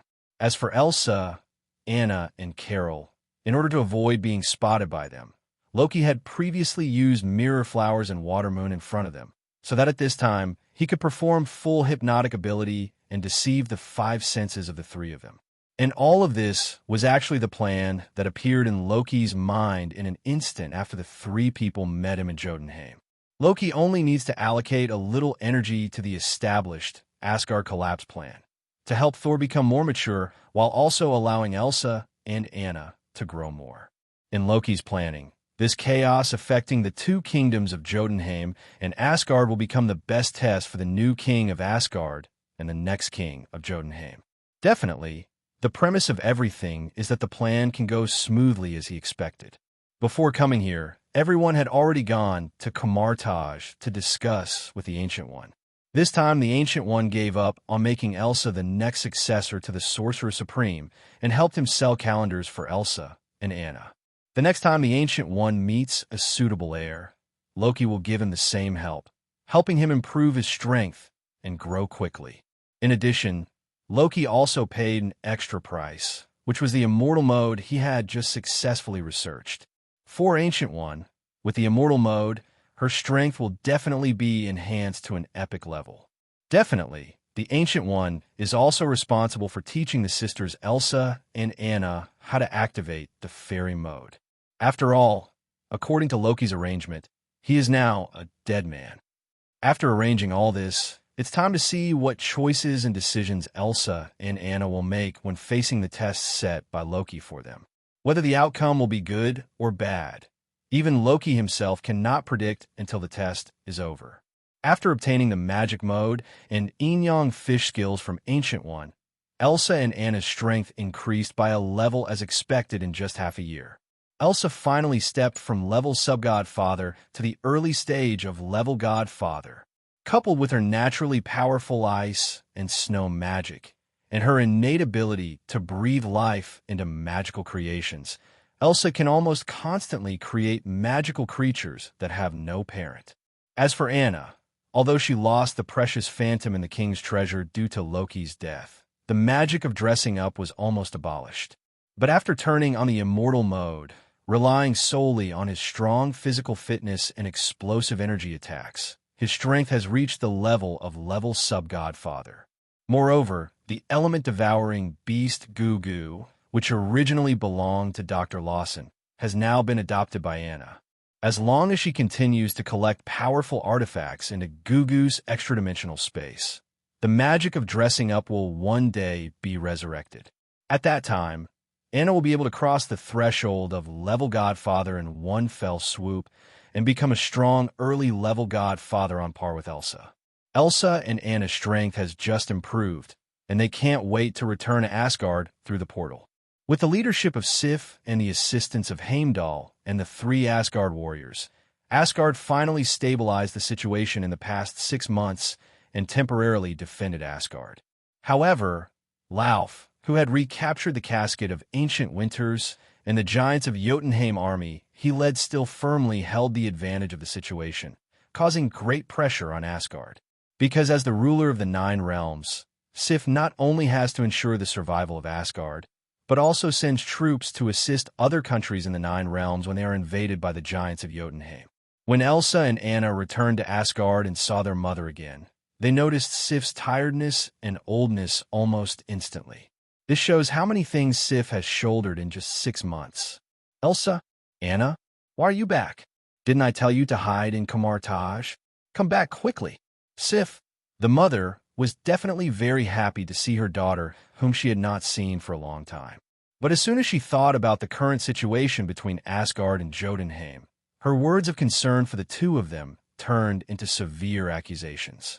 Mom, Anna and I have become stronger after this period of special training. Just let us stay and help you. Didn't the letter you gave us before also say that when you reach level Godfather, can you come back? I've done it. Aisha rushed forward, looked directly into Sif's eyes, and said with a very serious expression, "That's right, Mom. My sister and I are no longer what we used to be. With our current strength, we can not only protect ourselves, but also you and the entire country." Sif obviously did not expect that the strength of his 2 daughters would improve so quickly. But there was no sign of softening in his eyes. "I don't need you to help me. As a mother, I just hope that you can protect yourself. Do you know how powerful the enemy Asgard, Qian Zhaohao, is facing now? I don't want to have to do it again in the future. Go through the pain of losing your father again. Mom, Dad, he really has, Anna asked with trembling lips, but she couldn't say the last two words. Come with me. Sif's expression showed uncontrollable pain and sadness. In order to prevent Elsa and Anna from worrying about him, Sif quickly turned around to cover up, then quickly stepped forward, leading the sisters towards the apse of Asgard. Soon, Elsa and Anna followed Sif to the front of a heavily guarded room. Outside the room, the soldier in charge saw Sif coming, respectfully made way for a passage, and opened the door for the three of them. As soon as Elsa and Anna entered the room, they saw the Queen Frigga guarding next to the dormant cabin. And the person lying in the sleep cabin is none other than the weak god king, Odin, who has entered Odin's sleep state. As he gets older, Odin must enter such a deep sleep state every once in a while to restore and extend his life. But whenever Odin's sleep begins, it is when Odin is at his weakest, and at this time he needs the people he trusts most to be by his side to protect him. Thanks to Frigga's constant protection, Lauf was prevented from harming Odin when he broke into Asgard to snatch the casket of ancient winters. But it was also because Frigga needed to guard Odin that after Thor was frozen, Asgard fell into a leaderless state and was defeated by the rebels led by Lauf. If Sif hadn't stood up in the end and commanded the Asgard army, I'm afraid Lauf would have replaced Odin at the moment and become the new ruler of the Nine Realms. Not far from Odin's sleeping cabin, there's a crystallized coffin. Lying in the ice coffin is Loki, who was killed in a sneak attack by Lauf. 623 Elsa and Anna took a closer look, looking at Loki's familiar face in the ice coffin, as if he had just fallen into a deep sleep like Odin, and they could wake him up with just a call from the two of them. But from the bloodless face on his face, the two of them knew that no matter how hard they tried, they could not wake Loki up again. After a period of silence, Frigga finally talked about Elsa and Anna. However, unlike Sif's strong opposition, Frigga expressed her willingness to support their wishes after hearing that they wanted to fight for Asgard and Jotunheim. Sif, now that the children have grown up, you can't let them hide under your wings forever. It's time to let them fly freely according to their own ideas. I think when Thor and Loki were at their age, they were not as good as Elsa and Anna. When Frigga talks about Elsa and Anna, her tone is full of pride, but when she mentions Thor and Loki, her eyes can't help showing sadness. Now that Frigga has the support, Sif no longer insists on opposing Elsa and Anna's participation in this war. Elsa began to follow Sif and learn how to become a qualified leader, while Anna was assigned to Nidavellir. On the one hand, Anna's dressing magic is in urgent need of a large number of weapons and armors. There is definitely no craftsman in the Nine Realms who has better forging skills than the dwarfs of Nidavellir. On the other hand, at this critical moment of the confrontation between the two countries, Nidavellir, as Asgard's arsenal, must strengthen its guard's strength to prevent it from falling into the hands of the Lauf rebels. Since Lauf held a large number of civilians who supported Loki hostage in Jotunheim, Sif was unable to attack Jotunheim through Bifrost. But now with the initial combat power of Elsa, the level godfather, and the addition of Anna, the level sub-godfather, even if Lauf regains the casket of ancient winters, the treasure of giants of Jotunheim, the balance of victory should still go to Asgard. But what is surprising is that in such an unfavorable situation, an ally suddenly appeared on Lauf's side. And this ally is the Dark Elf clan that Asgard had deemed extinct thousands of years ago. Although the Dark Elf clan was severely damaged by the army led by Asgard's former god king, King Bor, in the Great War thousands of years ago, most of the troops and elites suffered heavy casualties. But even this force that survived, after allying with Lauf's rebels, still caused a lot of trouble for Asgard without Odin. This war, which was originally intended to end with Asgard turning defeat into victory, is now gradually beginning to develop in a protracted direction. However, as time goes by, Asgard's advantage in this war will only become more and more obvious, because Odin's slumber will eventually end. Once Odin wakes up, the balance between the two sides in this war will be broken in an instant. And after a long period of research, Elsa has found a way to safely unlock Thor's ice. That is to use the eternal fire in Odin's treasure house to slowly melt the ice created by Casket of Ancient Winters. According to the current progress of unblocking, Thor will be able to be freed from it in another 5 or 6 years. After Thor breaks out of the seal, Asgard's strength will inevitably be strengthened again. Under this ebb and flow, the longer the war lasts, the advantage Asgard occupies will only become greater and greater. If this battle ends too soon, the effect of training will be greatly reduced. It is beyond my expectation that Elsa and Anna's strength can improve so quickly. Fortunately, when I left Morag before, I accidentally discovered the remnants of this dark elf, and then controlled them through complete hypnotic ability. Otherwise, if I had let that old guy Lauf face this situation alone, he would have long ago, I can't hold on anymore. Loki, hiding in the dark, is always paying attention to the development of the entire plan. Just in case something unexpected happens, and he loses control of the plan, Loki has also prepared various contingency plans. The Dark Elves who suddenly appeared and allied themselves with the Lauf rebels were Loki's contingency plan to deal with unexpected situations. Now that Lauf has joined the Dark Elves, it will be impossible for Elsa and the others to win this war in a short time.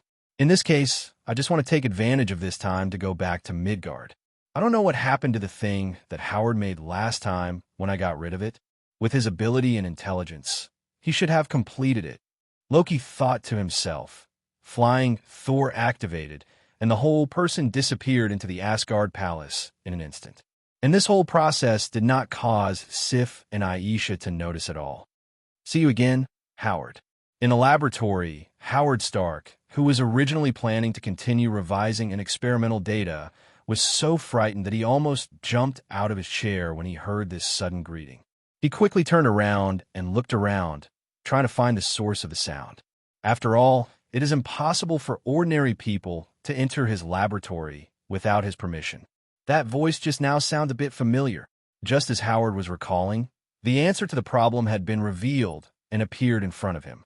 Howard saw an originally normal space in front of him, suddenly rippled like water, and then Loki walked out of it and appeared in front of Howard. Loki, I guess it was you. Apart from you, no one else has this ability and can directly enter and leave my office without any authority. As Howard said this, he stepped forward and gave Loki a hug as if he were a friend, without the slightest hint of blame in his tone. Loki also defended himself without any money. I didn't mean to scare you. I was worried that there would be other people around you and it would be inconvenient, so I hit my figure. TCH. Howard rolled his eyes at him disdainfully and said, "Do you think I believe what you said?" After a few simple greetings between the two, Howard began to ask about the purpose of Loki looking for him today. "Why did you come to see me today?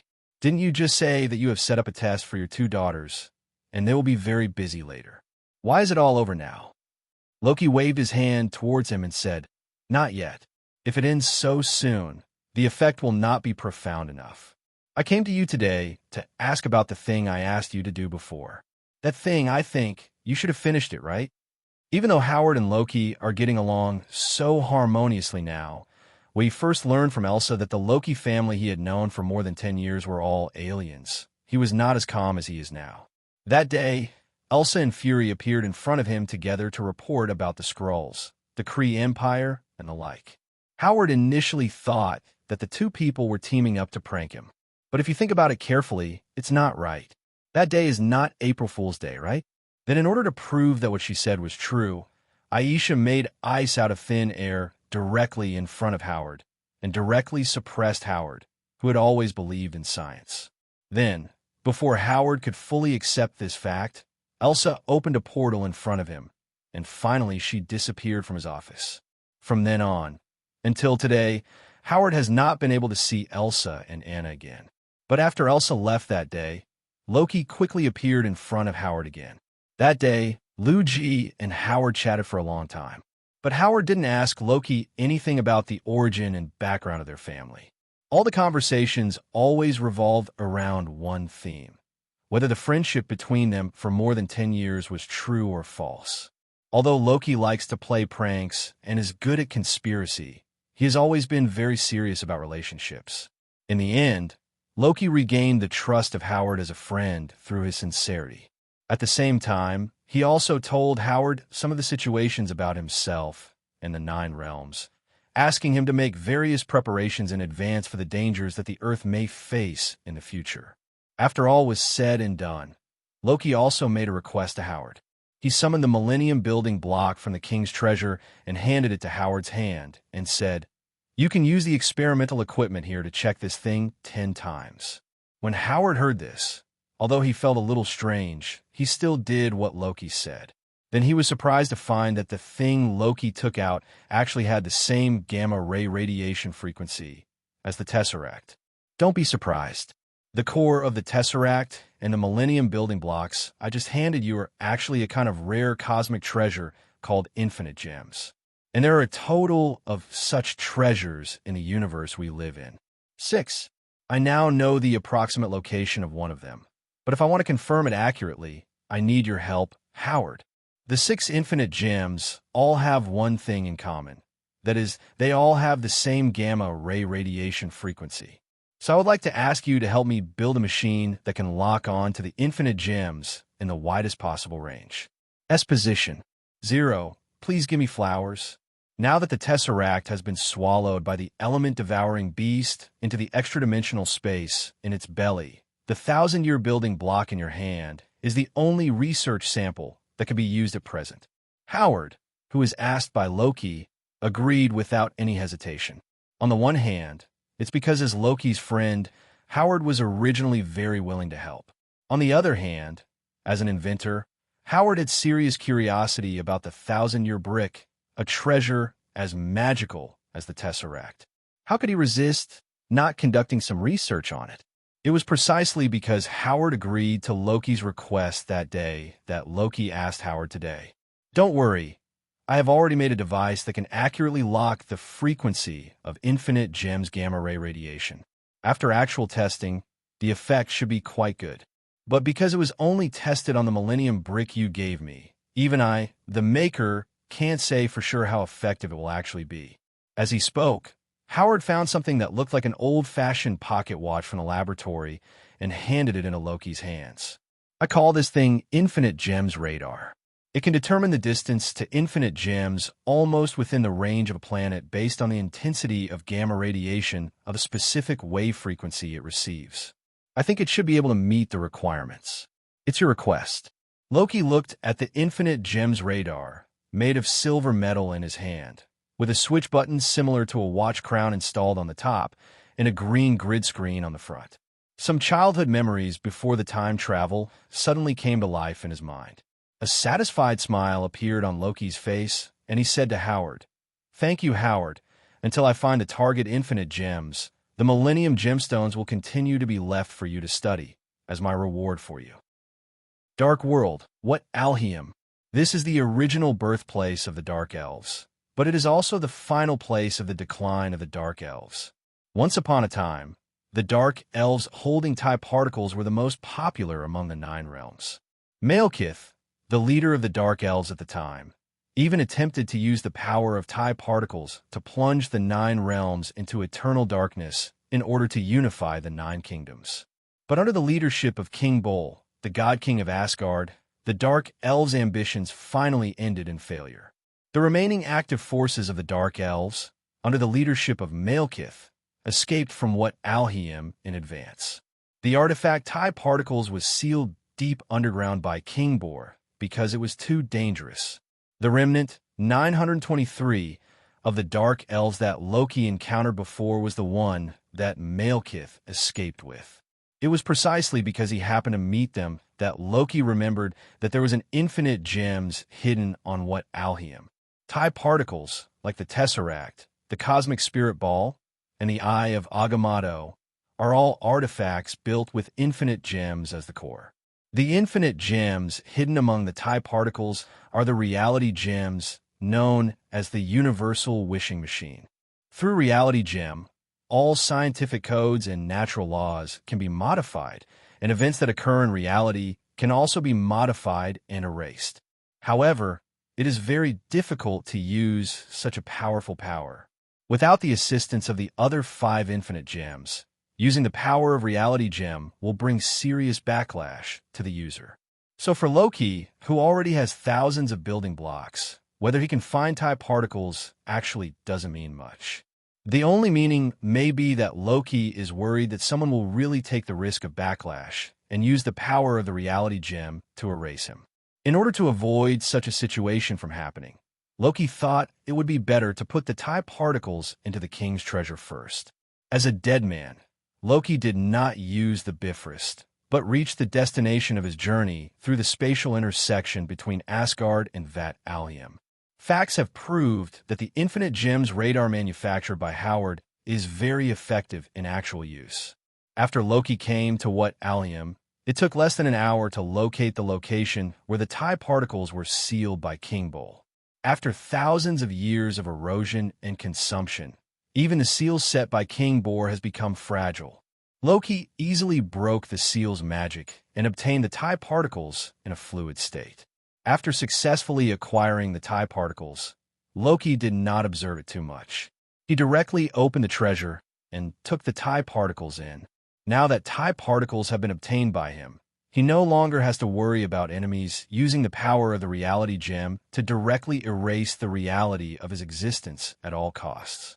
As for the famous scene of Thanos snapping his fingers, I'm afraid there will never be a chance to appear in this universe. Jotunheim, Lauf sat alone on the throne, but in front of him were not his giants of Jotunheim, but the Asgard army led by Odin. After 10 years of mutual conquest, the war between Asgard and Jotunheim, started by Lauf, finally came to an end. With Thor's unsealing and Odin's awakening, Lauf was still defeated by Asgard's army, even though he held the casket of ancient winters and formed an alliance with the Dark Elves. In the end, Asgard's army advanced into the royal capital without harming any civilians in Jotunheim, went straight into the palace, and besieged Lauf, who had become a lonely man on the throne. Lauf, what else do you have to say now? Odin raised the eternal spear gunnier in his hand and pointed the tip of the spear at Lauf and asked, "The winner is the king, and the loser is the bandit. Whether you want to kill or behead is up to you. I have nothing to say."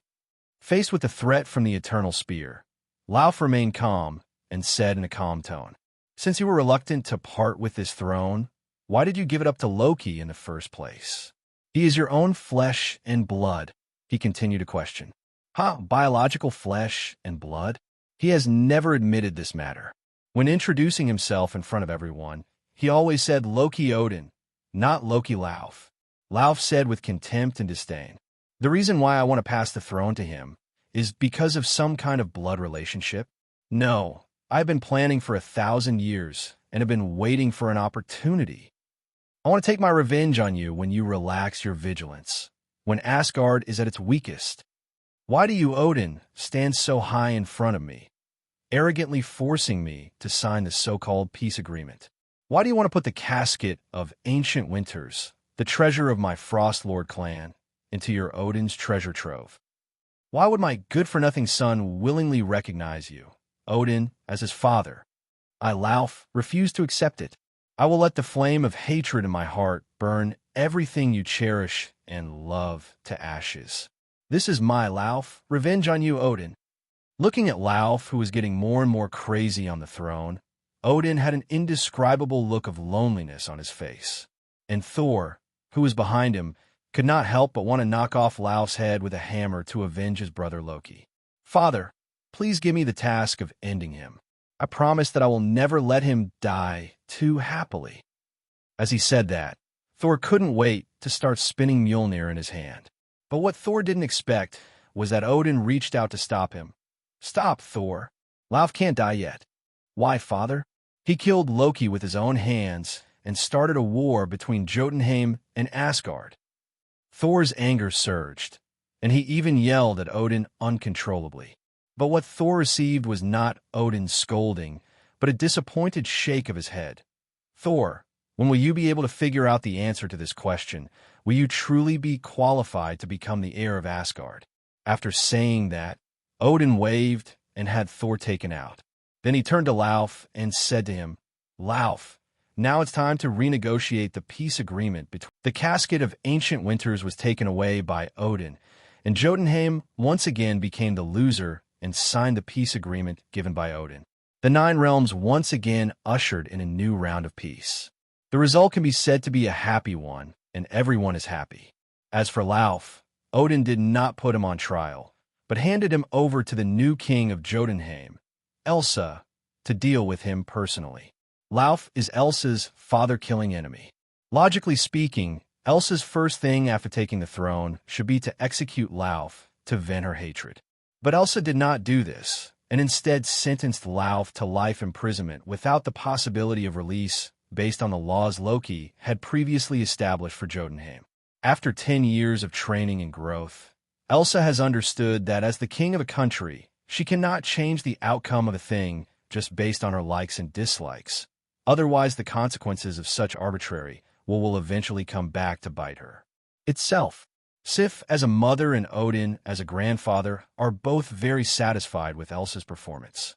Because even if Lauf is executed, Loki cannot come back to life. Compared to imposing the death penalty on Lauf, the growth that Elsa gained in this matter is what they, as elders, want to see most. Even Anna did not express any objection to her sister Elsa's decision. The only person dissatisfied with this may be that he was unable to avenge Lauf personally, and was even beaten by Thor in reverse by Odin. For this reason, Thor would come to Jotunheim every 2 days to complain to his niece Anna. In his opinion, if there is anyone in the entire family who can understand his thoughts, that would be a shame. Anna, do you think Elsa is too indecisive? It's just a law. Now that she is the head of a country, why not just change it? Even if she ignores the law and directly executes Lauf, tell me the whole story. Jotunheim, who dares to stand up and say anything? Let me tell you, it's better to let Anna take this throne. If it were you, you would definitely not let that damn guy Lauf go. As Thor spoke, he drank all the wine in the glass and then dropped the glass directly to the ground. Anna looked at Thor's appearance and sighed secretly in her heart. Her uncle's ideas are too naive and childish. Compared with her father Loki, it is impossible to tell that he was raised by the same parents. And no wonder Grandpa is so worried about the future of Asgard. Not long ago, Odin called Anna to him for a private conversation. Come on, Anna, come and sit next to Grandpa. Odin waved to Anna, who was a little embarrassed, and then patted the stool next to him to indicate. More than 10 years have passed in a flash. I think when Loki decided to take you to live in Midgard, you and Elsa were not even as high as your grandfather's knees. I've always been very lucky that my father decided to let my sister and I study and grow up in Midgard.